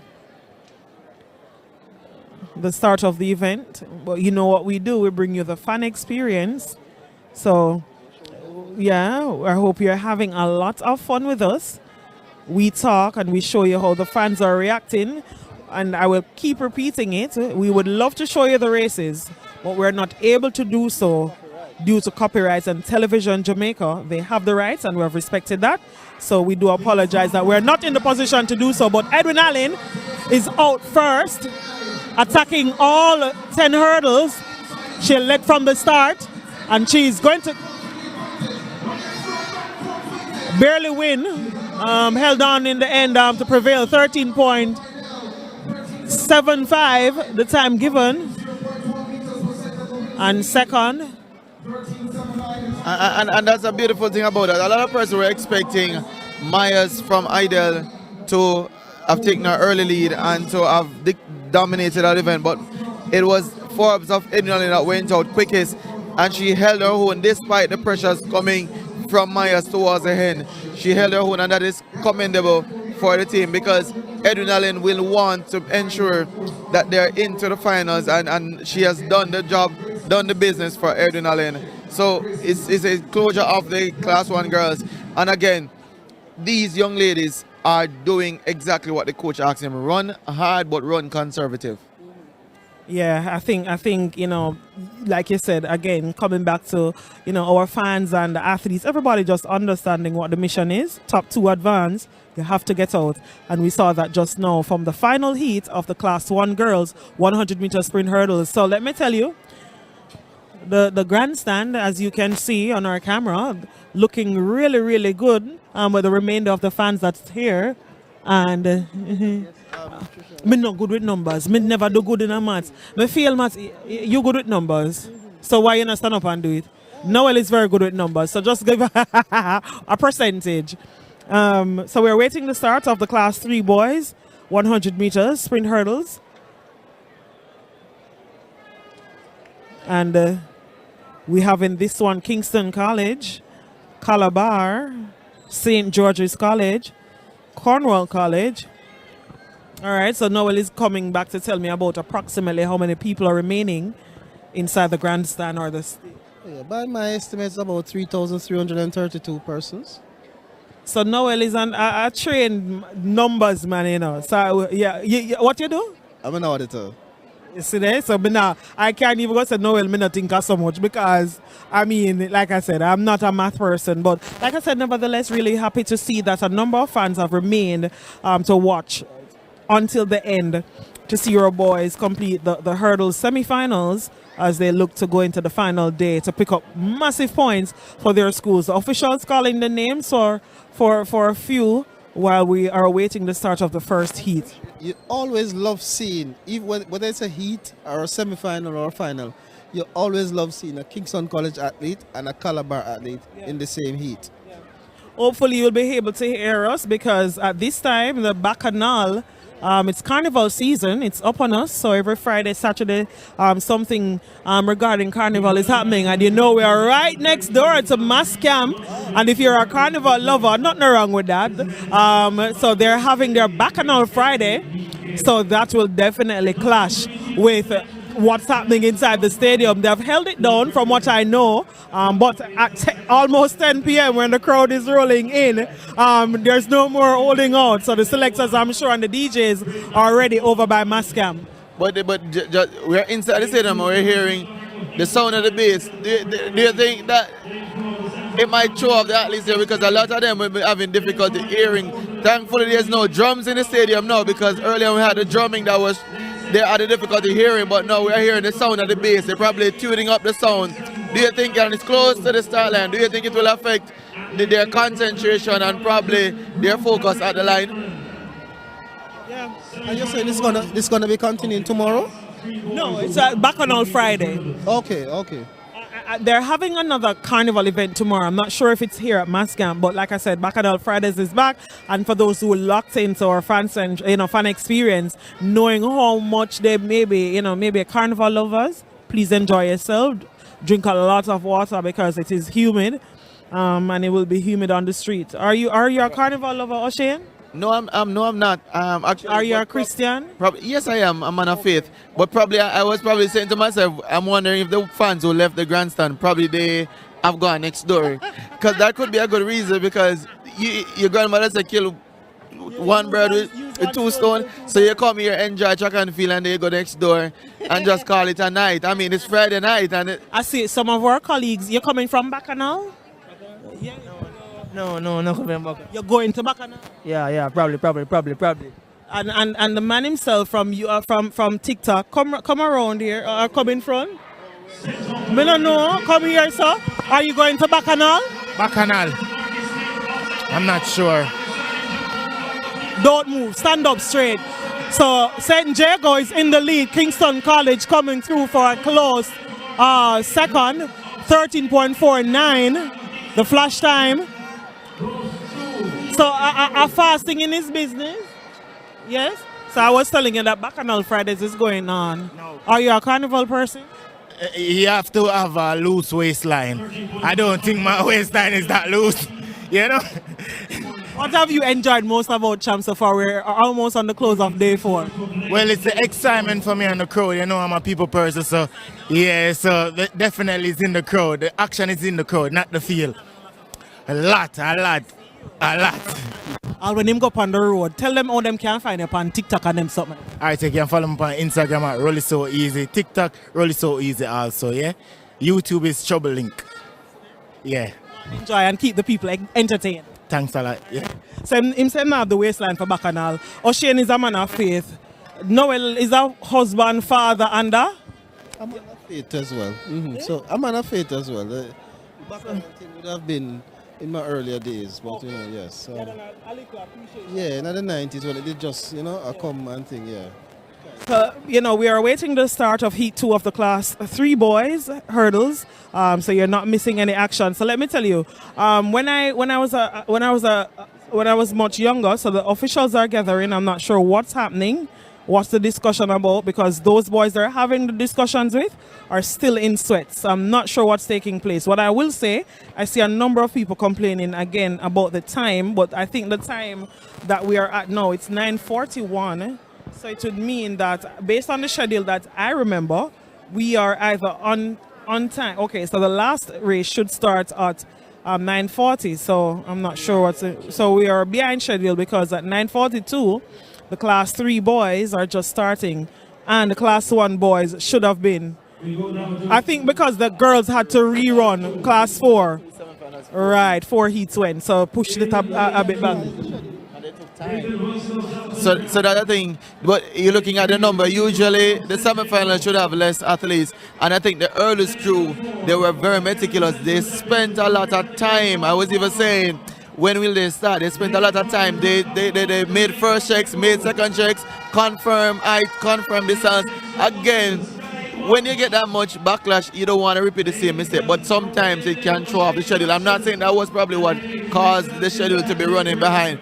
But again, I don't think they can abort the day they have to continue, because tomorrow is all finals. I guess the athletes probably have to bear with. And that's something I think us as officials here locally need to get, because I've seen it happening at international meets where some professional athletes, they decide not to participate anymore because sometimes the events run out of their time that they were told that they should perform. So we have to be a little bit more consistent and tight. But again, the logistics will never outweigh the fact that it's humans that are operating events. I agree, but the boys are on their marks for the second semi-final of the Class 3 boys sprint hurdles, and they will have 3 semi-finals. Off they go. Good start from St. Jago. Calabar clutching a few of the hurdles, hooking them, but St. Jago is cleanly away. Good running from St. Jago. Again, a flash time, 13.46.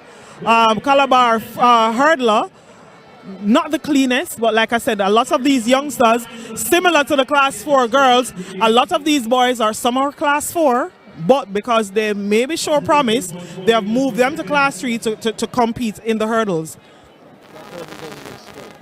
So I think the official, it was knocked, so he came over to fix it. They're making the adjustment, but they might not have the best technique. But these Class 3 boys, some are Class 4, just new out of prep and primary school, so good to see they're trying to manage as best as possible. And I just spotted something that is worth commending. The athlete from Wolmer's at hurdle number 5 collided, almost went down on his face, and he recovered and kept running. He hit all hurdles from 5th onto 9, but he still managed to finish. And that is something about it we need to understand. I saw a young man from St. Jago, he got bumped and fell early on in the 800 meters, and he got up and finished. A lot of these athletes are realizing that the kind of spirit that they have in them, the competitiveness, even in the midst of the disaster, they are thinking to themselves, I must finish. And that's commendable of him to see him getting up and finishing that race. Just to add something to that, because one of my concerns, because he was impeded by an official who was going across the field with a chair or 2 chairs. And my concern, as I said, if he was reinstated. So I'm going to ask to see if he was reinstated, because I believe he should be reinstated to the final. I don't think that should be up for discussion. But let us see. Stranger things have happened. So we are waiting the final heat 3 of the boys, Class 3. While Class 2 boys are getting ready, Class 1 boys are still in discussion.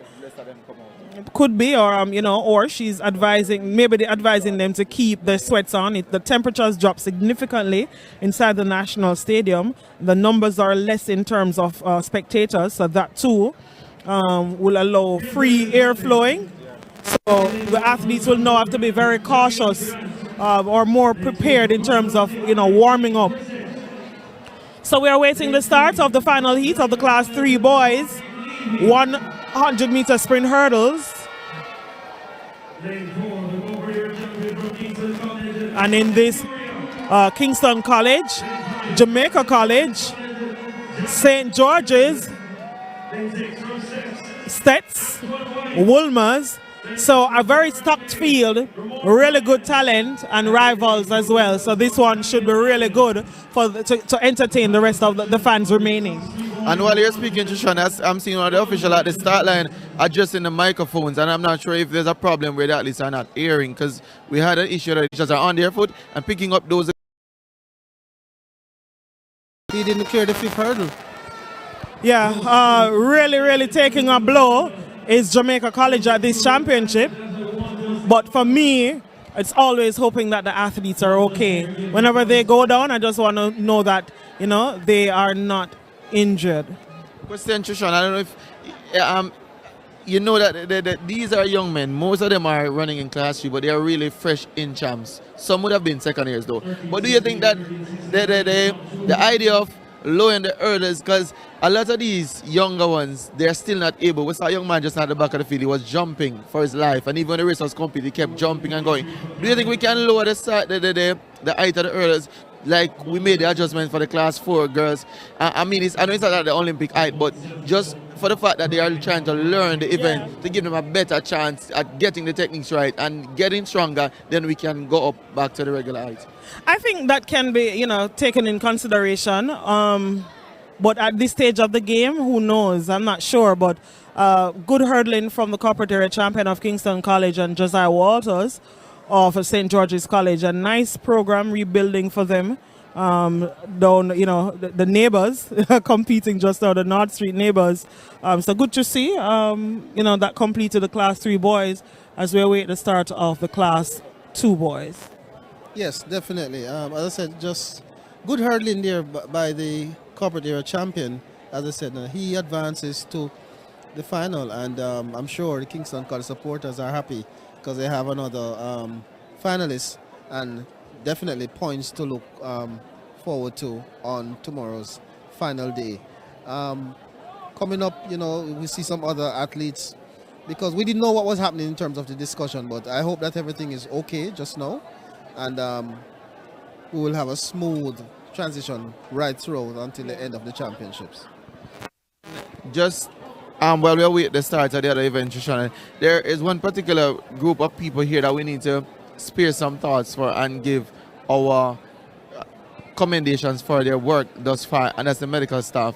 I know they have been challenged a lot this afternoon. From Tuesday I've been here, several athletes going down and having to be taken to the medical area.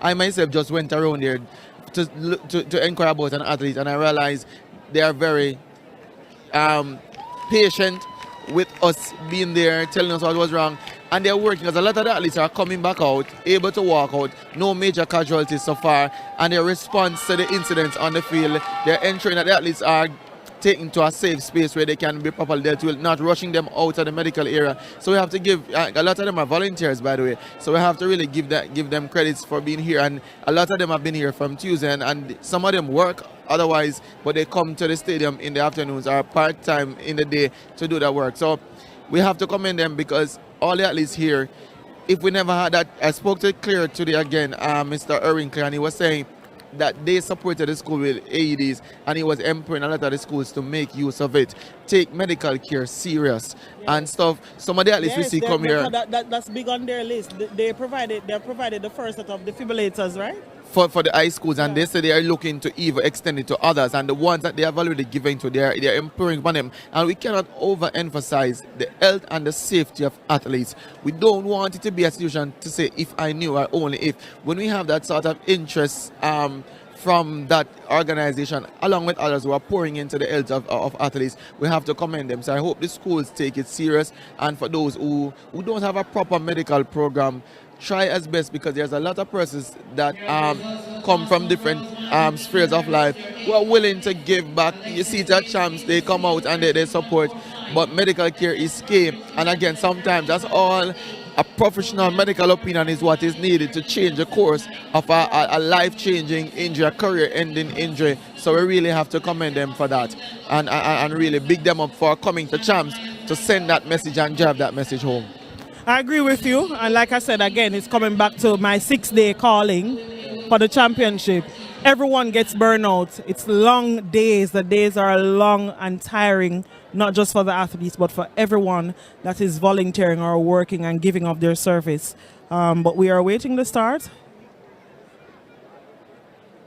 of the Class 2 boys. Not sure. I'm seeing a youngster all by himself. Not sure if he'll be competing the event.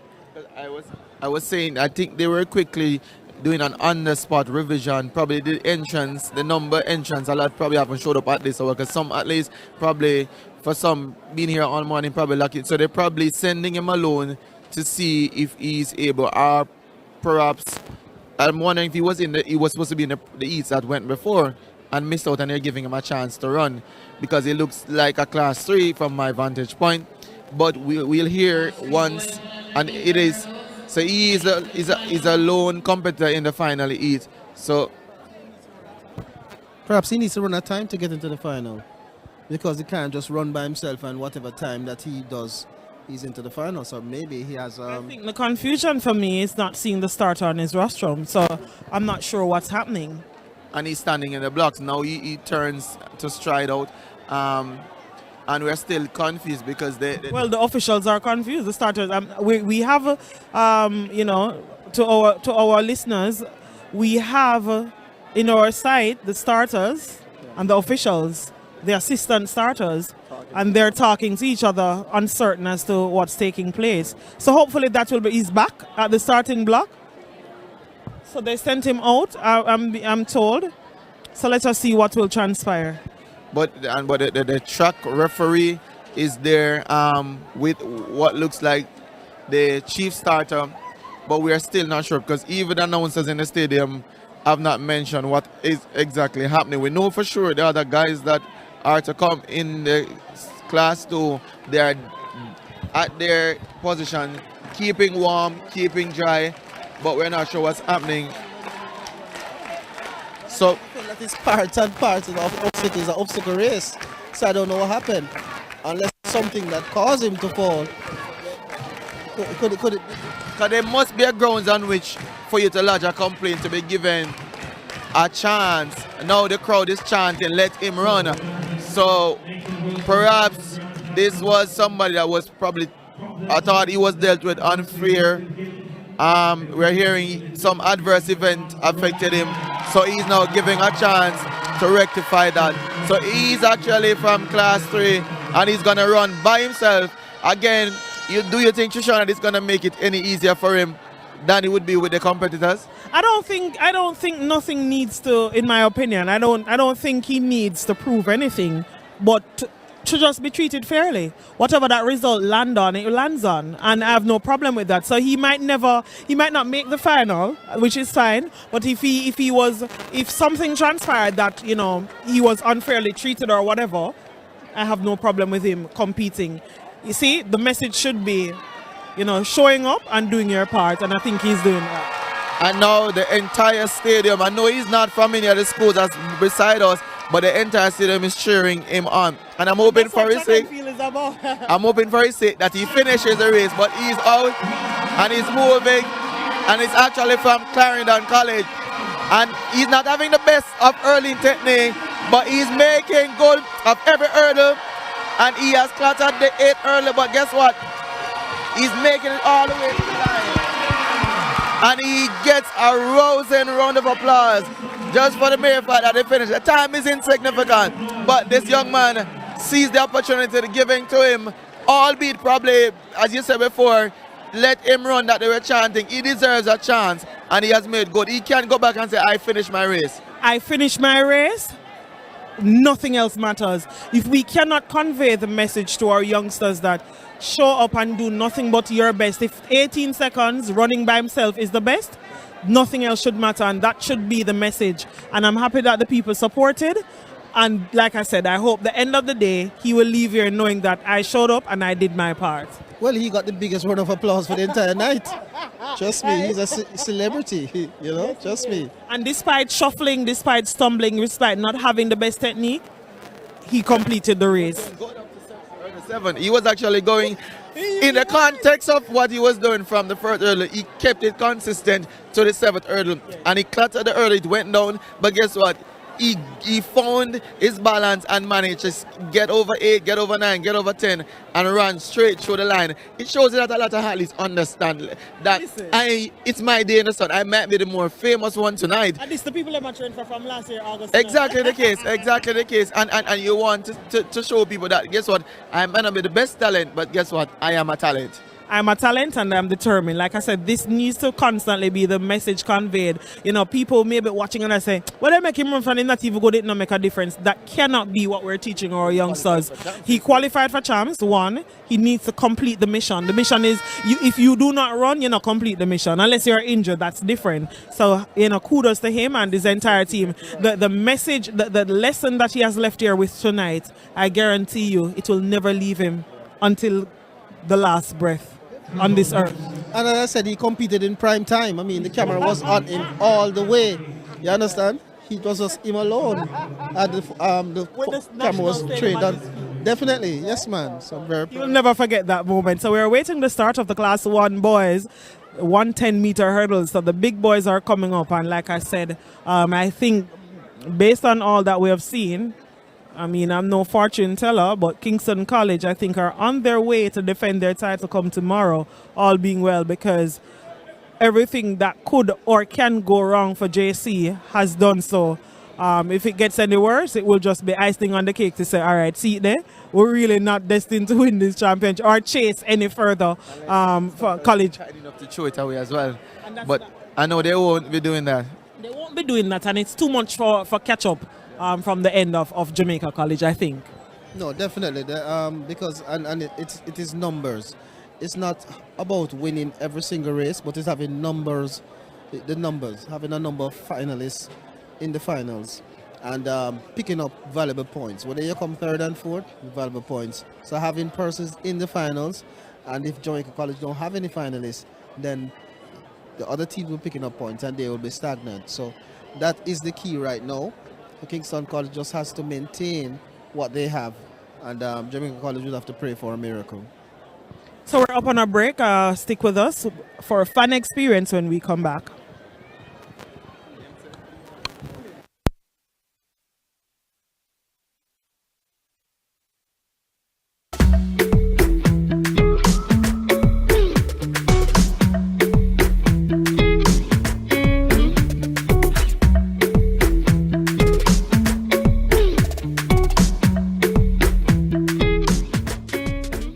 It's affordable and accessible. And the service was excellent. Pharmacies that affiliate its first year, you get a discount. Did not need a group to be a part of it. Sign up today at firstcarejamaica.com.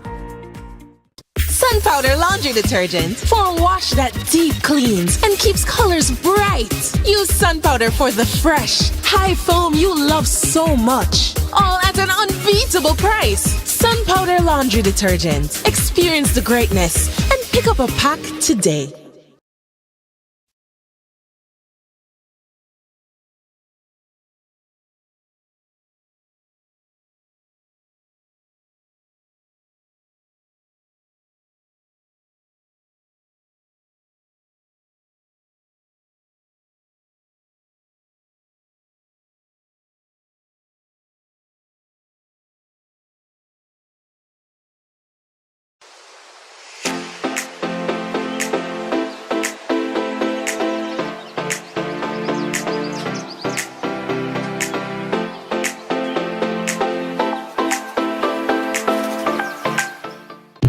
Me feel joy at Easter time. Purity Easter bun make me smile. Purity bun in my kitchen and I eating each and every slice, yeah. Soft and sweet, me like it. Purity bun make me feel nice, yeah. And it feel just right. The taste is so divine.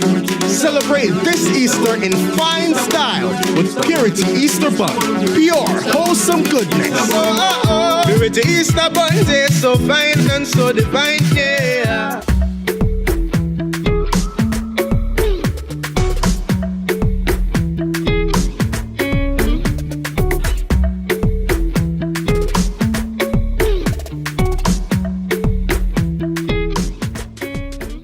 It's affordable and accessible. And the service was excellent. Pharmacies that affiliate its first year, you get a discount. Did not need a group to be a part of it. Sign up today at firstcarejamaica.com.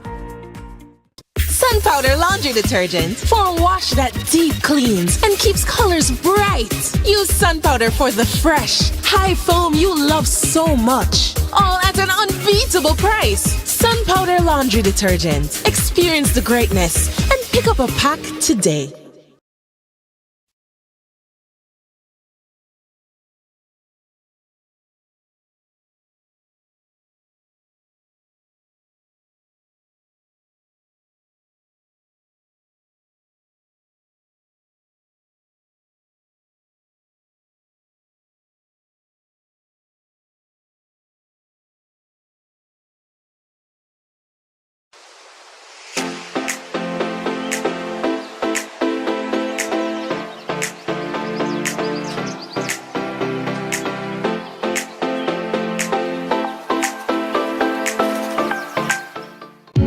Me feel joy at Easter time. Purity Easter bun make me smile. Purity bun in my kitchen and I eating each and every slice, yeah. Soft Soft and sweet, me like it. Purity bun make me feel nice, yeah. And it feel just right. The taste is so divine. Celebrate this Easter in fine style with Purity Easter Bun. Pure, wholesome goodness. Purity Easter Bun.